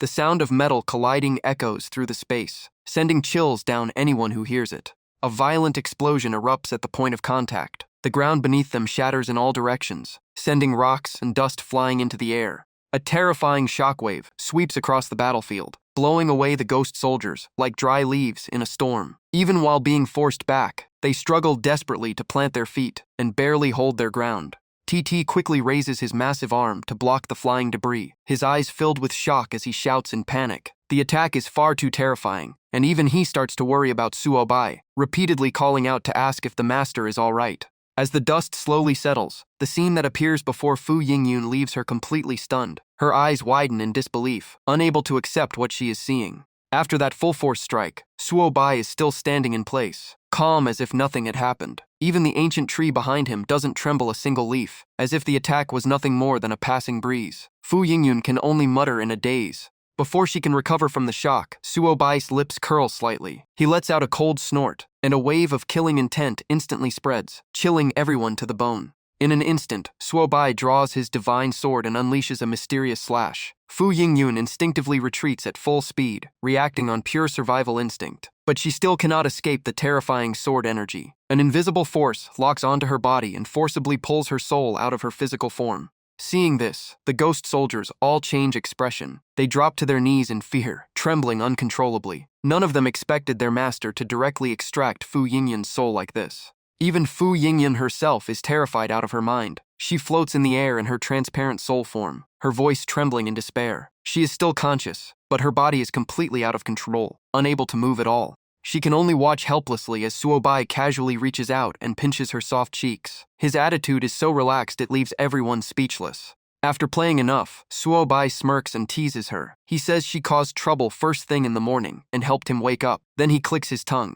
mocking that he didn't expect her soul form to be this soft. With a flick of his sword, Suo Bai releases the technique. Fu Yingyun's soul is instantly pulled back into her body, but the sudden return makes her lose balance, and she stumbles forward. The girl lets out a panicked sound, her mind completely scrambled.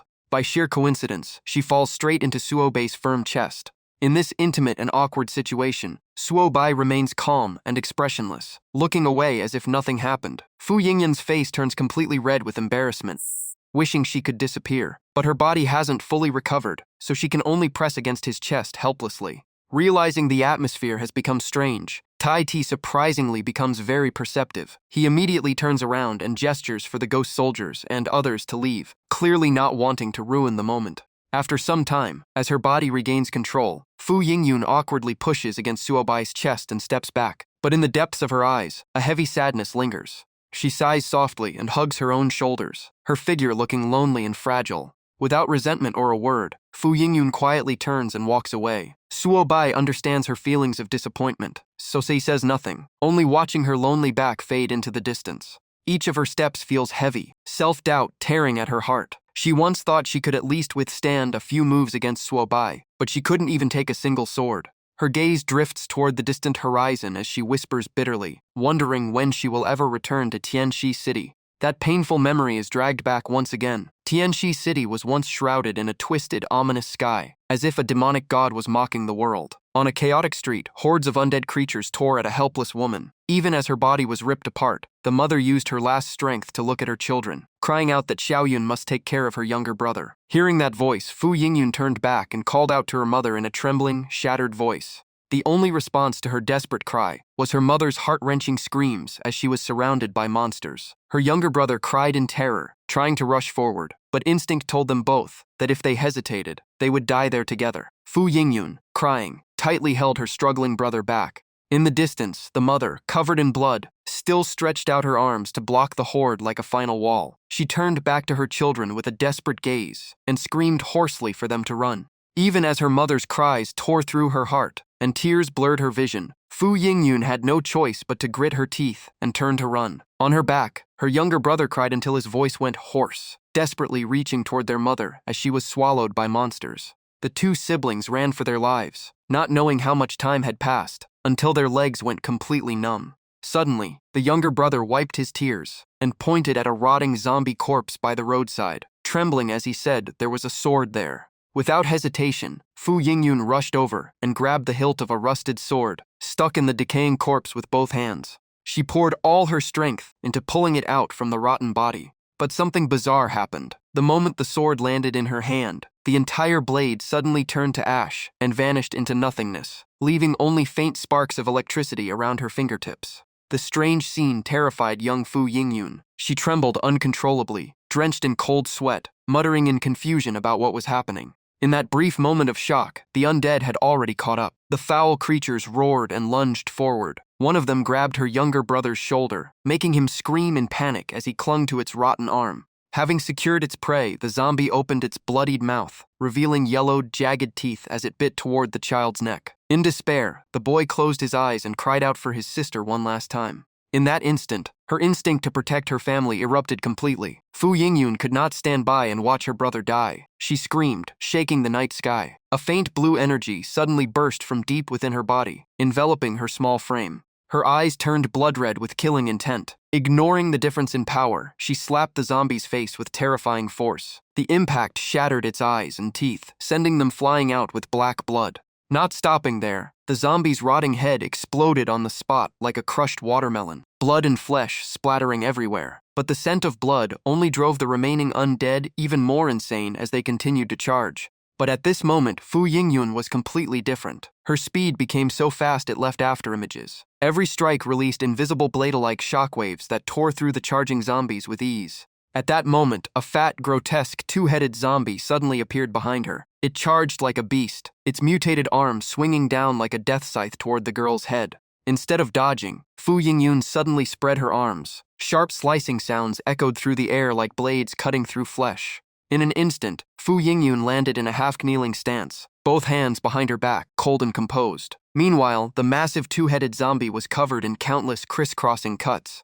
The monster widened its furious eyes, grinding its teeth as it struggled through unbearable pain. But seconds later, its massive body suddenly shattered into countless pieces, rotten flesh and blood exploding everywhere in a chilling scene. Amid the rain of blood, Fu Yingyun stood motionless, her cold eyes staring at the ruined remains beneath her feet. Only when she heard her younger brother tremblingly call out "Sister," did she snap out of that strange state. Looking down at her blood-soaked hands, her eyes filled with shock. Fu Yingyun's voice in the present carries a hidden sorrow. She says that from that day on, she discovered her ability to absorb weapons. But when she looked up at the sky that day and saw the gigantic face appearing above, she knew she had no qualification to challenge such a terrifying existence. So in the end, she could only carry her younger brother and flee Tianxi City in despair. The two siblings wandered through the chaos until they reached a massive fortified city ahead. Fu Yingyun says she left her younger brother in Fengzhou, a military-controlled area that was at least relatively safe in this chaotic era. As for herself, she began traveling across the world, desperately searching for weapons she could absorb to grow stronger. After countless life and death battles, her power steadily increased. News of her weapon absorption ability spread far and wide, and the world eventually gave her the title, the Weapon Sovereign. In the end, she finally rose to become one of the most outstanding loose cultivators of this era. But as she said it, her voice broke with bitterness. Only she knew that compared to the massive figure she once saw in West Nin City, the gap between them was still like heaven and earth. Before the sorrow could settle, Subai's cold voice cut in. He told her to stop dwelling in the past and head to Lingdong to grow stronger. Only with real power would she have the right to protect what she wanted. Those blunt words strangely lit up Fu Yingyun's eyes. She quickly regained her spirit, looking at Subai with determination and repeating that she must become stronger. But her excitement didn't last long. Subai turned away without a second thought, ignoring her completely. Frozen for a moment, Fu Yingyun hurriedly waved and chased after him in panic, calling for him to wait. The scene quickly shifted to another land, a barren and dangerous place at first glance. This was Feng Li Valley. Wu Dou looked around and sighed, saying places like this were perfect for cultivation in his world. But Diao Ren immediately cut him off coldly, saying a lifeless place with no spiritual energy was useless for cultivation. While the group kept arguing, Subai kept moving deeper. After a while, he suddenly stopped and slammed his weapon into the ground. Instantly, an invisible divine sense spread out from him, sweeping through every corner of the area. Subai calculated that Lingdong should be within a 5-kilometer radius. Unfortunately, his current cultivation was too low to pinpoint it precisely. Thinking of this, the image of his former student, Lan Wanyue Thu, surfaced in his mind. If she were here, finding Lingdong would be much easier. But recalling that traitor, Subai's eyes turned cold as he let out a mocking snort, thinking someone like her would have been better off dead early. Just as his thoughts lingered, a massive black shadow suddenly streaked across the sky, making everyone look up in alert. With one glance, Diao Ren recognized it. It was the Jin Shi Diao, a ferocious golden-feathered bird over a meter long, known for tearing mountain tigers apart with ease. Tai Ti listened closely to the echoing cry and felt something was wrong. Normal Jin Shi Diao shouldn't sound this terrifying. Diao Ren quickly judged that it had likely mutated, possibly reaching the golden core stage. High in the clouds, the massive bird spotted its prey below. Fierce killing intent erupted in its eyes as it let out a piercing screech that hurt the eardrums. It then folded its wings and shot downward like a golden beam toward the ground. Its target was Subai's group. Its claws stretched forward like daggers, aiming to tear through their chests. But Subai and Fu Yingyun reacted instantly, dodging to the sides of the cliff with ease. Since the attack wasn't aimed at her, Fu Yingyun recovered first. The moment she landed, she counterattacked without hesitation. Her staff swept out with violent force, smashing into the bird's back. The Jinshi Diao let out a painful cry, echoing through the valley, then flapped wildly in panic and fled upward into the sky. Fu Yingyun stood proudly with hands on her hips, looking up with a satisfied hum. She couldn't beat Subai, but a bird was nothing to her. Subai ignored her smugness and casually waved his hand, ordering Gu Wang to pursue the beast. His instincts told him the bird still carried human scent and lingering spiritual energy. As the Jinshi Diao fled through the sky in panic, Gu Wang silently tracked it with cunning precision, using the terrain to stay hidden among jagged cliffs. Gu Wang felt extremely proud. After absorbing the mantis abilities, its stealth had grown far stronger. If this continued, it would eventually evolve into something truly terrifying. The chase went on until the Jinshi Diao suddenly banked sharply in the air, changing direction as if it had a clear destination. Not long after, it landed in front of a pink-haired man who had been waiting in the distance. The ferocious bird instantly calmed down, perching obediently on a nearby rock as if reporting something. Seeing it return safely, the pink-haired man gently stroked its feathers in comfort. He calmly judged that a Diao only led enemies here by accident. After all, their cultivation level was far above its own. But right after saying that, his eyes darkened and his brows tightened, his entire aura turning murderous. Without warning, he swung his arm and sent a sharp spear tearing through the air, straight toward Gu Wang's hiding place. The sudden attack startled Gu Wang, but the battle-hardened creature reacted instantly, twisting aside just enough for the spear to miss and slam into the cliff behind. It even sneered arrogantly, believing that as the king of insects nurtured by its master, it could never be harmed by a random human strike. But before it could celebrate, the spear suddenly glowed violently and exploded. The terrifying shockwave sent Gu Wang flying like a leaf in a storm. The unlucky creature was dazed by the blast, crashing repeatedly into surrounding cliffs while screaming in pain, while over on the other side, Jinshi Diao flapped its wings and cried out a signal. The pink-haired man understood immediately, the corner of his mouth curling with interest. So every one of them had at least 30 abilities. Now this was worth his attention. As soon as he finished speaking, Subai's group riding Diao Ren appeared in the sky. Their oppressive aura blanketed the heavens, and the pink-haired man immediately sensed the killing intent approaching from behind. His expression turned serious at once. He scanned the opponents coldly, and even Jinshi Diao felt the danger and turned back to watch closely. Standing on Diao Ren's back, Fu Yingyun excitedly pointed forward and shouted that Ling Dong had appeared. Subai's lips curved slightly as he realized it was easier than expected to find it after all. The pink-haired man raised his hand coldly. The spear that had been knocked away instantly trembled and flew back into his grip, as if pulled by an invisible force. He lowered his head, half his face hidden under his hair, one eye glowing with chilling, killing intent. His deep voice carried pressure as he said that these intruders had come quickly, but anyone who dared touch his Ling Dong.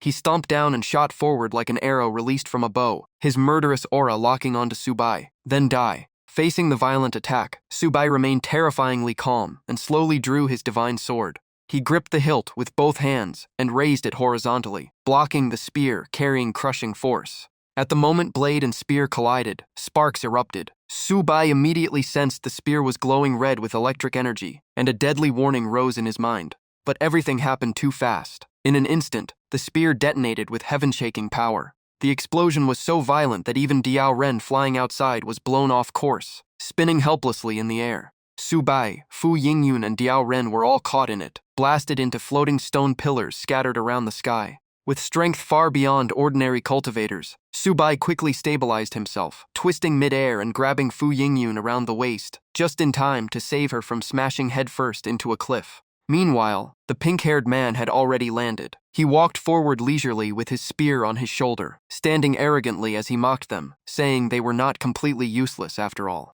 Subai ignored the insult completely, his cold eyes locking onto the pink-haired man as he asked who he really was. Receiving his master's intent, Tai Ti emerged as a green mist from the 10,000 soul banner and respectfully reported that the man was the leader of the Western Desert loose cultivators, the infamous Spear King, a master of spear techniques beyond imagination.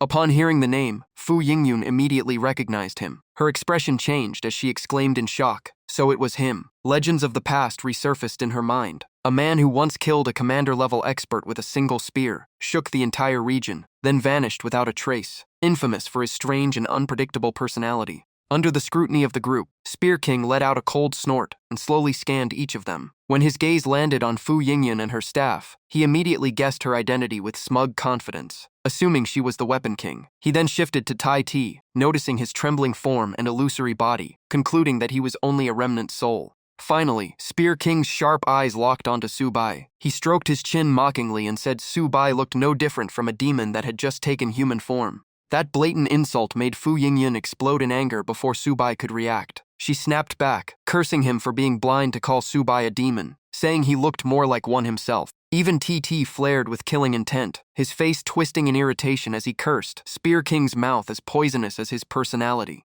Ignoring their verbal attacks, Spear King remained arrogant. He pointed his spear at the 10,000 soul banner, releasing dense black energy, and loudly claimed that such a soul-devouring evil artifact could only belong to demons. He spun his spear in his hand, acting like a righteous judge pitying the lost, believing the group had been deceived by Su Bai. In his eyes, their low cultivation explained everything. Acting like a heavenly enforcer, Spear King raised his spear and declared he would save Weapon King and Tai Ti from the demon's grasp. The next instant, he stomped the ground and turned into a crimson streak, charging at Su Bai with overwhelming killing intent. But Tai Ti had no intention of accepting that so-called salvation. Since following his master, his strength had risen dramatically, and he knew it clearly. Why betray him now? He cursed Spear King internally, thinking the man had truly lost his mind. Without hesitation, Tai Ti shot into the air, spreading his steel-like arms to directly block Spear King's violent charge. Caught off guard by the supposed rescued target, Spear King frowned and was about to speak, but TT cut him off, arrogantly claiming he was fully capable of stopping that spear.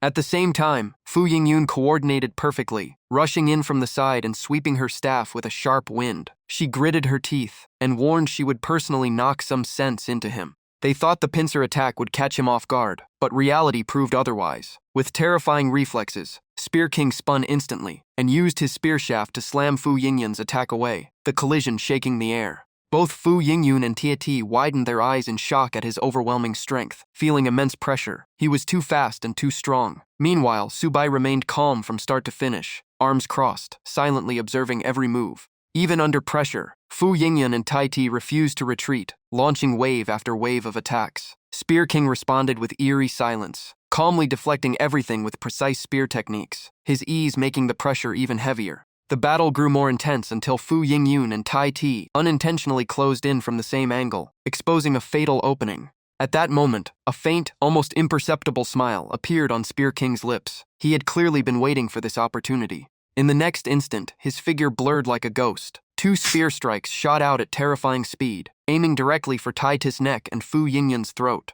Struck at vital points, Tai Ti lost balance and fell backward in a miserable state. Fu Yingyun fared no better, crashing hard onto the ground, her usual strong-willed demeanor completely gone. Clearing both opponents, Spear King coldly pressed the tip of his spear against Fu Yingyun's throat. The deadly chill made her instinctively recoil, fear flickering in her eyes. Spear King frowned in displeasure, complaining that he was trying to save them yet was repaid with hostility. Cornered, Fu Yingyun's stubborn nature flared again. She glared at him and shouted that although Su Bai used a demonic artifact, he was not a demon. Behind her, TT rubbed his sore backside and quickly backed her up, insisting that Spear King was the one who couldn't distinguish good from evil. Called reckless, Spear King simply tilted his head and argued with his rigid logic. In his view, even if Su Bai wasn't a demon, he was still an evil cultivator, and righteous and evil could never coexist. While he was still rambling about morality, Ming Guyin Jun had already silently closed in from behind. The skeleton gripped his massive warhammer and swung down with full force, roaring that no one was allowed to harm Weapon King. Spear King clearly sensed the attack, yet he didn't dodge at all, taking the full blow directly on the back of his head. A dull impact rang out, but to everyone's shock, Spear King didn't even budge. His body stood perfectly still, not even swaying half a step. Seeing his warhammer split in two, Ming Lao's eye sockets burned with utter disbelief, his skeletal body frozen in shock. Even Su Bai, watching from the side, slightly frowned at his terrifying durability. He had thought Spear King only excelled in offense, but his defense was equally monstrous. After tanking the ambush, Spear King slowly turned around. His eyes were like blades just drawn from their sheath, radiating suffocating danger. He ground his teeth and asked coldly if they enjoyed sneak attacks. Then his spear swept out in a blinding arc, instantly severing Ming Lao's bone arm, while mocking that this was what they called not evil. Struck by the devastating counterattack, Minggu Yinjun was sent flying dozens of meters, rolling across the ground in agony. One of his bone arms lay shattered beside him as he screamed miserably. Watching the exchange, Subai silently reassessed Spear King's strength. That counterstrike was extremely vicious. If not for Minggu Yinjun's defensive shell, he would have died on the spot.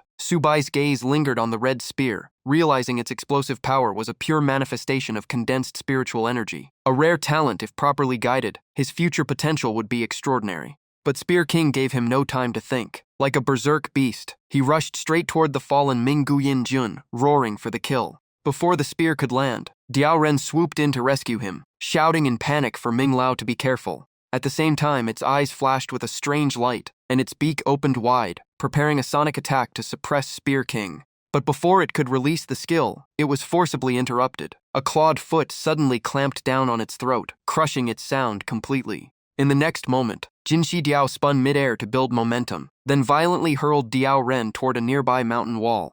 In an instant, all three of Subai's subordinates were defeated and scattered across the battlefield. Seeing this, Subai let out a faint sigh and finally stepped forward himself. Minggu Yinjun called out in relief upon seeing his master, but Subai didn't respond. His cold gaze locked onto Spear King as he calmly said they were not enemies, and suggested stopping here to talk. Of course, someone as stubborn as Spear King would not be swayed by a few words. He sneered, rejected Subai outright, and immediately charged like a storm. The two clashed violently, weapons colliding in bursts of sparks that shook the surrounding space. Realizing the stalemate, and that normal attacks were useless, Spear King gritted his teeth and decided to use his strongest technique. A terrifying surge of fire-like energy erupted from the tip of his spear, blasting the ground apart and filling the battlefield with swirling dust and debris. The shockwave swept outward, forcing Fu Yingyun and TT to brace themselves. Fu Yingyun covered her face in frustration and shouted that Subai had once again dragged them into something insane.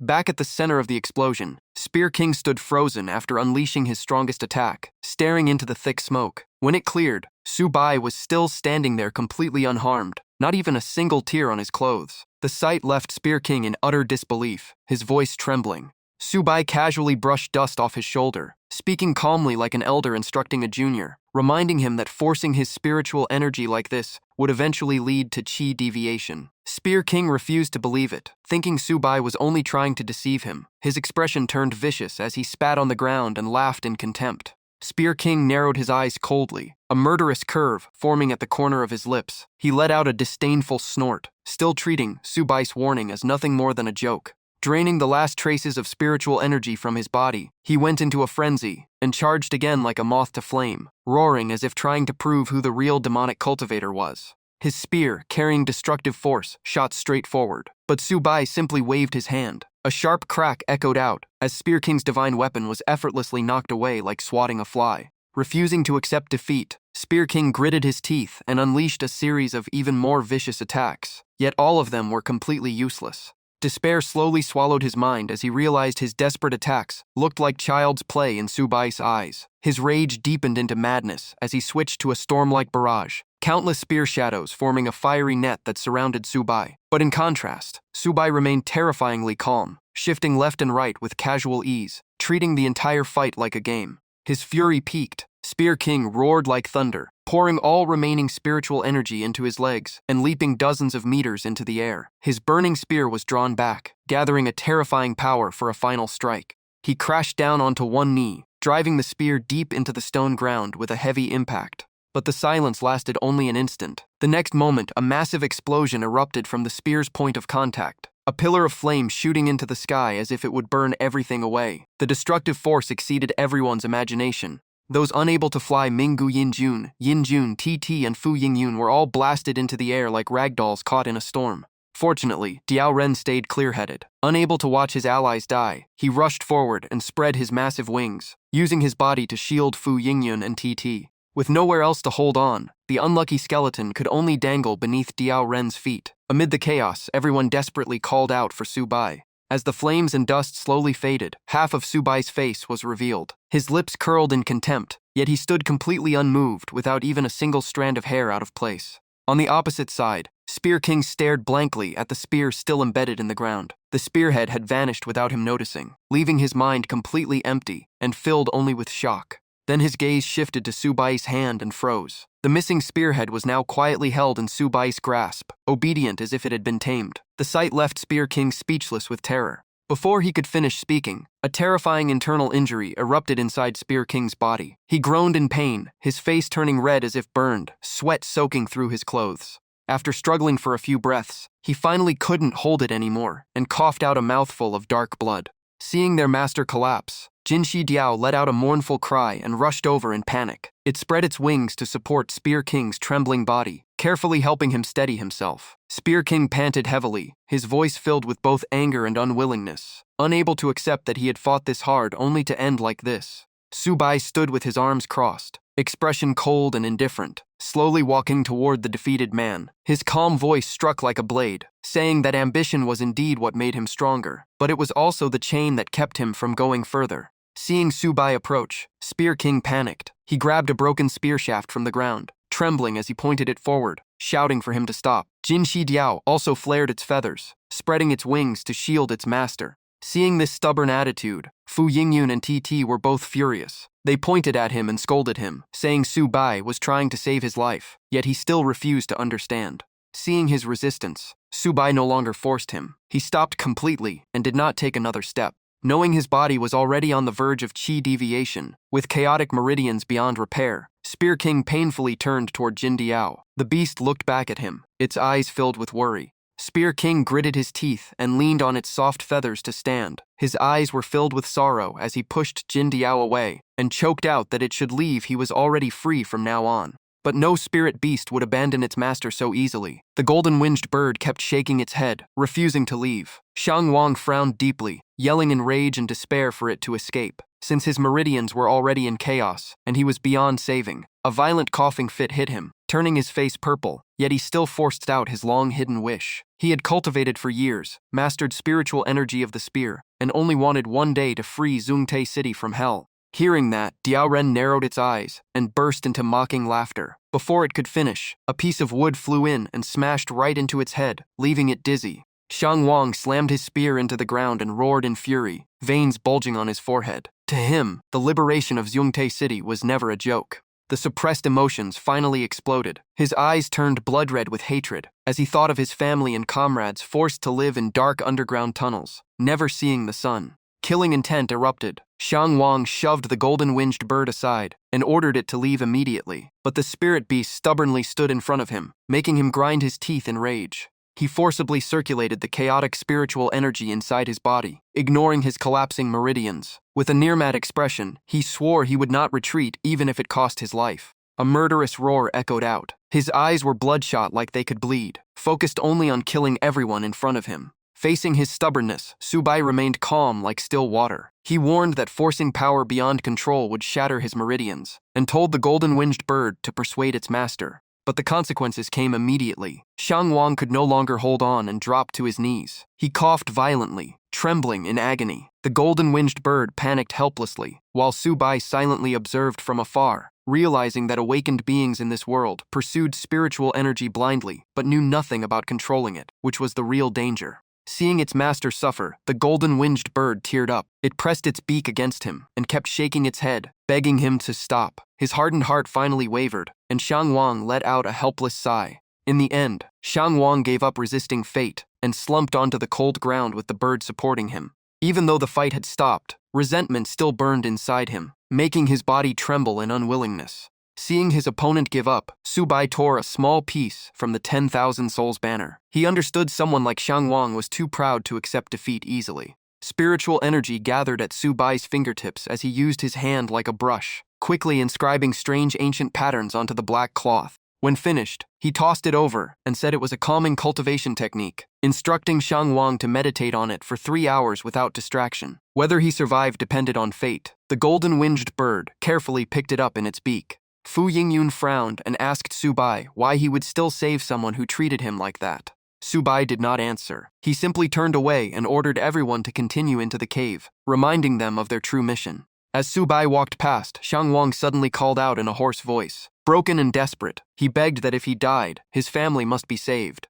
But Subai did not stop. He coldly replied that he should heal first, and that saving them was his own responsibility. Those seemingly indifferent words struck like a heavy hammer. Xiang Wang's nose stung, and his eyes turned red. He closed his eyes tightly, as hot tears rolled down his face. His teeth clenched until they bled, filled with overwhelming frustration and helplessness. As Subai watched the figure of Tobek fade into the distance, he silently reminded himself that he always valued talent, especially those with exceptional potential. But what he truly valued was never just strength. A faint, cold glint flashed in his eyes. It was a kind of character his former traitorous disciples never possessed. As memories of betrayal sank back into darkness, Subai left behind a final thread of hope for the man struggling on the edge of life. He hoped Xiang Wang could endure these 3 hours. Time quietly passed. No one knew how long it had been. Suddenly, the silence of the refuge was shattered by a childish voice from afar. The familiar sound made both Xiang Wang and the golden-winged bird turn their heads in shock. The moment Xiang Wang recognized that voice, his eyes widened in disbelief and joy. He trembled as he called out Xiao Jun's name, unable to believe the child had survived after escaping Zhongtai City.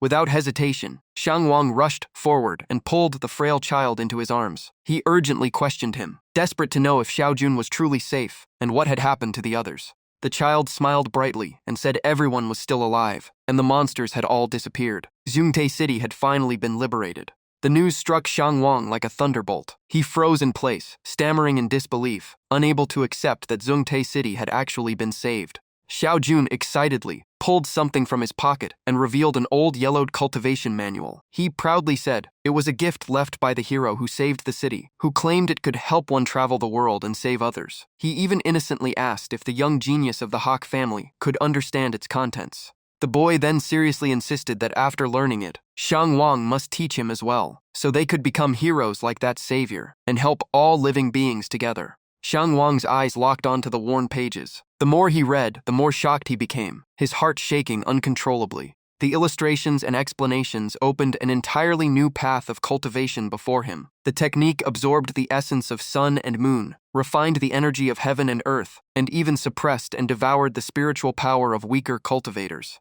Xiang Wang's brows slowly tightened as fragmented battle memories resurfaced. He clearly remembered his spiritual energy being suppressed and drained during his fight with Subai. Could it be that Subai practiced this very technique? Curiosity surged. He immediately asked Xiao Jun whether the hero who saved Zhongtai City had truly given him this technique, and if the boy could remember what that person looked like. Xiao Jun nodded eagerly and said he remembered clearly. He picked up a dry branch and carefully drew the man's face on the dusty ground.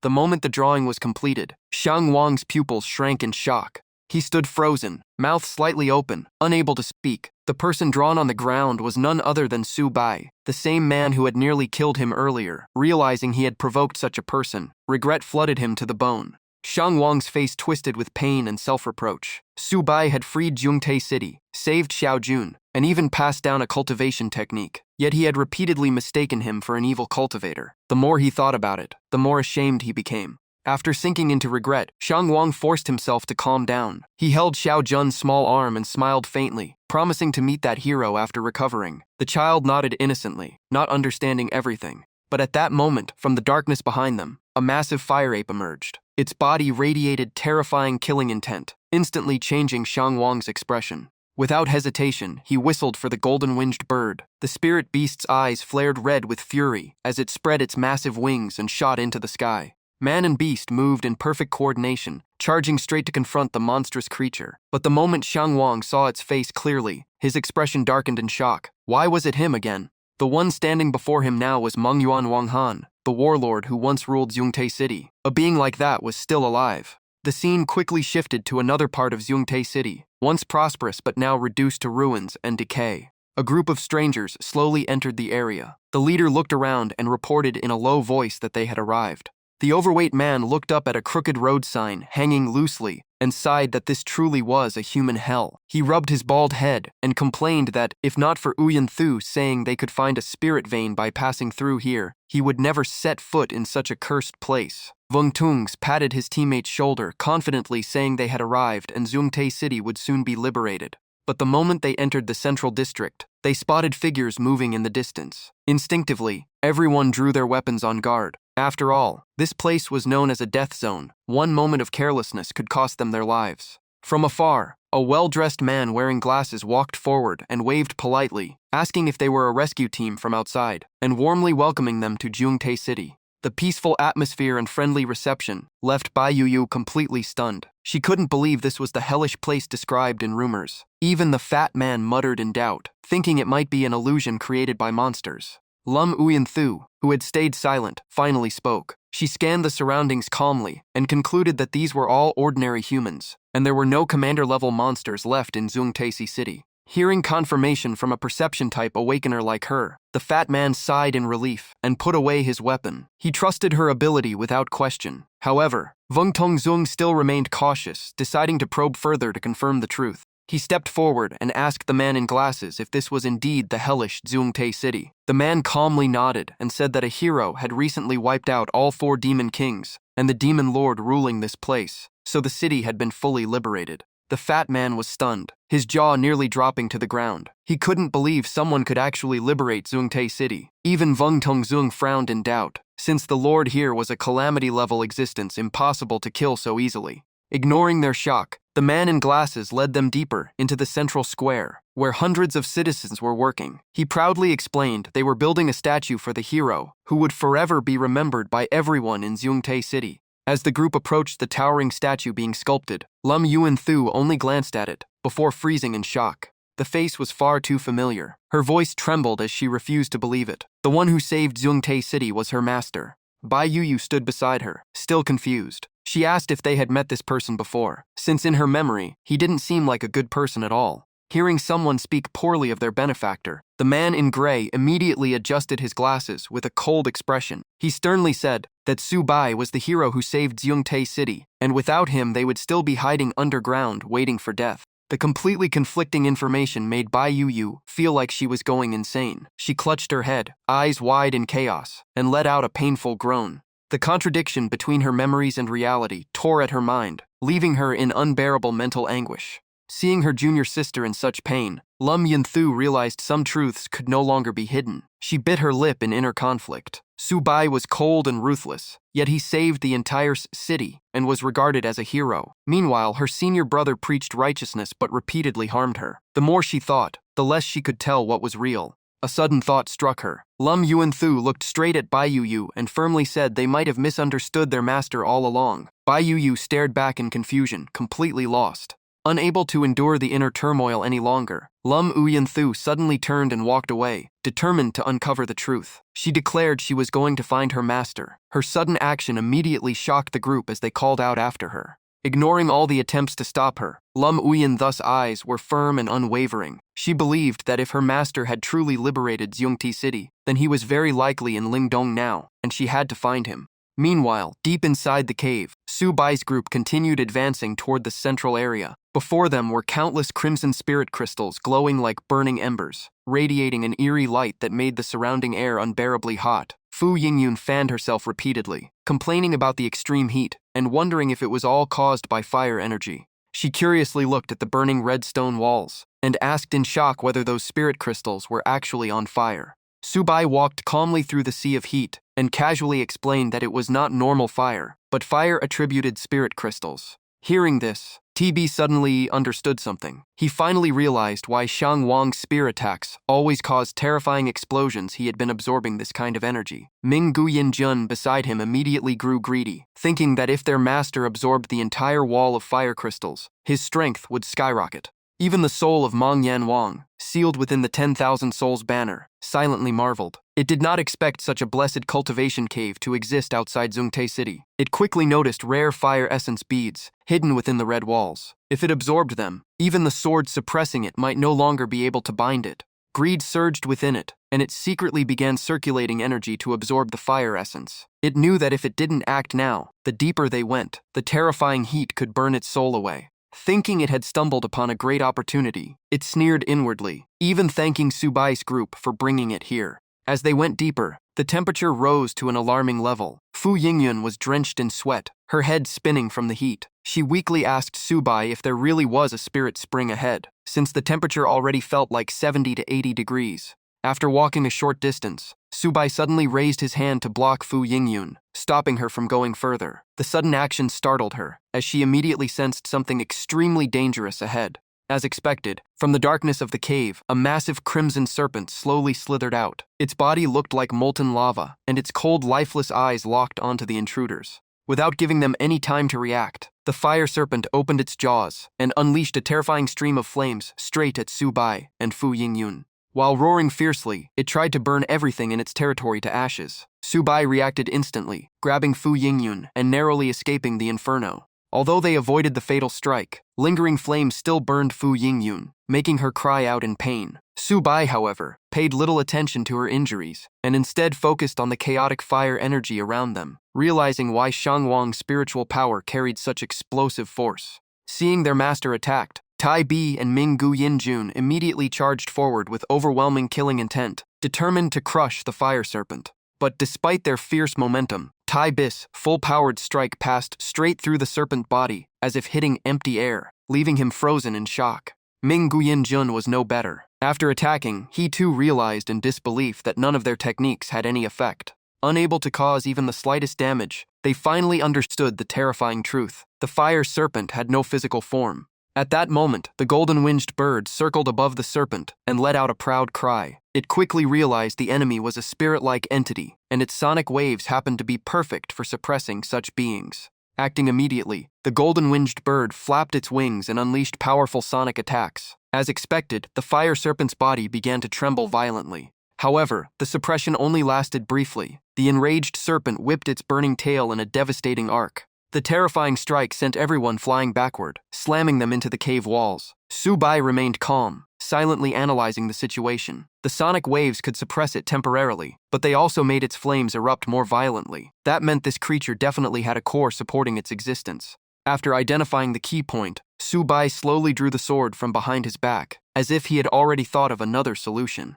Fu Yingyun was shocked and blurted out in surprise. She thought Subai was about to use the 9 divine seal to forcibly extract the fire serpent's soul. At that moment, Meng Yanwang's soul emerged from the sword, speaking with a mocking tone. He coldly laughed and said the fire serpent wasn't even a living creature, so it had no soul to extract in the first place. He then quickly changed his tone and tried to tempt Subai, suggesting that he loosen part of his seal. If he regained even a fraction of his power, his ice techniques could completely suppress the fire serpent, at least better than dying here together. His words sounded helpful, but Meng Yanwang was secretly calculating his escape. Unfortunately, Subai did not waver at all. For him, an opponent without life was even easier to deal with. Meng Yanwang only snorted coldly. At that moment, the serpent roared viciously and lunged at Subai and the others. But Subai was no ordinary opponent. His figure moved so fast it left afterimages, effortlessly evading every strike. Realizing close combat was useless, the fire serpent immediately changed tactics and spat out a sea of flames. Subai remained calm, leaping upward and once again dodging the attack.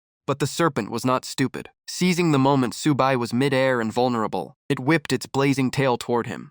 A deafening explosion erupted inside the cave, causing everyone below to cry out in shock. Tai Bi and the others desperately called out Subai's name, as his figure had completely vanished within the flames. The fire serpent let out a victorious hiss, but its joy did not last long before its eyes suddenly contracted in terror. Within the raging inferno, Subai reappeared and slashed forward with a single sword strike, tearing the flames that had engulfed him apart. Not only that, the fire energy of the serpent was being rapidly absorbed by his sword at an astonishing speed. The fire serpent screamed in panic, completely unable to understand what was happening. Meanwhile, Meng Yanwang stood behind with a complicated expression, as if he had just realized something. He was certain this was the heavenly spirit cultivation method he once practiced. Meng Yanwang narrowed his eyes and thought, so this fire serpent was formed from a heavenly treasure that absorbed the essence of heaven and earth, which was why it had no physical body, and the heavenly spirit cultivation method was its perfect counter. What confused him most was why Subai possessed the same technique that his benefactor had once passed to him. At that moment, from within the dissolving flames, a glowing red bead suddenly fell to the ground. The moment Meng Yanwang saw it, he gasped in shock. It was the fire essence pearl. It turned out the fire serpent had been formed from this fire essence pearl. Meng Yanwang could no longer suppress his greed and shot forward like lightning. At this distance, he felt his chance to break free from the seal had finally arrived. Unfortunately, Subai was faster. In an instant, he grabbed the bead from the ground. Su Bai held the fire essence pearl up and glanced at Meng Yanwang meaningfully, asking coldly if he was also after this item. Meng Yanwang immediately feigned calmness, crossed his arms, and snorted that it was nothing more than a useless trinket. But inside, he was almost going mad. Just a little more, and he would have regained his freedom. Su Bai ignored his act completely. He placed the fire essence pearl onto his sword, and instantly the blade erupted with terrifying heat energy. Taking advantage of this, Su Bai circulated his spiritual energy and used the sword to absorb the power within the pearl. The absorption happened at an astonishing speed. The sword in his hand turned red like molten lava, its aura skyrocketing violently. In an instant, it reached the peak of the Golden Core realm. Even Su Bai felt satisfied this trip had yielded tremendous gains. Afterward, he slowly turned his gaze toward the subordinates standing behind him.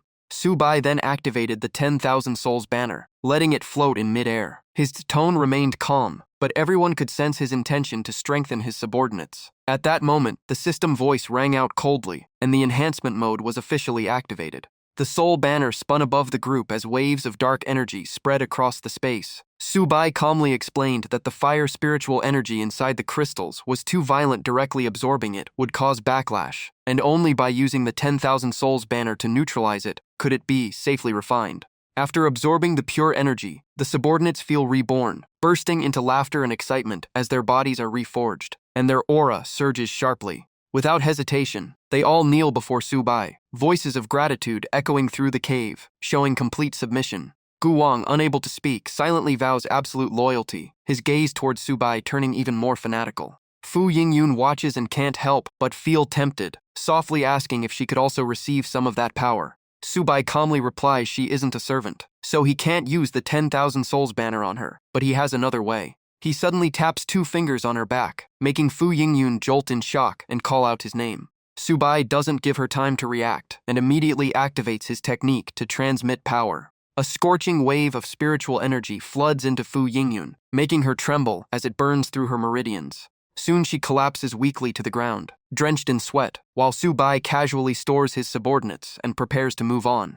At that moment, frantic screams erupt from outside the cave, warning them to run immediately as danger closes in. Loud clashes follow from outside, like a massive battle unfolding, forcing Su Bai and Fu Yingyun to rush out. Near the cave entrance, Fu Yingyun urgently asks what is happening, clearly uneasy. What they see leaves her frozen in shock, and even Su Bai pauses slightly, though his expression stays calm and cold. Outside, Meng Yanwang's physical body is violently fighting Jin Sidiao, and Fu Yingyun is stunned beyond belief. Only one thought appears in her mind: Meng Yanwang has come back to life. Xiang Wang shields the boy in panic, confused by the situation, while Meng Yanwang's soul is also shocked seeing his own body here. Xiao Jun is completely lost, certain he saw the monster already killed by the hero. Su Bai calmly steps out and states the monster was already dead, and the boy immediately cheers and calls out to him. Xiang Wang quickly kneels to apologize, realizing his mistake, while Su Bai coldly warns him not to act on impulse again. The boy asks how a dead monster can still attack, and Su Bai explains it is only a corpse with no spirit, being remotely controlled. Meng Yanwang's soul erupts in rage, killing intent burning as he demands to know who is behind it. Su Bai raises 2 fingers and explains it is a beast-controlling technique used on soulless monsters, likely the work of one person. A cold light flashes in his eyes as he fully sees through the truth behind it all. Su Bai then speaks the name that darkens the entire atmosphere: Shen Yunping. Far away on a mountain peak, Shen Yunping sits in meditation, surrounded by cold, eerie spiritual energy. Suddenly, Su Bai's voice echoes directly in his consciousness, shocking him awake with a drastic change in expression. Realizing he can no longer hide, Shen Yunping manifests in a surge of purple death energy behind Meng Yanwang's body, admitting Su Bai saw through everything with a single glance. Shen Yunping points forward arrogantly and laughs, saying even if they figured it out, nothing will change, because a calamity-class beast going berserk will turn everything in its path into disaster. Shen Yunping coldly asks Su Bai what he can possibly use to deal with Meng Yanwang, then waves his hand and sends the massive body charging forward like a wild beast.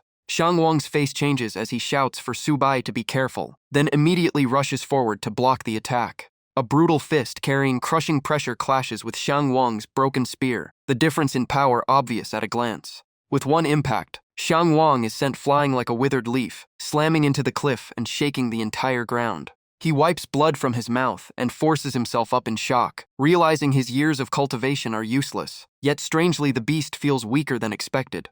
Su Bai snorts coldly and explains Meng Yanwang is only an empty corpse, and at most its strength is now golden core level, easily handled by his subordinates. Su Bai then summons all his subordinates, and they instantly understand and respond in unison, with rising killing intent. Shen Yunping sneers, mocking them for thinking mere spirits can fight a calamity beast, and Meng Yanwang unleashes a rain of dense energy arrows. But Diao Ren and Gu Wang dodge effortlessly, mocking the attacks as they move with far greater strength than before. Tai Ti and Ming Guyin Jun smash through the attacks head-on, laughing wildly as the strikes barely affect them. Fu Yingyun can't hold back and jumps into the battle as well, clearly enjoying the chaos. Meng Yanwang's body is forced to fight alone, constantly blocked and pressured from all sides without any chance to rest. Shen Yunping's smug expression finally fades as he realizes their strength has grown at an abnormal speed in just a few days.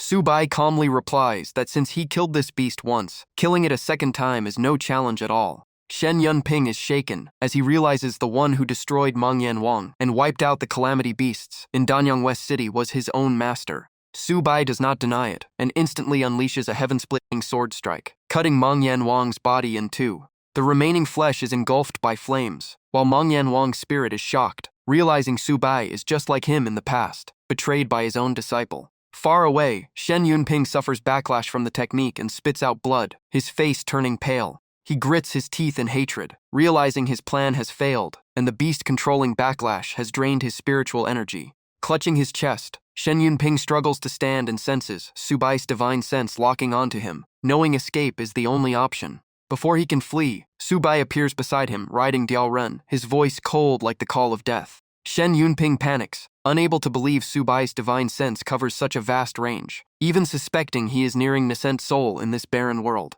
Su Bai's eyes flash with killing intent as he asks if the traitor truly wants to know the secret. Su Bai then sneers and says it won't be that easy, because one slot inside his 10,000 souls banner is still empty. He raises his flame-absorbing sword, making his intent clear that Shen Yunping will be sealed inside it. Su Bai coldly says that once inside the 10,000 souls banner, he will slowly reveal everything, then swings his sword to unleash a space-tearing strike. The next moment, a deafening clash echoes through the mountains, shaking the entire battlefield. Even though he blocks in time, Shen Yunping is still split by the sword energy, blood spraying everywhere as he screams in agony. The shockwave even detonates the entire mountain behind him, but he narrowly survives by turning into black mist at the last second. After escaping, he steadies himself with his sword, reforming his body, but his aura is clearly weakened as he was forced to use his soul to flee. Shen Yunping grits his teeth in madness and cuts his palm, letting fresh blood drip continuously. He clenches his blood-soaked hand and begins chanting a sinister incantation.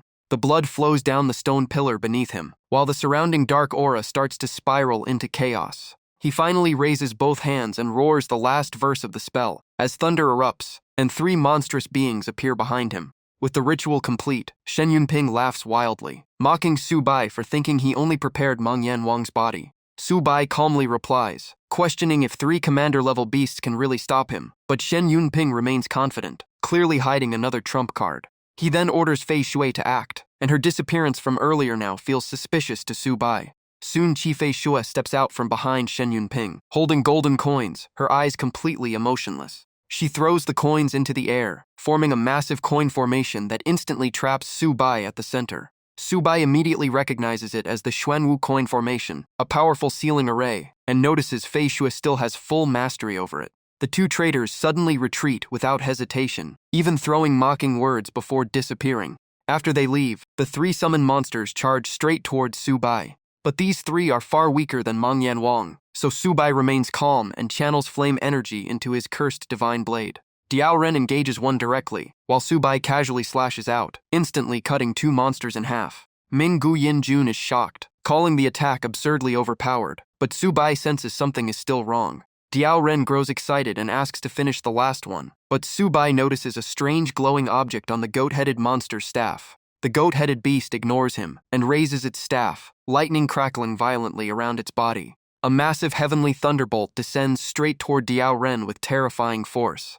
Diao Ren is sent flying with a scream, while Su Bai quickly uses the 10,000 souls banner to shield himself and retreat into the air. After the strike, Diao Ren coughs in pain, warning that the lightning is not something a normal commander beast could produce. Subai confirms his suspicion. The glowing object is a top-grade spirit stone, used to amplify power and sustain the formation, meaning the only way to break it is to kill the beast. He orders Diao Renj to retreat and recover, and Diao Ren warns him to be careful before falling back. Subai analyzes the situation. The formation is continuously reinforced with spiritual energy, becoming stronger over time, but the goat-headed beast is protected by lightning barriers, making close combat difficult. He slowly raises his sword with a cold smile, ready to test the true power of the Fire Core Orb and unleash the Phoenix Cry Sword technique. The subordinates inside the 10,000 Souls banner immediately change expression, realizing Subai is preparing a large area technique that could also harm himself inside this sealed formation.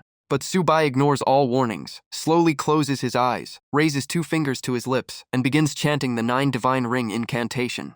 The moment the sword technique completes, he swings down violently, and karmic flames erupt from the blade, forming a massive fire dragon rushing forward. The goat-headed monster refuses to yield, raising the lightning spirit stone and forcibly summoning thunder to gather around its body. The 2 apocalyptic forces crash toward each other in midair. In an instant, fire dragon and lightning collide, erupting with blinding light that shakes the entire space. After a brutal standoff, a catastrophic explosion finally erupts, and the sea of flames dyes the sky red. The shockwave is so strong it cuts through solid stalactites, sending debris crashing everywhere. Massive rocks slam into the formation barrier, causing countless cracks to spread across its surface. The Xuanwu coin formation finally shatters completely, triggering another massive explosion on par with the clash itself. The battlefield is covered in smoke, the goat-headed monster is completely destroyed, and the subordinates panic and call out for Subai. Subai's voice soon answers from the smoke, confirming he is fine, and everyone breathes a sigh of relief. Meng Yanwang watches coldly and mutters that Subai was reckless, and only survived thanks to a life-saving ability, which clearly cannot be used indefinitely. But then he recalls his benefactor from the past. Sensing Subai's aura during the battle is almost identical, a cultivator at golden core level defying higher realms with sheer will. Subai picks up the staff and scans the area, but Shen Yunbing has already escaped, even abandoning the precious spirit stone to save his life. He then hands the lightning spirit stone to the 10,000 Souls banner to absorb its energy. A system notification appears. The 10,000 Souls banner upgrades to level 3A and level 8, unlocking a new skill called Borrowed Power, allowing Subai to use a subordinate's ability once per day for up to 5 minutes. Subai's cultivation is confirmed to have reached early nascent soul stage, with control over 3 of 6 boss spirits and 40 normal souls, greatly increasing his overall power. He smiles faintly in satisfaction, as the top-grade spirit stone not only broke his limit, but also unlocked a new system function. But his eyes quickly turn cold again, knowing this level of power is still not enough to face his traitorous disciple next time. Returning to where Fu Yingyun is waiting, she immediately rushes over in relief, along with Xiao Jun and Shang Wang, who also feel relieved. Subai casually hands the loot to Fu Yingyun, who happily accepts it like a precious gift and keeps praising it. Subai coldly states it is just something picked up, not a real gift, causing Fu Yingyun to angrily raise her staff to protest. But just seconds after holding it, the staff suddenly dissolves in her hand, shocking everyone. Instead, a pure and soothing energy flows into her body, making Fu Yingyun instinctively sigh in pleasure, almost addicted to the sensation. Even she did not expect to absorb such a massive amount of energy, proving the staff was far from ordinary. Shang Wang then asks about the enemy's whereabouts, and Subai coldly replies that he escaped, surprising the boy. Noticing the strange reaction, Subai asks if Shang Wang knows the enemy, but the boy simply shakes his head and says not exactly. Shang Wang then explains that a few days earlier, he saw a wounded female esper passing through the area, and the strange part was the black energy on her wound felt exactly like Shen Yunbing's power. Subai immediately becomes alert, pressing for her name and appearance, already sensing a possible connection. Shang Wang says he doesn't know her full identity, only that her surname is Yi, tall figure, long purple hair, tight-fitting outfit, and a long saber always hanging at her waist. Just hearing that, Subai instantly recognizes her identity, suspecting she is his 5th disciple, Yi Qingxuan.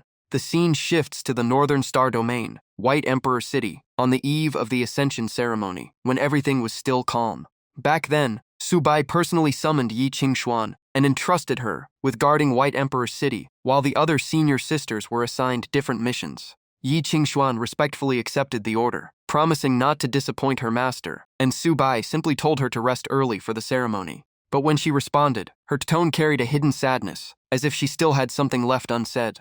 Seeing her hesitate to leave, Subai asked if there was still something on her mind. Ye Qingxuan's face turned red as she stammered, asking whether Subai would still return after ascending. Subai froze slightly, clearly not expecting such a question from her. Then he laughed lightly and reassured her that heavenly laws cannot bind him, and wherever he wants to go, he can always return. As he spoke, he gently patted her head, making Ye Qingxuan smile brightly and nod firmly, believing her master was the strongest. According to Subai's original plan, Ye Qingxuan should have stayed behind to assist on the day of the ascension ceremony, but she never appeared and is now suspected to have been seriously injured by Shen Yunbing. A faint hope rises in Subai's eyes, as this suggests Ye Qingxuan may not have betrayed him, and if so, she might know the truth of that night. After a moment of silence, Subai asks if anyone knows where Ye Qingxuan went. Xiang Wang recalls that after seeing a fire-type spirit stone in the area, Ye Qingxuan said it didn't suit her cultivation technique and headed toward Phoenix Province City to search for another spirit cave. Hearing this, Subai checks the map carefully, but the more he looks, the stranger it feels, as the region is full of deep, dangerous mountains with no known spirit caves. Subai asks the vengeful spirits inside the 10,000 Souls banner if they know anything, but TT states all known spirit caves are already marked, meaning this one must be undiscovered. At that moment, Fu Yingyun coughs lightly and proudly says no one asked her, causing Subai to glance over suspiciously. She raises a finger and explains that when she once escorted her younger brother to Phoenix Province City, she passed through those mountains and clearly sensed strong spiritual energy, confirming a spirit cave likely exists there. Subai coldly tells her to lead the way, and Fu Yingyun confidently declares she will handle it. Just as they prepare to set off, Xiao Jun suddenly asks if they are really leaving, and then anxiously brings up the monster, confusing Subai. Xiao Jun points to Meng Yanwang's body on the ground, which is already starting to regenerate, alarming Xiang Wang, who fears the beast is reviving. Subai steps forward to examine it closely and is slightly surprised, realizing the body has reached an extremely rare state of near indestructibility. After observing for a moment, he calmly remarks that the beast has cultivated an exceptional heavenly technique, and its comprehension is truly rare. Meng Yanwang's soul, resting on Subai's shoulder, lets out a sinister laugh and declares that once he breaks free and returns to his body, it will be the day Subai dies. That if that's the case, he should first seal that body inside his own sea of consciousness for safekeeping, making it easier to control and prevent Shen Yunbing from reclaiming it. Without hesitation, he sat down and used a technique to pull Meng Yanwang's physical body into his sea of consciousness, shocking the giant ape so badly it screamed for him to stop, but it was already too late.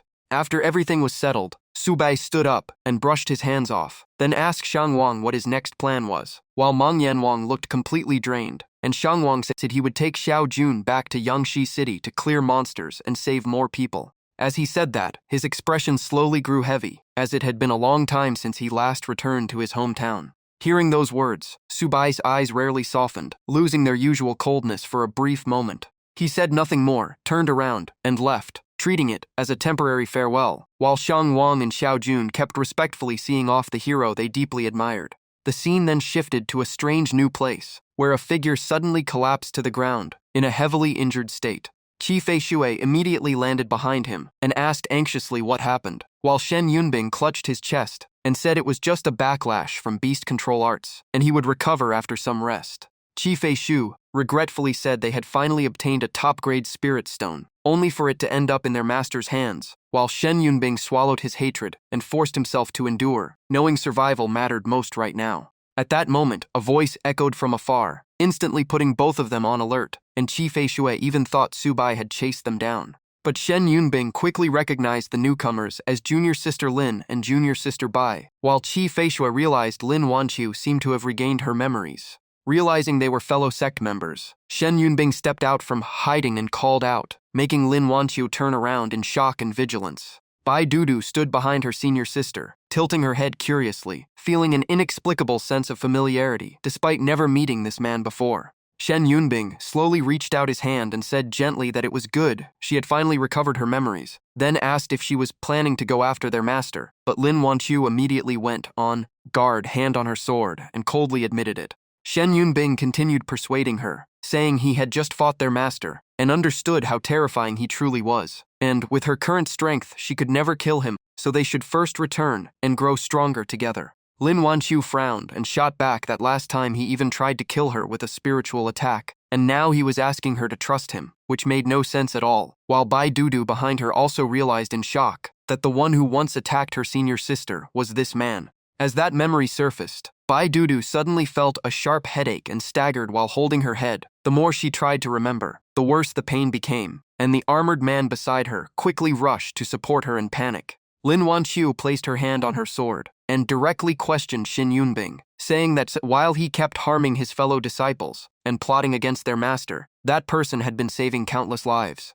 Her voice grew colder and sharper as she asked whether such a person could truly be an evil demon. Qi Feishui stepped in and reminded her that Lin Wanqiu had personally witnessed what their master had done, yet still chose to side with him. But Lin Wanqiu firmly replied that she was not siding with anyone, only the truth itself. She continued questioning everything, asking why their master would commit such acts that brought suffering to all beings. Clearly something was off, and she needed to find him to uncover the truth. Hearing this, Shen Yunbing's eyes turned dark and dangerous, realizing Lin Wanqiu had changed, and further arguments would only make her harder to convince. That thought made him shift his attention to Bai Dudu, since she had not fully been influenced by their master after transmigrating, and, if she recovered her memories, things would become troublesome. With that in mind, Shen Yunbing suddenly exploded with terrifying speed, appearing instantly in front of Bai Dudu, so fast that even Lin Wanqiu couldn't react in time. He would help her recover her memories, instantly turning Bai Dudu pale with fear. Bai Dudu screamed in terror, the sound echoing through the forest and scattering birds everywhere, making the atmosphere instantly tense.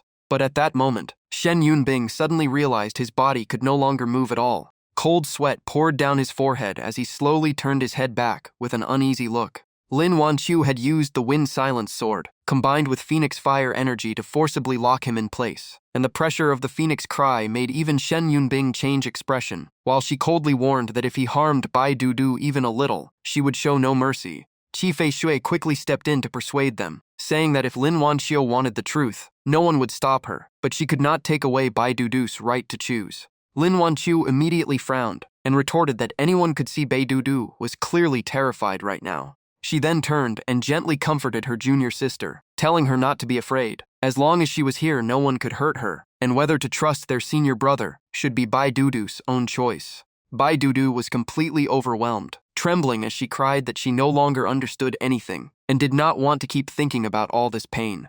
Qi Feishui looked heartbroken and reached out to comfort her, but Bai Dudu suddenly rushed straight into Lin Wanqiu's arms. Amid the heavy atmosphere, Shen Yunbing silently calculated that in his current state he might not win if he fought, and injuring them could also destroy Qi Feishui's trust in him. After weighing everything, Shen Yunbing finally backed down for now, saying that if the junior sisters had decided, he would respect their choice. But before leaving, he coldly warned that Lin Wanqiu had once betrayed their master, and that man would never let it go easily. He also left a meaningful remark that his side would always welcome the junior sisters back, then turned and left with Qi Feishui, leaving the two girls embracing in the tense silence. After a while, Bai Dudu finally burst into sobs in Lin Wanqiu's arms, while Lin Wanqiu gently comforted her, saying everything would be fine. Behind them, Qi Feitu did not notice the sinister smile on his senior brother's face. Clearly, he had planned everything from the start.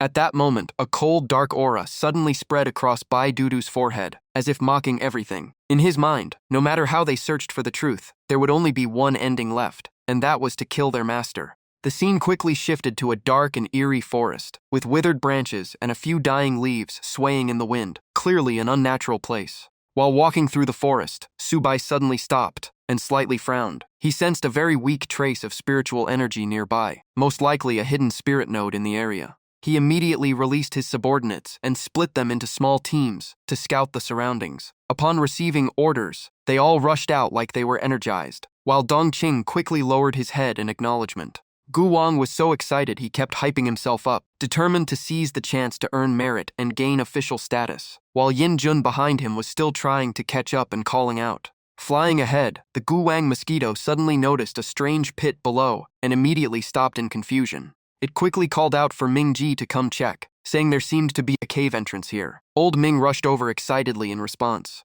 After inspecting it, Old Ming nodded and said it looked like a spirit node entrance, but it still needed confirmation. Then he shamelessly pushed the dangerous scouting task onto Gu Wang. Hearing that, the mosquito froze completely, not expecting to be chosen so quickly. It flew back immediately and questioned why only it had to go in, asking if Ming Jae was scared of the dark cave. Old Ming, hit in the weak spot, quickly stammered in denial. He then pretended to be a seasoned senior and started rambling about the importance of contribution, talking about how young ones must seize opportunities and how he once fought blood zombies for his master to earn his status today. It sounded heroic, but clearly he was just making excuses. Yet the mosquito believed every word without hesitation, even imagining a bright future waiting for it ahead. It eagerly accepted the mission and flew straight into the cave without any hesitation, while old Ming outside forced himself to stay calm and only reminded it to be careful. As it went deeper inside, Gu Wang immediately felt the place was dark and cold. Although no spirit stones were visible yet, the spiritual energy here was indeed much denser than outside. Just as it was carefully scanning the area, strange chit-chit sounds suddenly echoed from ahead, instantly making it tense up. Turning around, Gu Wang nearly lost its soul when it saw 3 massive black shadows with glowing red eyes slowly approaching, their killing intent so heavy it sent chills down its spine. Panicking, it instantly turned and fled out of the cave at full speed, screaming for help while giant rats chased closely behind it. Old Ming didn't panic at all, and even raised his mace confidently, loudly declaring that it was just a few rats and he would handle them. But reality hit hard. Before he could even act, one rat bit down and snapped his mace in half instantly, leaving old Ming frozen in shock. Not stopping there, the scarred rat kicked him violently, sending him flying backward. At that critical moment, the Birdmen reinforcement finally arrived, landing and shouting to reassure old Ming and Gu Wang. Without hesitation, all 3 joined the battle, kicking and punching the monsters with fierce momentum. However, to everyone's shock, the 3 rats were barely injured at all. They stared back coldly, their defense absurdly strong. Just then, Subai arrived. When asked about the creatures, TT explained they were tantamat, rats mutated by the tantale virus. Their bones were extremely hard, and their claws and fangs were top-tier crafting materials. Fu Angyun finally understood why they were so difficult to handle. Yin Jun also realized that even with higher cultivation, pure physical attacks were ineffective, while the Birdman helplessly admitted his sound waves were useless due to their shock resistance. Under everyone's tense gaze, Subai slowly drew his sword, while the eye on the ancient god ring began to glow eerily. Seeing others hesitate, Subai calmly reassured them not to be discouraged, saying their abilities were simply not suited for this kind of enemy, and he would handle it himself. He then raised his flaming sword, the fire at its tip erupting violently. In Subai's mind, these rats had occupied the spirit node for so long that they were clearly familiar with its terrain. If they could be subdued, exploring the spirit node later would be much easier. But at that moment, the rats suddenly went berserk and charged at him. Subai swung his sword coldly in a single strike, instantly splitting the leading rat in half, while forcibly extracting its soul. He then casually threw out the immortal binding rope, glowing with icy light. In an instant, the remaining 2 rats were tightly bound and unable to move. Their fate was no better. Subai followed up with another decisive slash, and casually extracted both of their souls. After finishing, he slowly raised the 10,000 souls banner into the air. A chilling soul capture command echoed as the 3 rat souls were instantly sucked into the eerie eye of the banner, the scene horrifyingly sinister. At that moment, a group of black-robed figures suddenly appeared and shouted for them to stop, their tone arrogant as they tried to seize the spoils. Their leader even threatened them, saying that if they didn't get lost, he would throw them all into a pot and cook them together. Tai Ti immediately pointed at them and cursed, telling them to watch their mouths. Subai frowned slightly, wondering where these bandits came from to openly rob and kill in broad daylight. Fu Angyun looked at their clothing and suddenly guessed their identity, suspecting they were from the Qingshen sect. Everyone's expression changed instantly upon hearing this name. She quickly explained that the Qingshen sect was a rapidly rising faction from the early apocalypse, gathering elite disciples, specialized in hunting rare cultivation resources. Almost all material trade in the southern region passed through them, showing just how powerful they were. Hearing them recognize their identity, the black-robed group immediately showed smug expressions and sneered that since they already knew the terror of the Qingshen sect, they should obediently behave. The man beside them cracked his neck and urged his senior brother not to waste time talking. He coldly declared that anyone who refused to leave would become prey. The moment he finished speaking, his figure vanished and reappeared behind Fu Angyun with a sharp dagger. Even Subai was slightly surprised, realizing this was instant teleportation. but it was not so easy to touch someone under Subai's protection. He instantly threw the 10,000 souls banner sideways, blocking the fatal strike. The assassin's eyes widened in shock at Subai's reaction speed. Subai took advantage of the moment and controlled the banner, summoning the souls of the 3 giant rats, each radiating a vicious aura. He coldly mocked them, saying they shouldn't be so quick to call others prey, because they might be the hunted instead. The arrogant attacker was now drenched in cold sweat, unable to believe those demon rats still existed in this soul form.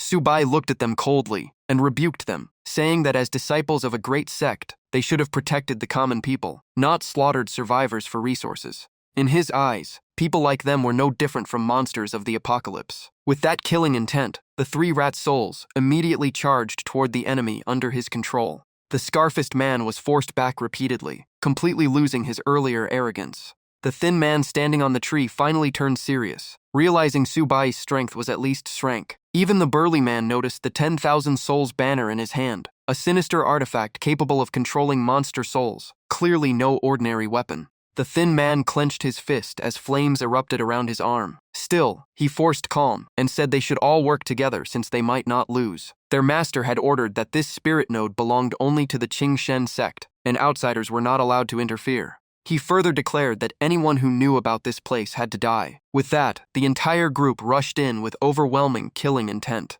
As they closed in on the rats, he threw a powerful punch infused with spiritual energy, directly blasting them away. Another member quickly formed hand seals, clearly preparing a technique. He shouted and unleashed a ninjutsu called Thorn Spikes. While casting it, he grinned maliciously and mocked that he would use these spikes to decorate Fu Angyun. In an instant, countless thorny vines shot forward and wrapped tightly around her body at incredible speed, even catching Fu Angyun off guard. She immediately swung her weapon to counterattack, slicing through all the vines and sneering coldly, saying this level of skill dared to be used in front of her. But the next moment, she sensed a deadly killing intent behind her. Someone had already sneaked in for a surprise attack. Before the attacker could strike, Old Ming suddenly appeared with a loud shout, deliberately disrupting him at the critical moment. He slammed his mace into the ground, causing the earth to explode violently, laughing proudly that he also knew how to ambush. Seeing this, Fu Angyun quickly thanked Ming Jun. Despite continuous blocking attempts, the thorny vines kept surging forward, even faster than before. She could not understand what was happening, only feeling that the pressure from these vines was far stronger than before. Then the worst happened. Her wooden staff was suddenly crushed and snapped in half, shocking her into panic, wondering how things had escalated like this. The vines no longer distinguished targets, trapping both her and Ming Jun in the attack range. The long-haired man laughed triumphantly and told his allies that those two were basically useless now, and he would go help finish them off. The fire user beside him looked confused, wondering why not just kill them immediately. The long-haired man smirked and said he wanted to play with the girl a bit longer. Hearing this, the fire user lazily agreed and let his junior handle it. Seeing the situation, Subai felt something was clearly wrong. Earlier, Fu Angyun had easily cut through those vines, yet now she was completely suppressed. Even Ming Jun's defensive shell was broken too easily, which made no sense at all.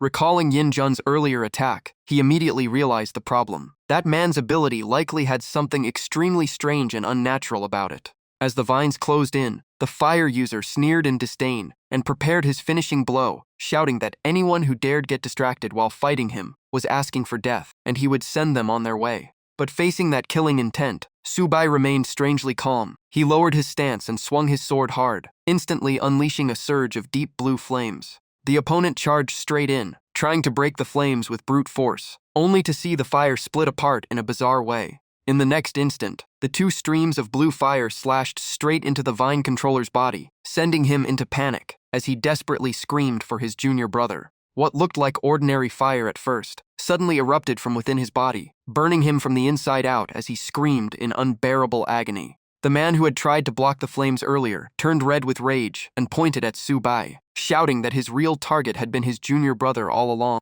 Subai only shrugged calmly and replied that in a life-and-death fight, any method was fair game. On another part of the battlefield, Diao Ren and TT were also engaged in intense combat with two opponents. One kept vanishing and reappearing like a ghost, while the other used a soft technique that neutralized every attack, even mocking them to try and land a hit. Tai Ti frowned in frustration. If this dragged on, Would they end up needing their master to handle everything himself? Thinking that, he forced himself to stay calm, knowing that as subordinates they had to share the burden. At that moment, a thought flashed through his mind. During the previous rat monster ambush, that man had not used instant teleportation. This ability likely had cooldown limits, and his raw speed was not overwhelming. That meant they still had a chance. With that realization, Tai Ti threw a punch and shouted for Diao Ren to provide sonic support. The woman opposite easily dodged and mocked them for wasting energy, claiming their spiritual power would soon run dry. At the command, Diao Ren shot into the air. Cawing sounds echoed as invisible sonic waves swept across the battlefield. Caught off guard, the woman's body froze for a moment, her spiritual energy suppressed, and she panicked while calling for her second senior brother.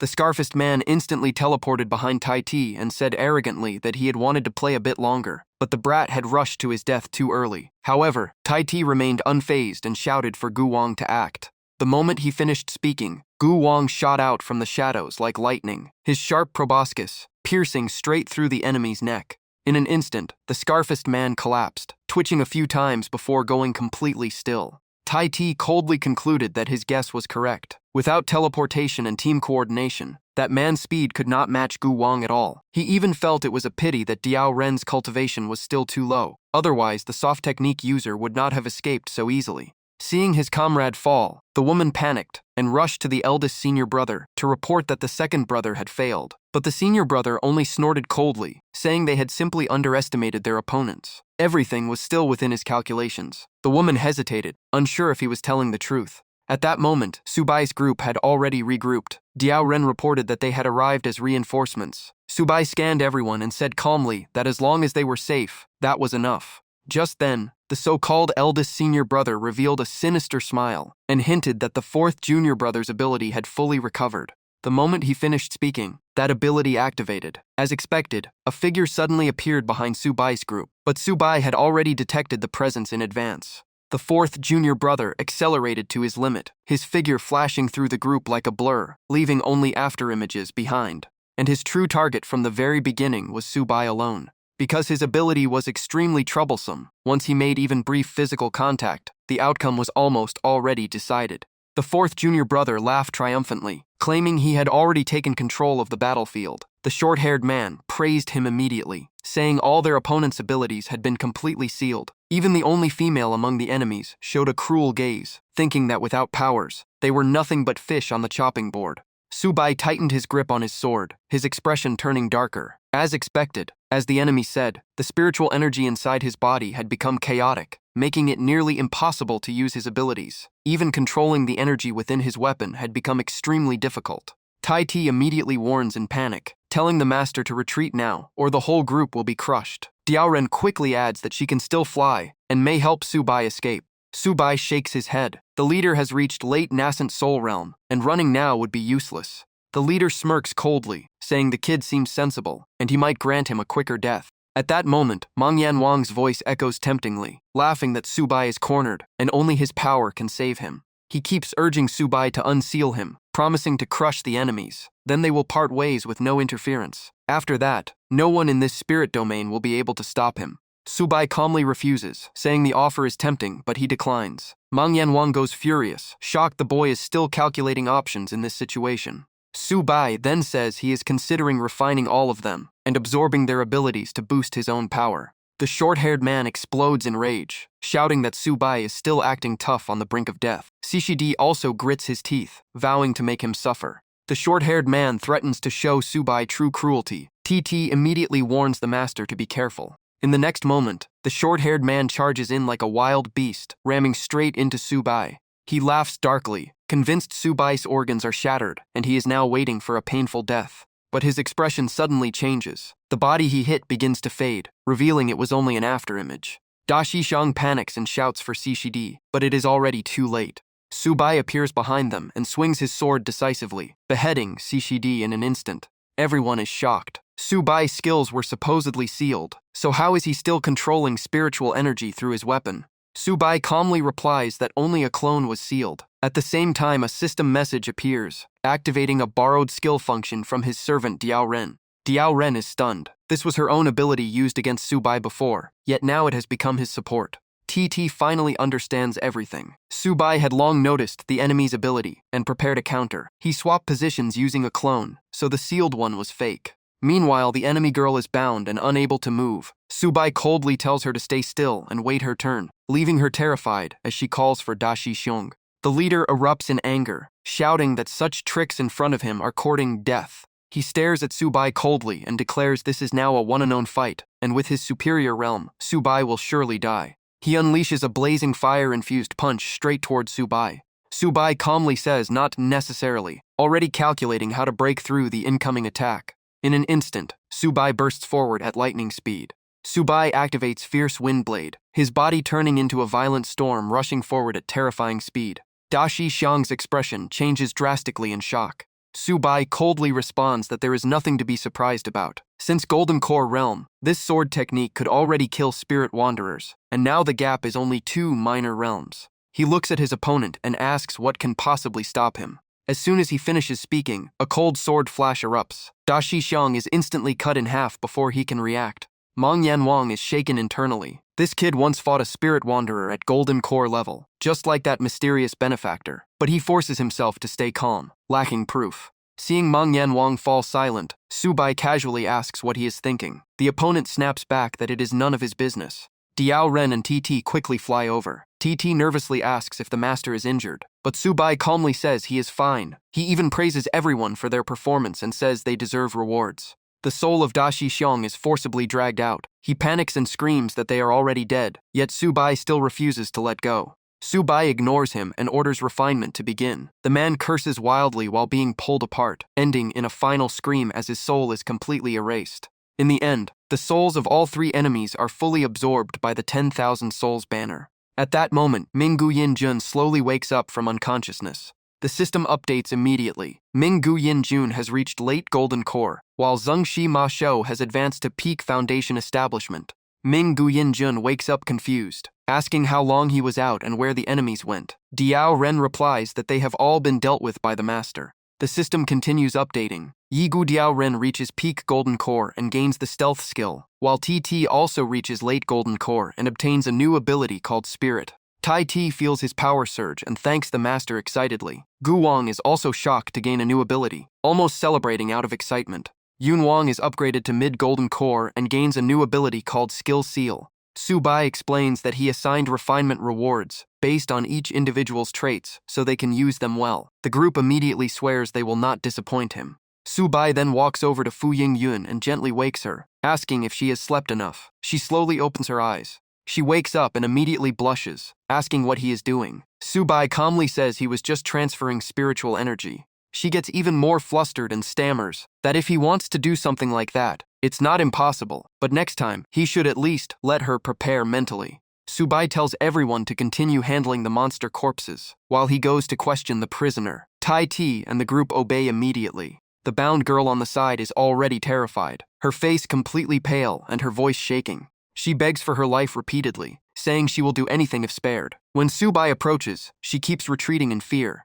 Subai coldly says whether she lives or dies depends on her behavior. She immediately nods frantically, promising to cooperate. He casually tells her that if she wants to redeem herself, she must first explain everything about this spirit cave. The girl is shocked, realizing this powerful figure is also targeting the spirit cave. She warns that it is extremely dangerous and even devours humans. Subai slightly frowns and asks what she means by a spirit cave that eats people. She explains that her master led a group inside for 10 days and still hasn't returned. Those experts were far stronger than Dashi Xiong, yet they all vanished, likely devoured by the cave. Hearing this, Subai becomes serious. A group of experts unable to return for 10 days means this place is not simple. He asks what has happened outside and where the rat monsters came from. The girl explains that they stayed outside as guards after the group entered, and on the 7th day, the rat monsters suddenly appeared. She recalls the scene, saying they had been waiting at the cave entrance for a week, when someone worried that the master might have encountered trouble inside.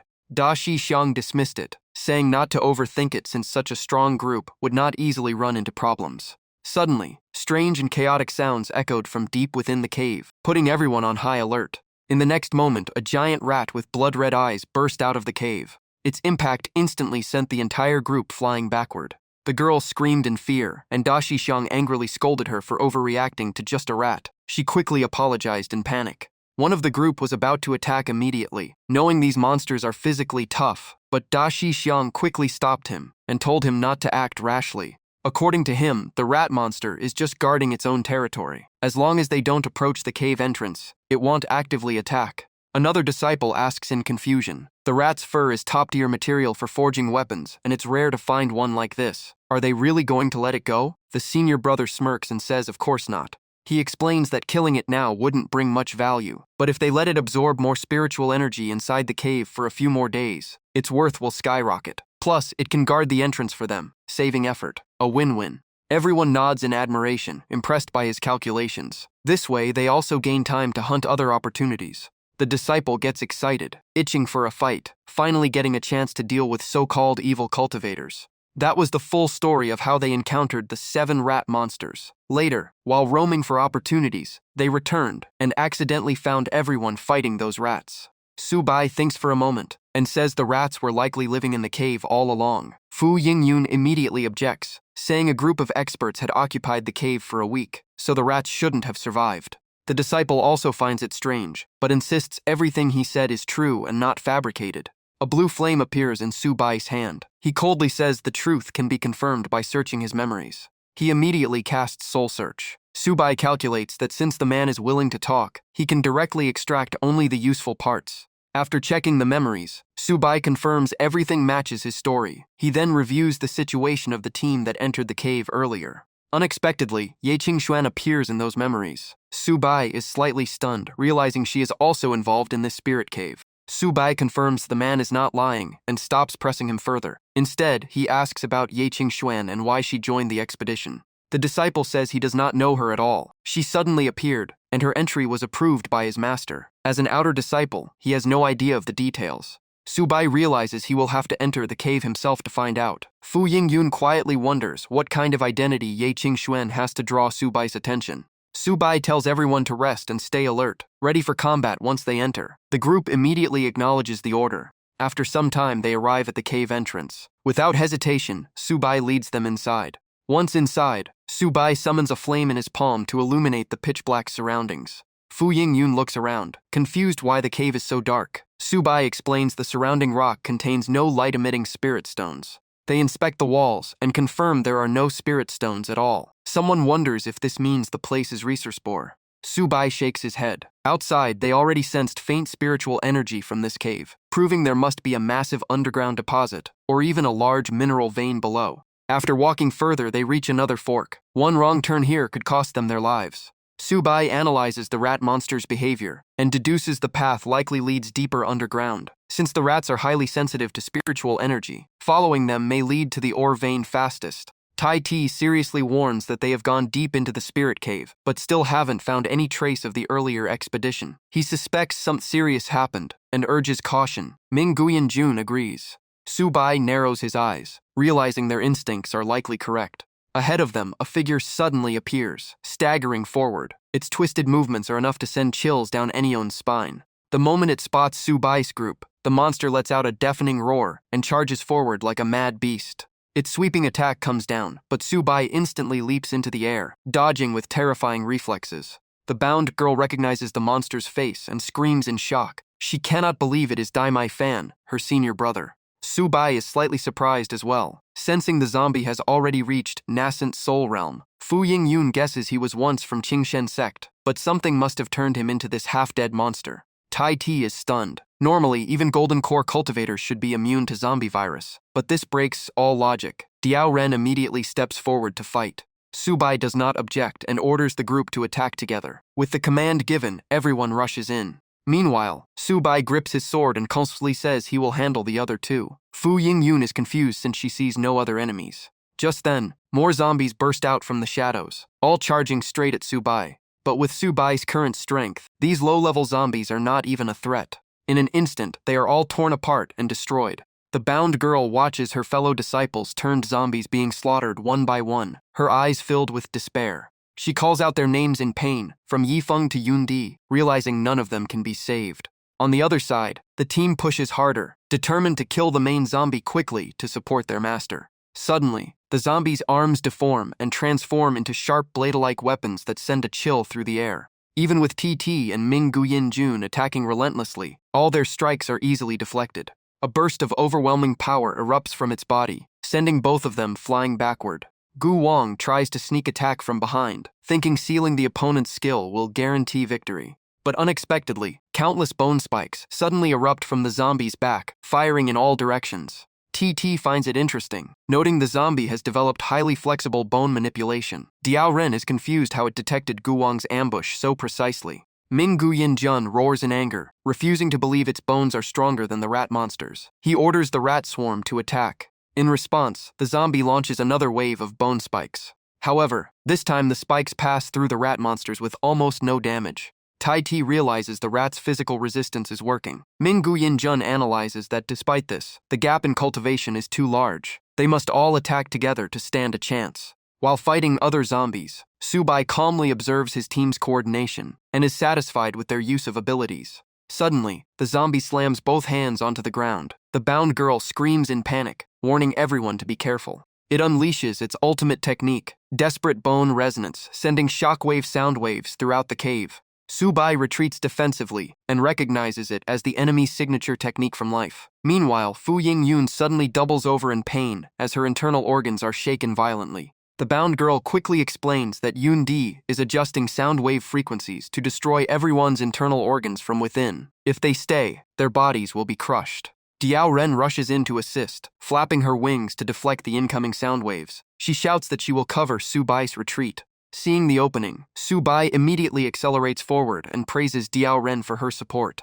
In an instant, Subai appears right behind the zombie. He aims to finish it while its ultimate technique is still disrupted. But just as his sword is about to strike, an invisible force suddenly appears and forcibly blocks the attack. Fu Yingyun realizes it is a sound barrier. Diao Ren also recalls a similar situation with the Mosquito King. These zombies are getting more and more abnormal. Subai immediately summons the 10,000 Souls banner and coldly says the enemy is only resisting in vain. If the sound transmission environment is destroyed, the sound barrier will be useless. At that moment, another zombie suddenly strikes the cave wall with full force. Just as Subai's sword is about to land, a massive chunk of rock rises from the wall and blocks his attack completely. Everyone is stunned. Could the entire cave really be collapsing? The entire cave begins to shake violently. The team worries about Subai but reminds each other to trust him and focus on their own enemies. Suddenly, the ground beneath Fu Yingyun cracks open into a huge abyss. In an instant, the entire group is sucked downward before they can react. Subai immediately activates the thorn vine technique. Countless thorn-covered vines burst out from the cave walls. The vines quickly weave together into a massive net, catching everyone mid-fall. Fu Yingyun sighs in relief, impressed by the power of a nascent Soul Realm expert. The pressure is overwhelming. Subai thinks about the zombie's abilities. If it truly controls rock and earth, why didn't it use it earlier? Is it holding back? But zombies shouldn't have such tactical thinking. After a moment, he realizes the truth. There is likely a controller behind the zombies, even using their vision to monitor the battlefield. If that is true, everything makes sense. Since the zombies share perception, once one detects an attack, the others instantly react. Subai immediately issues new orders. Diao Ren will stay hidden and wait for an opening, while Fu Yingyun will assist from behind. Both acknowledge the command. Fu Yingyun casually tears off a piece of thorn vine as a weapon and smirks coldly, still angry about being injured earlier. Meanwhile, the zombie continues striking the cave walls. Suddenly, countless stone arrows shoot out from all directions like a rainstorm. Subai uses vines to form a defensive shield and blocks everything. He tells the team to ignore the stone arrows and aim for the enemy's eyes once they close in. Fu Yingyun understands immediately. At the same time, Subai's sword ignites with blazing flames. The fire spreads rapidly across the space. Subai calculates that if vision is blocked by flames, the zombies will lose their ability to counter rear attacks. The zombie continues unleashing its stone arrow barrage at full force. Subai assesses the situation. With the 10,000 Souls banner and sound interference, the sound user enemy is no longer a threat. Holding this zombie here is enough. Fu Yingyun is also ready to strike.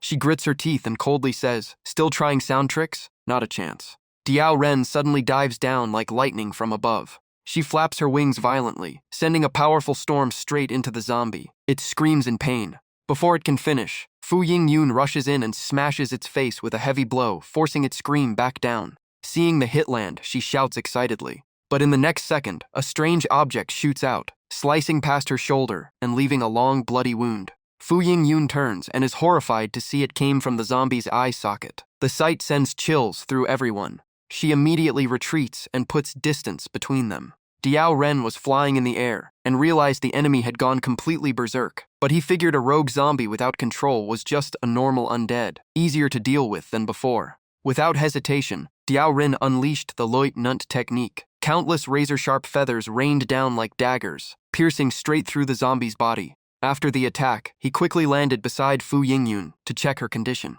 She clutched her injured shoulder and said her condition was bad, likely infected by the zombie virus. Diao Ren immediately tried to calm her and began drawing out the toxin. Fu Yingyun's face grew paler by the second. She weakly said she might not make it. Diao Ren kept encouraging her and said the master would definitely find a way to save her. Meanwhile, Su Bai was dodging zombie pursuit while silently closing in on the target. The ground no longer showed any water traces, meaning the Senja skill was draining insane energy, so he had to finish this fast. Once in range, Su Bai instantly activated the thorn vine technique without hesitation. Massive thorny vines erupted and wrapped tightly around the zombie as Su Bai circled straight behind it. But suddenly, a lump of earth rose up and blocked his fatal strike. The enemy had clearly prepared for rear attacks, proving the same trick wouldn't work twice. The zombie then forcefully tore apart all the vines binding it. It was clearly preparing to counterattack. But the blind spot wasn't only behind it. The 10,000 Souls banner suddenly descended from above and pierced straight into its head. Su Bai immediately grabbed the flagpole. He yanked the 10,000 Souls banner out of the zombie's skull. After finishing the target, Su Bai rushed back to Fu Yingyun and Diao Ren. Diao Ren sighed in relief and shouted, "Master." It turned out the zombie had fired a poisoned needle from its eye socket into Fu Yingyun. Diao Ren tried to extract the toxin, but it spread too fast and he could only suppress it. Su Bai told him to rest and said he would handle the remaining poison himself. This virus was extremely twisted, even corrupting the meridians. No wonder even nascent soul realm experts turned into zombies. To cure it, he first had to seal key acupoints before slowly purging the toxin. After a while, Su Bai asked about her condition. Fu Yingyun hesitated before saying she could start feeling something, and told him to continue. Su Bai warned her that the next part would be painful, and told her to endure it. His hands moved continuously across Fu Yingyun's body to draw out the poison. Whether from pain or something else, she kept trembling and letting out soft moans. After a while, Fu Yingyun's body suddenly arched as she coughed out a mouthful of thick black blood. Su Bai finally sighed in relief as the toxin was forced out. Time slowly passed. Fu Yingyun then asked why her body was bleeding so much. Su Bai explained it was normal after the first meridian opening, and it would get easier once her pathway stabilized. Diao Ren and another girl arrived, and reported the lower cave had turned into a sea of fire, and they would retreat upward. Su Bai ordered Diao Ren to stay and protect Fu Yingyun while he went to support the Iron Arm team. Soon after, he arrived on the battlefield just as a massive explosion sent Tai Ta and the Netherbone Yin army flying backward. Su Bai rushed in and asked what happened. TT said the zombie had been hiding its true power, and after transforming became extremely terrifying.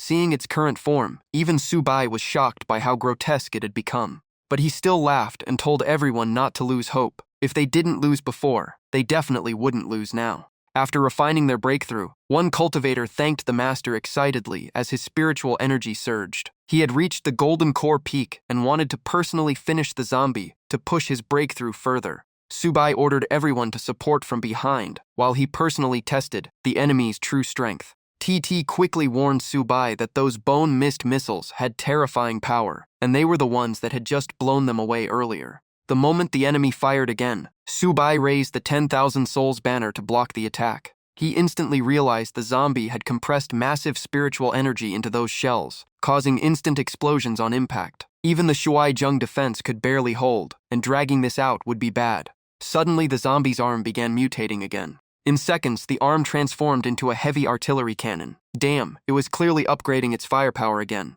Just when they had a slight advantage, an even tougher situation appeared. At the critical moment, Tai Ti and the Netherbone Yin army rushed in to shield Su Bai. Su Bai told them the fight wasn't over yet. Hearing that, TT exploded with power and unleashed the Fire Spirit Fist. At the same time, the zombie fired, launching a massive missile straight towards Su Bai. A deafening explosion shook the entire battlefield. Before the smoke cleared, Su Bai's figure shot up into the air. He followed through with a decisive sword strike aimed at the zombie, but the enemy's cannon was already locked onto his face. At this distance, it looked almost impossible to dodge. Yet what came out was only a weak purple beam. Even the zombie froze in confusion. Everyone stood stunned, not understanding what just happened. Did the cannon malfunction? Someone then shouted for everyone to look beneath the zombie. It turned out Bi Wang was hiding underground, silently activating a sealing power that disabled the cannon.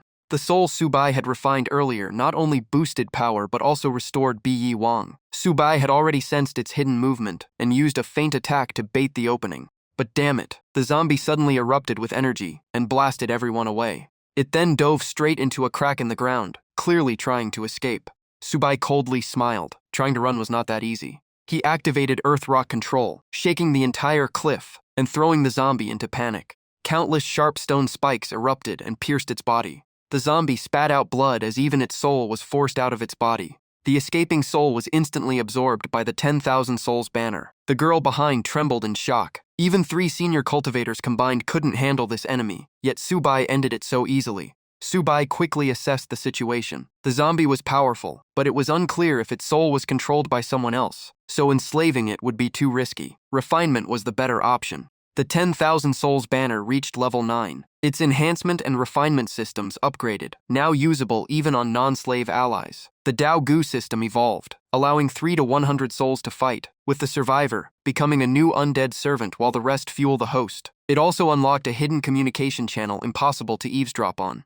Subai was slightly surprised. With so many new functions, future power growth would be far more flexible. Bi Wang was promoted after repeated achievements. From Golden Core Peak, it evolved into a boss-level undead. It excitedly thanked Subai and vowed absolute loyalty. Diao Ren rejoiced loudly, saying the new skills would help them face stronger enemies for Subai's cause. Diao Ren had reached Nascent Soul mid-stage and gained the skill Piano of Despair.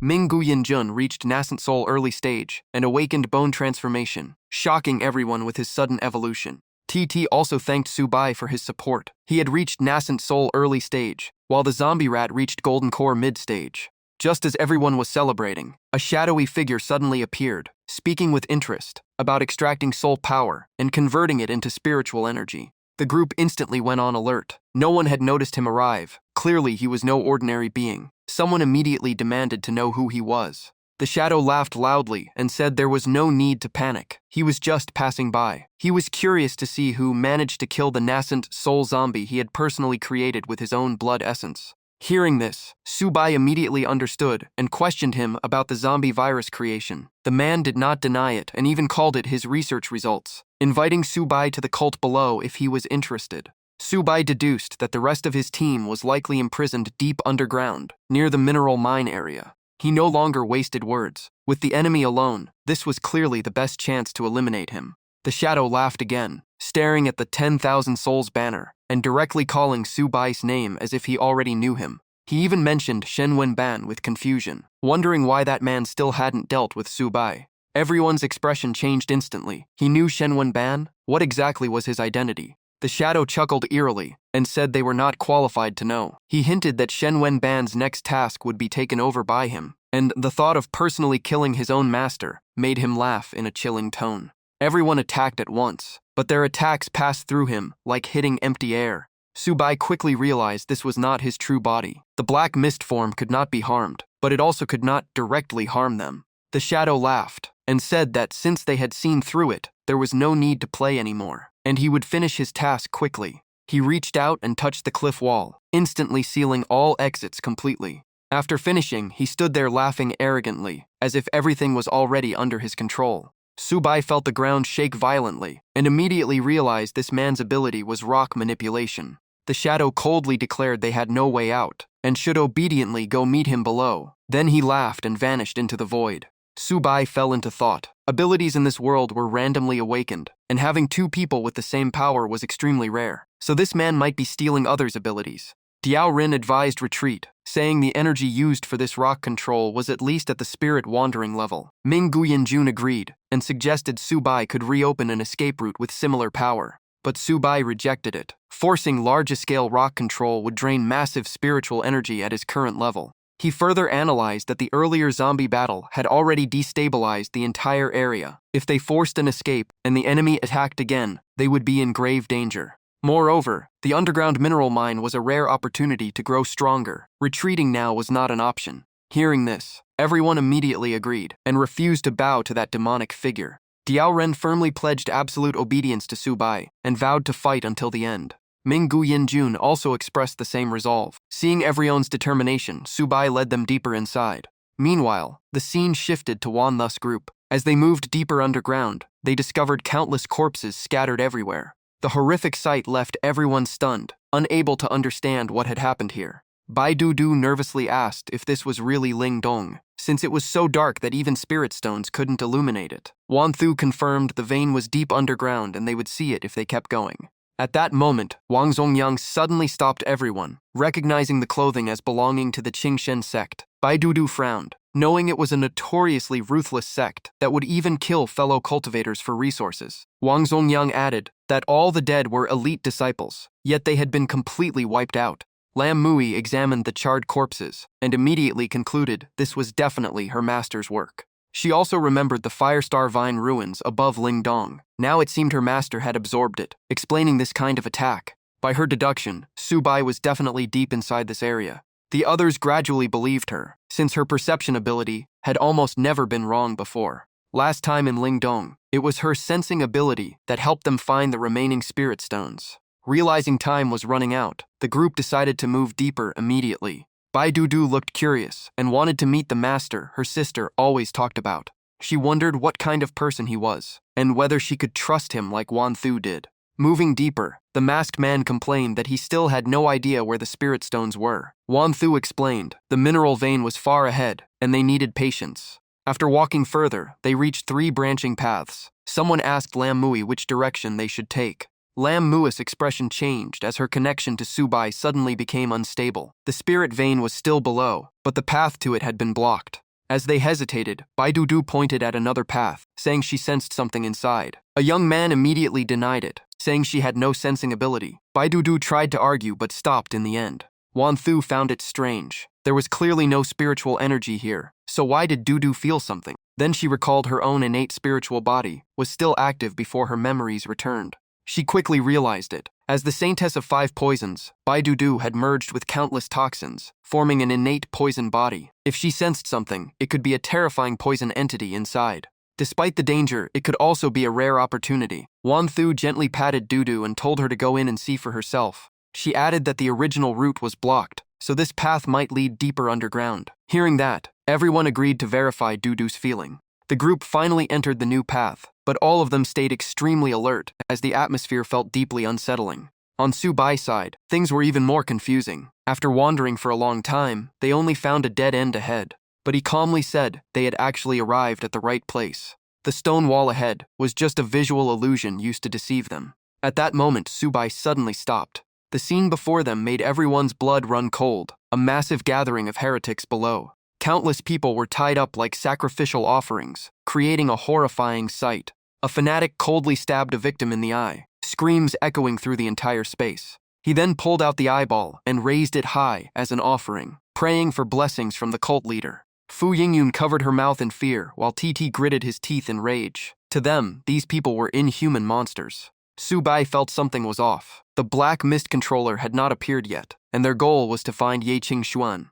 Suddenly, the girl with them screamed in shock, recognizing one of the captives as her master, Ji Xiang Zhenren. He had once agreed to bring Yi Qingxuan into this cave, meaning he must know what was happening inside. Su Bai immediately ordered a rescue. Ji Xiang Zhenren must not die. Ming Guyan Jun rushed out instantly. In moments, Diao Ren managed to snatch Ji Xiang Zhenren away. The cultists roared in fury as their sacrifice was taken. Before they could pursue, Fu Yingyun and TT blocked their path, stopping them from reaching Su Bai. Diao Ren brought Ji Xiang Zhenren back and reported he was barely holding on. Su Bai ordered him to heal the man, while Diao Ren returned to clear the cultists.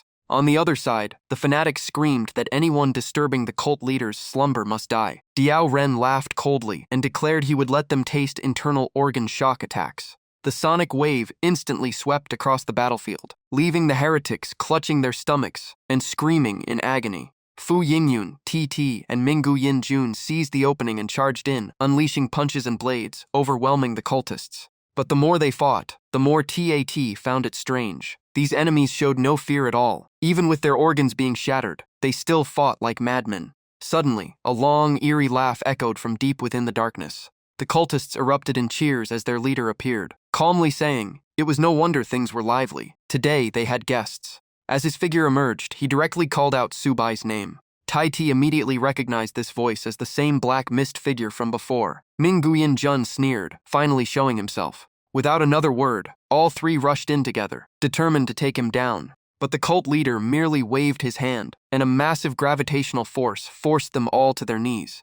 Seeing his comrades in danger, Diao Ren rushed in and amplified his sonic attack. The cult leader frowned and told him to stop making noise in his sacred domain. With another wave, an even stronger sonic blast sent Diao Ren flying. His body slammed into the cliff, cracking the stone walls. The cultists cheered wildly, chanting their leader's name in frenzy. He smirked arrogantly, clearly enjoying their worship. From afar, Subai narrowed his eyes, realizing this man also used sonic power, even stronger than Diao Ren. The fact he kept using different abilities proved he could steal and wield other people's powers. Seeing Subai about to act, the cult leader laughed, finally glad his real opponent was stepping forward. He then charged straight at Subai with overwhelming killing intent. He proudly boasted about his 140D sonic attack, eager to force Subai to experience it. Subai only frowned slightly. Without hesitation, he countered with the wind blade technique, and coldly told him to suffer his own attack. A violent storm erupted, blowing the cult leader far back. He quickly realized Subai had used wind to reverse the sonic attack into a counterstrike. Then he was shocked again, realizing Subai had used instant movement. His pupils shrank as danger appeared right in front of him. Just as Subai's sword fell, a block of earth rose up and barely blocked the strike, saving him at the last second. At that moment, a strange pink mist shot straight towards Subai's face. A wave of danger exploded in his senses as he instantly recognized it as poison, while the cult leader laughed wildly, believing his prey was finished. Seeing Subai in danger, the group's expressions changed drastically. They could not allow the enemy's plan to succeed. Without hesitation, two of them unleashed their techniques, firing bonamist bullets and spiritual energy palms to rescue him. But terrifyingly, the cult leader casually dispelled both attacks with a single motion. In that instant, Gu Wang suddenly lunged forward and clung to the opponent's arm, laughing like a predator, immediately activating his sealing ability. Seizing the opening, Fu Yingyan, TT, and Ming Guyan Jun launched a full assault, but everyone knew Gu Wang's seal would not last long against such a gap in power. Yet as Subai observed the cult leader's reaction, something felt off. As expected, before they could react further, the cult leader counterattacked immediately, blasting energy at the trio while mocking them as childish. Everyone froze in shock. Gu Wang's seal, which normally worked even against higher realms, was almost useless here. Subai quickly understood the issue. The cult leader's right arm was sealed and could not use abilities, but his other powers remained active, meaning he had more than one spiritual meridian.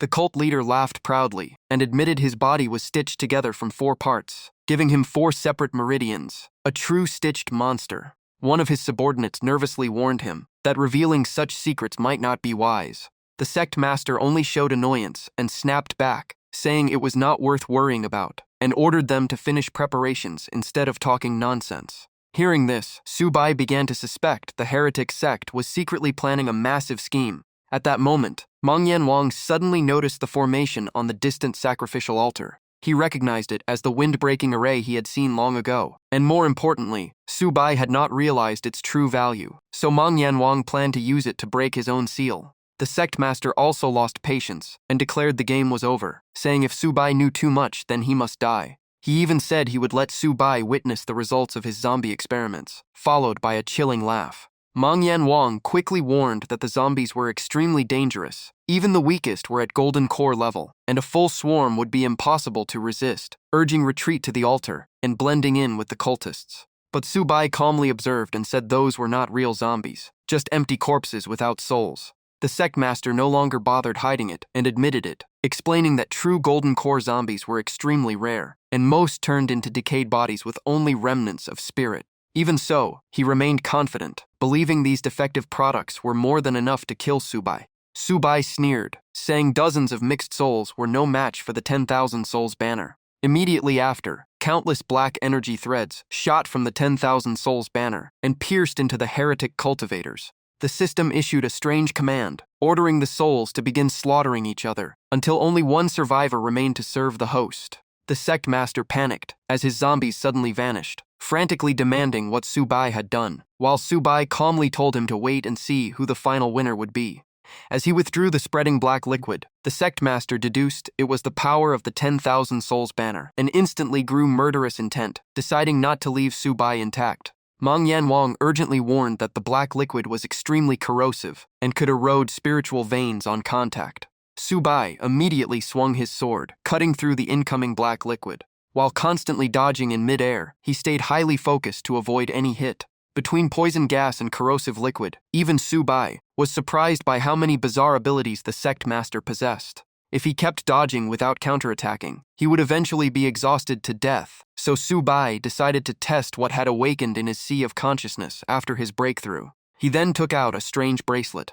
The moment Meng Yanwang saw it, he was shocked, and Su Bai calmly said it was the fusion immortal jade, making him even more stunned. While still evading attacks in the air, Su Bai confirmed he knew this treasure, and Meng Yanwang immediately asked where he got it. Su Bai did not hide it and said he obtained it after passing the trial of the refining artifact sect. Hearing this, Meng Yanwang fell into deep memories, unable to believe he was seeing the fusion immortal jade again after so many years. A memory surfaced of a young voice bringing fruit to a benefactor and telling him to eat while it was fresh. Back then, he was warned not to get too close because the fusion immortal jade was healing someone and could injure anyone who touched it. Later, he learned it was the supreme treasure of the refining artifact sect, once given to a gifted prodigy during the trial and highly valued by the elders. And now the fusion immortal jade was in Su Bai's hands. This led Meng Yanwang to only one conclusion, that Su Bai was the benefactor from back then. He immediately lowered his posture and apologized for his past disrespect, while Su Bai was confused why he kept calling him benefactor. Meng Yanwang then explained that it had been too long to remember clearly, recalling how Su Bai once saved a monkey during the Golden Core to Divine Revelation transition and taught it the Heavenly Spirit technique, and that monkey was him. Hearing this, Su Bai finally remembered, saying he always distinguished gratitude and grudges, and he did remember the past, but Meng Yanwang's appearance had changed too much to recognize him at first. Meng Yanwang was overwhelmed with emotion, unable to put it into words. Hundreds of years had passed, yet his benefactor still remembered someone as insignificant as him. He tearfully said he never expected to meet him again in this world. He immediately pledged loyalty, swearing to follow Su Bai with all his strength from now on, if he would not be rejected. Honestly, this monkey was extremely loyal and grateful, far more reliable than those traitors who only knew betrayal. Just as the emotional moment peaked, the sect master burst into mocking laughter, saying their reunion right before death was pathetic, and their fate ended here. Su Bai snorted coldly and kept dodging the troublesome dragon-like attacks. Even with the fusion immortal jade, killing this demon still required a breakthrough first. While moving, Su Bai suddenly noticed something glowing on the cliff wall. He immediately recognized it might be spirit stones. It turned out a spirit stone vein was hidden deep behind the rock layers in the cave, and Su Bai's earlier attack had accidentally exposed it.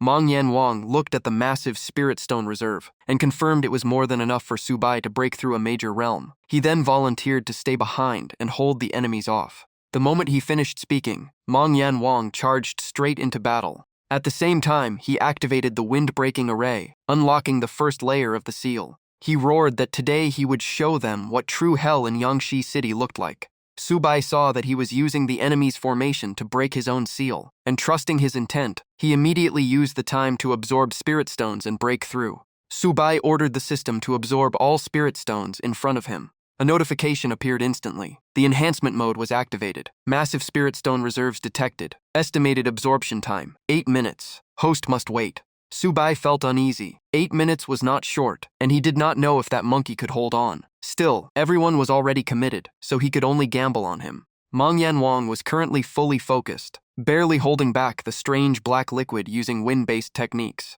After a series of rapid hand seals, he shouted and unleashed a sealing technique. In an instant, the black liquid froze in place, completely immobilized. The sect master did not stand idle and immediately counterattacked with a crushing sonic wave ability. Facing the tidal surge of sound attacks, Meng Yanwang quickly raised a wind barrier to block it. The sect master then escalated further by unleashing a 10-fold gravity suppression. The overwhelming pressure forced Meng Yanwang to kneel on one knee, but he still spoke arrogantly, saying this level was nothing as long as he adjusted airflow to balance himself. The sect master began to feel something was wrong. His superior strength was clearly being neutralized repeatedly, which was unacceptable. Meanwhile, the Monkey King was suppressing the opponent's spiritual energy using pure technique dominance. Subai immediately recognized this was the same method he once used to defeat the martial king. In terms of the heavenly spirit technique alone, the monkey had already surpassed him. At the same time, the system issued a new notification. The Gu refinement system upgrade was complete, and the corpse Gu king had evolved into a permanent servant. Seeing reinforcements arrive, Subai immediately ordered them to join the battle. The system also formed a team between Fei Yingyun and Mangyan Wang.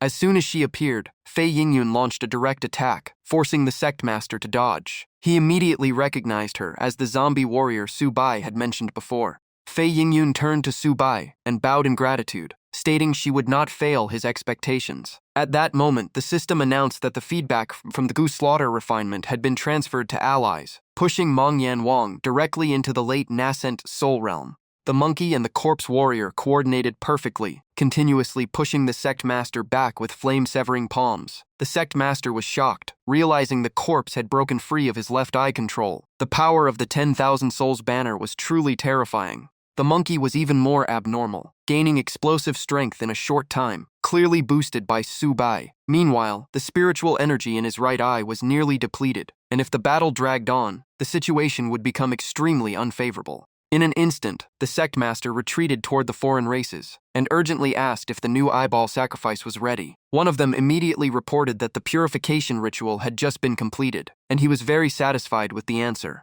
Seeing his opponent begin to change eyes, Mangyan Wang felt confused. The sect master sneered, saying if natural abilities were being suppressed, he would simply switch to a more direct method. With this new eye, everyone here would be crushed to death. He ordered his subordinates to activate the third layer of the wind-breaking array. The foreign races were shocked, as this was originally a formation prepared for the sovereign. But the sect master shouted back that if they still held back, once Subai grew stronger, they would all die anyway. Subai quickly analyzed the situation. It seemed every time the sect master activated a new ability, he swapped in a corresponding eyeball. The left hand controlled sonic power, the right controlled gravity, and the original left eye handled zombie spirit control. He was clearly stealing new abilities through purified eyeballs. Hearing Subai's voice in his mind, Mangyan Wang was startled. Subai explained he was communicating through mind connection via the system's link function. After hearing the full analysis, Mangyan Wang finally understood. No wonder all those zombies only had one eye left. The sect master had stripped away their abilities. Subai further confirmed that the remaining eye was only for vision and control, while abilities like magma and vapor clones had already been removed through eye replacement. Mangyan Wang then asked about the right eye, wondering whether its true ability was shield, spear projection, poison liquid, or space tearing. Subai quickly replied that its original power was spatial tearing. The creatures were summoned from those rifts, and the poison dragon was actually formed through gravity manipulation. Subai reported that he only needed 5 more minutes to break into the divine travel realm. Everyone's task was to hold the sect master back and not fight to the death. Just as Mangyan Wang responded, he noticed the enemy had already charged in. At that moment, Mangyan Wang once again faced the sect master head-on. In an instant, the sect master vanished from sight and suddenly appeared beside Mangyan Wang. That terrifying speed clearly came from the newly replaced left eye ability. A crushing pressure suddenly fell on Mangyan Wang, so heavy that the ground beneath him collapsed and cracked. The sect master laughed in pleasure, saying that even if his abilities were countered, it was useless if he could not keep up. Realizing he could not win, Mangyan Wang immediately retreated. But the sect master did not pursue. Instead, he opened a spatial rift in front of his escape path and mocked him, saying the other side led directly to his poison lake and certain death. Mangyan Wang had no time to stop, despair flooding his mind as he wondered if this was truly where he would die. At the last moment, a flaming golden phoenix flew out of the rift and knocked him away, saving him by a hair's breadth. Immediately after, Bai Yu and Lin Wanshu appeared on the battlefield, having finally tracked the location. Bai Yu looked at the spatial rift in shock and said to her senior sister that she never expected a direct passage to exist here. The two quickly moved forward, and upon seeing Subai, they shouted in shock, confirming that their master was indeed here. Subai, sitting amidst the spiritual energy, was also stunned by their arrival. Confused, he coldly asked why they were here. Bai Yu looked at Subai with both worry and caution, sensing his current aura was terrifying beyond words. Lin Wanshu lowered her head and admitted she came not to beg for forgiveness, but to uncover the truth behind that night. Subai sneered, reminding her he had already given her 2 chances, yet she still betrayed him. At this point, why should he trust her again? At that moment, the evil sovereign rushed into the spiritual energy zone, laughing sinisterly. He recognized the two women as Shen Yunping's junior sisters, then mocked Su Bai, saying his subordinates were exhausted, his allies were traitors, and even heaven wanted him dead. Lin Wanchu immediately drew her sword and stood in front of Su Bai, loudly declaring she would not allow anyone to harm her master. Evil Sovereign stepped closer with a mocking smile, ridiculing her as a two-faced traitor who betrayed her master first and now even turned on her senior brother, completely untrustworthy. After speaking, he increased the gravity pressure, crushing down on Lin Wanchu, and coldly declared he hated people like her the most. Lin Wanchu gritted her teeth and endured it, her eyes still firm under the terrifying pressure. She coldly replied that their master-disciple conflict was none of his business, then immediately counterattacked with the Phoenix dance technique. Evil Sovereign laughed in disdain, saying she could never escape his gravity at her level. But Lin Wanchu responded that the Phoenix Cry sword was a divine weapon capable of suppressing his spiritual energy. She didn't need to escape, only to land a hit. At the same time, she activated the Heavenly Thunder Art, unleashing violent lightning that crashed across the battlefield like divine wrath. From behind, Su Bai silently observed and grew more confused. He thought Lin Wanchu wanted to kill him, yet now she was risking her life to protect him. But he quickly dismissed it, deciding that once his breakthrough was complete, everyone would be cleaned up anyway. Su Bai continued absorbing spiritual energy in seclusion, while using the 10,000 Souls banner to refine and distribute energy to his servants and allies. The system warned that to avoid interrupting spirit stone absorption, only healing distribution was currently possible, and asked whether to continue. With the restored spiritual energy, Fei Yingyun and TB gradually woke up from their severe injuries. Tai B opened his eyes in confusion, unsure how long he had been unconscious or what the situation had become. Fei Yingyun, on the other hand, was shocked to see Lin Wanchu appear here. Bai Yu also rushed into battle, shouting that she would support her senior sister. Meng Yan Wang looked at the scene in confusion, as these were clearly disciples who once betrayed Su Bai, yet now they were protecting him. The birdman descended from the sky, flapping his wings excitedly and saying he wanted to join the fun, but Su Bai immediately stopped him, leaving him confused. Su Bai calmly explained that their spiritual power had not fully recovered, and rushing in now would only get them crushed by Evil Sovereign. He then pointed at the cultists secretly preparing something and ordered them to be eliminated before their plan was completed. Hearing this, Tai B and the others immediately charged toward the cultists. He loudly vowed to complete the mission. The cultists fell into chaos, urgently pushing the formation forward, but their insufficient energy caused them to be heavily suppressed by world laws. Fei Yingyun and TB forcefully carved a path through the dense enemy formation. One cultist screamed in madness, declaring it was time to sacrifice their lives for the sect, and vowed to hold the enemy back even at death. Fei Yingyun unleashed a powerful explosive punch and gritted her teeth in anger, not expecting them to be so fanatical and willing to die like this. From above, Bai Yu dove down and launched a poisonous claw attack, targeting the sect master with the venomous descending claw. Evil Sovereign's expression changed drastically. He panicked upon recognizing the poison on her claws as the same one he had created himself. He immediately demanded if she had been to his poison lake. Bai Yu coldly replied that she had not only been there, she had already absorbed it completely. Earlier, the group had been shocked to discover a hidden research chamber deep inside the cave. They were fortunate to have Bai Yu's sensing ability, or they might never have found it even after a lifetime of searching through the maze-like tunnels. Wang Zongyang looked at the surrounding documents in shock, realizing they were studying how to turn ability users into zombies. A sword-carrying young man urgently warned Bai Yu that the syringes contained zombie virus liquid. However, Bai Yu calmly touched the needles, and the poison inside instantly transformed into streams of energy that she absorbed completely. The young man stared in disbelief, unable to understand what he had just seen. The virus had actually been converted into spiritual energy, and he wondered when Bai Yu had awakened such a strange ability. Lin Wanchu looked at her junior sister seriously and asked if the thing she sensed earlier was this virus. Bai Yu shook her head and looked deeper into the room, saying what she sensed was still further inside behind that door. The group then decided to proceed and investigate. A moment later, Dudu pointed at the dark red viscous lake in front of them and confirmed this was what she had been sensing. Lin Wanchu immediately panicked and tried to stop her, because the journal clearly recorded that the poison here could corrode spiritual veins and was extremely dangerous. Ignoring the warning, Bai Dudu slowly stepped toward the edge of the lake. She felt extremely confused, as the deadly poison seemed to be calling out to her body with an intense craving. As soon as she stepped into the lake, the poison condensed into two ferocious beasts that charged straight at her. But just as they were about to strike, a protective barrier suddenly appeared and blocked all attacks. Only then did Bai Dudu fully understand her ability. She could absorb toxins and purify them into pure spiritual energy. For others, this was a death zone, but for her, it was a heaven-sent opportunity. A while later, seeing Dudu safely return, Lin Wanshu rushed over anxiously. Dudu calmly said she was fine, and had even grown stronger. Unfortunately, most of the poison was still deep underground, and reaching it would bring even greater benefits. At that moment, Wang Zongyang pointed at a pitch-black spatial crack on the cliff wall and shockingly identified it as a space rift. Bai Dudu immediately realized the remaining poison was on the other side of the rift. Lin Wanshu confirmed that the Spirit Stone mine was also there, so the group decided to enter and investigate.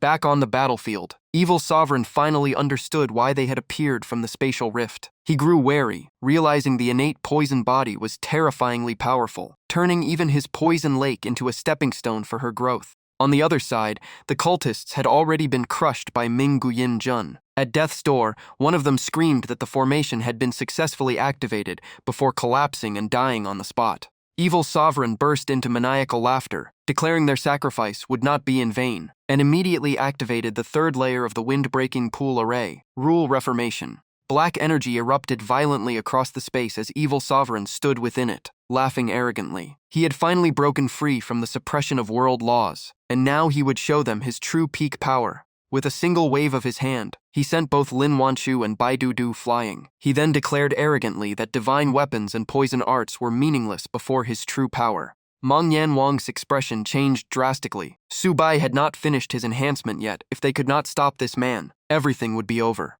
Evil Sovereign continued releasing waves of deep purple-black pressure, looking like a final boss in full awakened form. Fei Yingyun froze in shock. Even Meng Xingwang at disaster level was being crushed like an insect. Ming Guyin Jun desperately shouted for Su Bai to run and ignore the spirit stones, while TB trembled, saying this power had far surpassed ordinary disaster class, and even draining the entire mine might not be enough to win. Evil Sovereign laughed wildly, declaring that no one was left who could stop him anymore. He even advised Su Bai to end his own life to avoid unnecessary suffering. Su Bai narrowed his eyes and replied coldly, asking if he was truly sure no one could deal with him. At that moment, the system notification sounded. The enhancement was complete, and Su Bai had officially entered the late divine travel realm. Hearing this, the entire allied side erupted in cheers. Their lord had finally completed his breakthrough.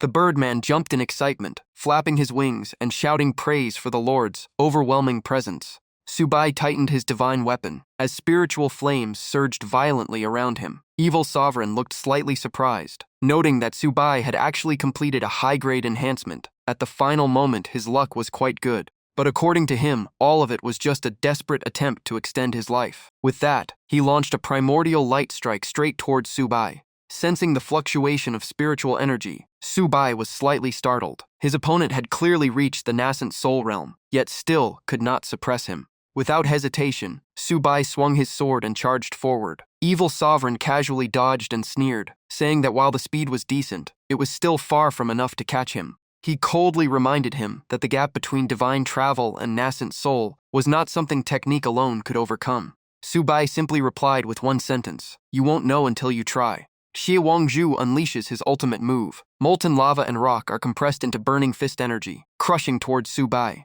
Facing the sea of fire, Su Bai stays calm. He smirks and says the attack is strong but too fire-heavy. Against the Firestar Pearl, it's basically handing him control. Xie Wangzhu's face instantly changes, shocked and confused. In the next moment, the Pillar of Flames is reversed by Su Bai and sent flying back at its owner. Xie Wangzhu goes furious, wishing he could tear Su Bai apart on the spot. TT celebrates as the attack seems effective. If they keep this up, victory is possible. But Qi Yingyun senses something off about Wu Mui's condition. Tai Ti worries as Wu Mui trembles violently. It says its internal energy is unstable, and its body feels extremely uncomfortable. Suddenly, Wu Mui's body swells up and a blinding light erupts around it.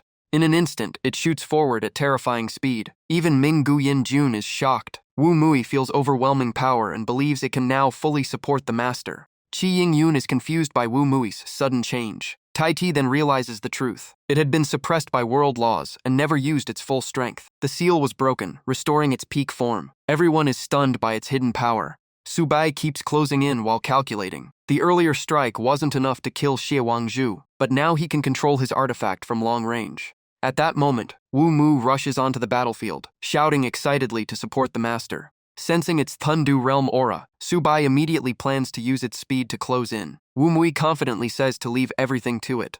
Xie Wangzhu grits his teeth in anger. He refuses to believe Subai is still resisting. Even if his vision is drained of energy, his other powers still work. He wonders how Subai can possibly win. Subai dashes through countless energy beams. Thanks to his speed-focused style, he barely avoids them all. Amid explosions, Xie Wangzhu laughs like a madman, screaming that Subai has nowhere left to run. Qi Ying-yun panics, shouting that the entire cave is about to collapse. Ming Guyan-jun also turns pale, realizing even the master may not survive that level of destruction. Xie Wangzhu becomes extremely satisfied, thinking victory is near. Once Subai dies, all his techniques will belong to him. Before the smoke even clears, Wu Mui carries Subai out at extreme speed. It laughs proudly, saying they won't be caught that easily. Xie Wangzhu freezes in shock. Enraged, he increases gravity pressure, cracking the ground. He mocks that speed alone changes nothing. Subai realizes it is a gravity-based attack. Xie Wangzhu coldly says, Subai's energy must be heavily drained after escaping the explosion, meaning his journey ends here. Wu Mui struggles and finally shouts that it can't fly anymore, urging Subai to escape quickly. Subai tells it to return to the flag artifact first. Wu Mui turns into green smoke and disappears, reminding him to be careful. Just as Subai prepares to act, a strand of dark purple energy suddenly wraps around his wrist. Xie Wangzhu laughs wildly, releasing purple energy and saying Subai has no more tricks left. He will now devour him directly. Tai Ti panics in fear, realizing the master is about to be absorbed. The girl nearby turns pale in terror. Even a top expert can't suppress that monster. Qi Tung also begins to wake up. Xie Wangzhu drags Subai toward him, clearly trying to take over his body. But right at the moment of success, he suddenly stops. Xie Wangzhu lets out a painful roar, his face twisting as if suffering extreme torment. He grits his teeth and shouts at Subai, asking what exactly he did inside his body. Subai uses shield shift immediately to create distance. He raises 2 fingers, eyes cold as ice, and calmly says he secretly implanted Rongxian Yu inside Xie Wangzhu's body. Xie Wangzhu screams in panic and pain, asking what the hell Rongxian Yu is. Subai calmly explains it is a healing artifact, meant to reconnect broken spiritual veins. But inside Xie Wangzhu's body, it works differently. It forcibly merges his 4 meridians into one, causing his internal spiritual flow to collapse into chaos. He still looks at peak state, but controlling energy has become nearly impossible. Subai immediately draws his sword and charges, saying the opponent is basically waiting to die. Xie Wangzhu roars in rage, saying if he cannot survive, no one leaves Lindong alive. He forms seals and activates True Body of Spirit Soul, along with Heaven Law Avatar, preparing to drag everyone into death with him. Subai instantly recognizes a self-destruction move. He coldly says the man no longer has time to complete it. But Xie Wangzhu sneers internally. He still has a trump card. Bai Yuyu is infected with Hunyuan Zhuoqi left by Shen Wenban. Using her to buy time is enough. At that moment, Bai Yuyu appears behind Subai. She swings a frying pan-like weapon at him, screaming wildly and trying to drag him to death. Subai blocks the strike and coldly calls her a traitor. He also wonders if Bai Yuyu has regained her memories. Qi Ying-yun panics, her face turning pale. Because it is already too late to stop the self-destruction, Niao Ren shouts that if it explodes in such a sealed space, everyone will be buried alive. At the critical moment, a golden gate suddenly appears behind the girl and Qi Tung. A voice tells everyone to enter quickly. The girl recognizes it as Ye Qing Xuan. She immediately shouts excitedly that the big expert has come to save them. Meanwhile, Bai Yuyu breaks free from control. She clutches her head in pain, memories flooding chaotically, and leaving her confused. Seeing the dark energy leaking from her body, Subai is also shocked. That aura is extremely abnormal. Niaoren urgently tells Subai to run now, or it is too late. Ming Guyanjun agrees, saying the dwarf is about to detonate his soul. Subai orders everyone, including Meng Yuan Wang, to retreat first. He also remains alert, sensing something wrong with Bai Yuyu's condition. He immediately throws out binding chains, locking both Bai Yuyu and another figure, dragging them along. After all, a rare beast soul like this would be too wasteful to abandon. He finishes, and immediately escapes with both of them. The cult leader goes mad with rage, screaming that Subai absolutely cannot be allowed to escape at this point. The self-destruction energy expands wildly, chasing after the 3 like a devouring storm. Then a heaven-shaking explosion erupts, shockwaves sweeping through the entire area. Outside Lindong, Wang Zongyang's group finally escapes. Everyone breathes a sigh of relief after surviving. But thinking of the monster beneath Lin Dong, they still feel a chill. Some worry whether Juju and Lin Gu Niang are still alive. Another person comforts them, saying if they escaped, then with Lin Gu Niang's perception ability, she must have sensed danger early. The sword-backed man adds that they might be trapped underground but still alive. He suggests going to Fengzhou City to seek ability users for rescue. Everyone agrees it cannot be delayed. The scene shifts to another house. Inside, Shen Wenban suddenly frowns as if sensing something. Qi Fei Shua enters and asks what happened. He coldly says the aura has disappeared. The Hunyuan Zhuoqi he placed on Bai Shimei was triggered early by the Sanshun sect leader. After Bai Yuyu fought with her master, both of them vanished. Qi Fei Shua is shocked, asking if even through the Zhuoqi he cannot sense them anymore. Shen Wenban nods and says they are most likely no longer in this world. Hearing this, Qi Fei Shua panics, thinking both the master and Bai Shimei have died. But Shen Wenban immediately denies it. He says the master has already broken into the Thundu realm, so she won't die easily. She likely got caught in the chaos and pulled into another world. He also realizes the master's growth is too fast. If he keeps cultivating normally, he will never catch up. To keep up, he must use that method. He tells Qi Fei Shui to head to Xining City with him. The scene shifts again to another house. Su Bai's group is currently resting here. Su Bai is unconscious, making everyone extremely worried. After a while, his eyelids finally twitch. Seeing him wake up, Tai Ti calls out loudly. Qi Ying Yun quickly asks if he is injured. Su Bai says he is fine. The final explosion shockwave hit him slightly, but thanks to Rongxian Yu and his recovery ability, he is almost fully healed. Qi Ying Yun finally relaxes, but still scolds him for not making others worry like that again.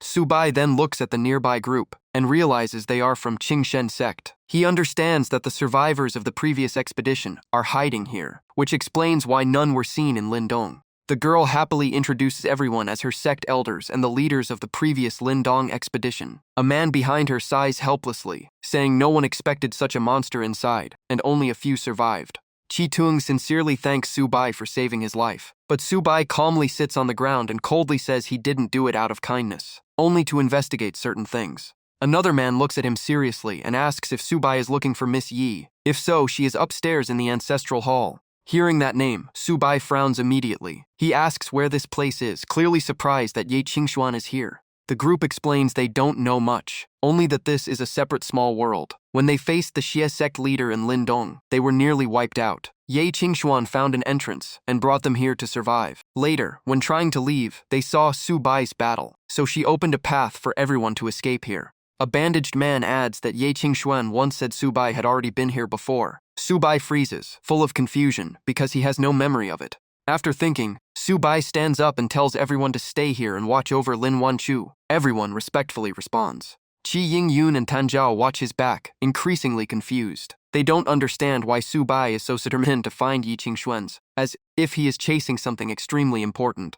Su Bai silently walks along the stone path toward the ancestral hall. When he looks up at the plaque, his expression changes. It clearly reads, Tian Yun Sword Sect. Su Bai freezes. Everything around him feels strangely familiar, from the steps to the architecture. It seems he really has been here before, but it makes no sense. Meng Yanwang appears beside him and confirms firmly that he has verified it again. There is no mistake. He says this place is their original world, the true cultivation world. Su Bai becomes even more confused. This place was supposed to be a small world, so how did it become the cultivation world? Meng Yanwang guesses that a powerful being must have forcibly split this region from the main world. Su Bai falls into deep thought. Splitting a world from its origin is not something ordinary beings can do. If someone truly did it, their purpose must be extraordinary. The mystery only deepens. They finally stop in front of the closed wooden doors of the ancestral hall. Meng Yanwang says they have arrived. Su Bai feels a faint expectation Ye Qingzhuan may finally answer all his questions. He still isn't sure if she is truly helping him, or if she is being controlled by Shen Wenban, so he remains cautious. Not wanting to hesitate any longer, Su Bai pushes the door open and steps inside. The moment he crosses the threshold, he freezes. Ye Qingshuan is standing quietly inside the ancestral hall. Su Bai slowly walks forward, his eyes locked on her figure standing before the altar. Yi Qingshuan gently turns around, a faint smile on her lips, and says, Master, you've finally arrived.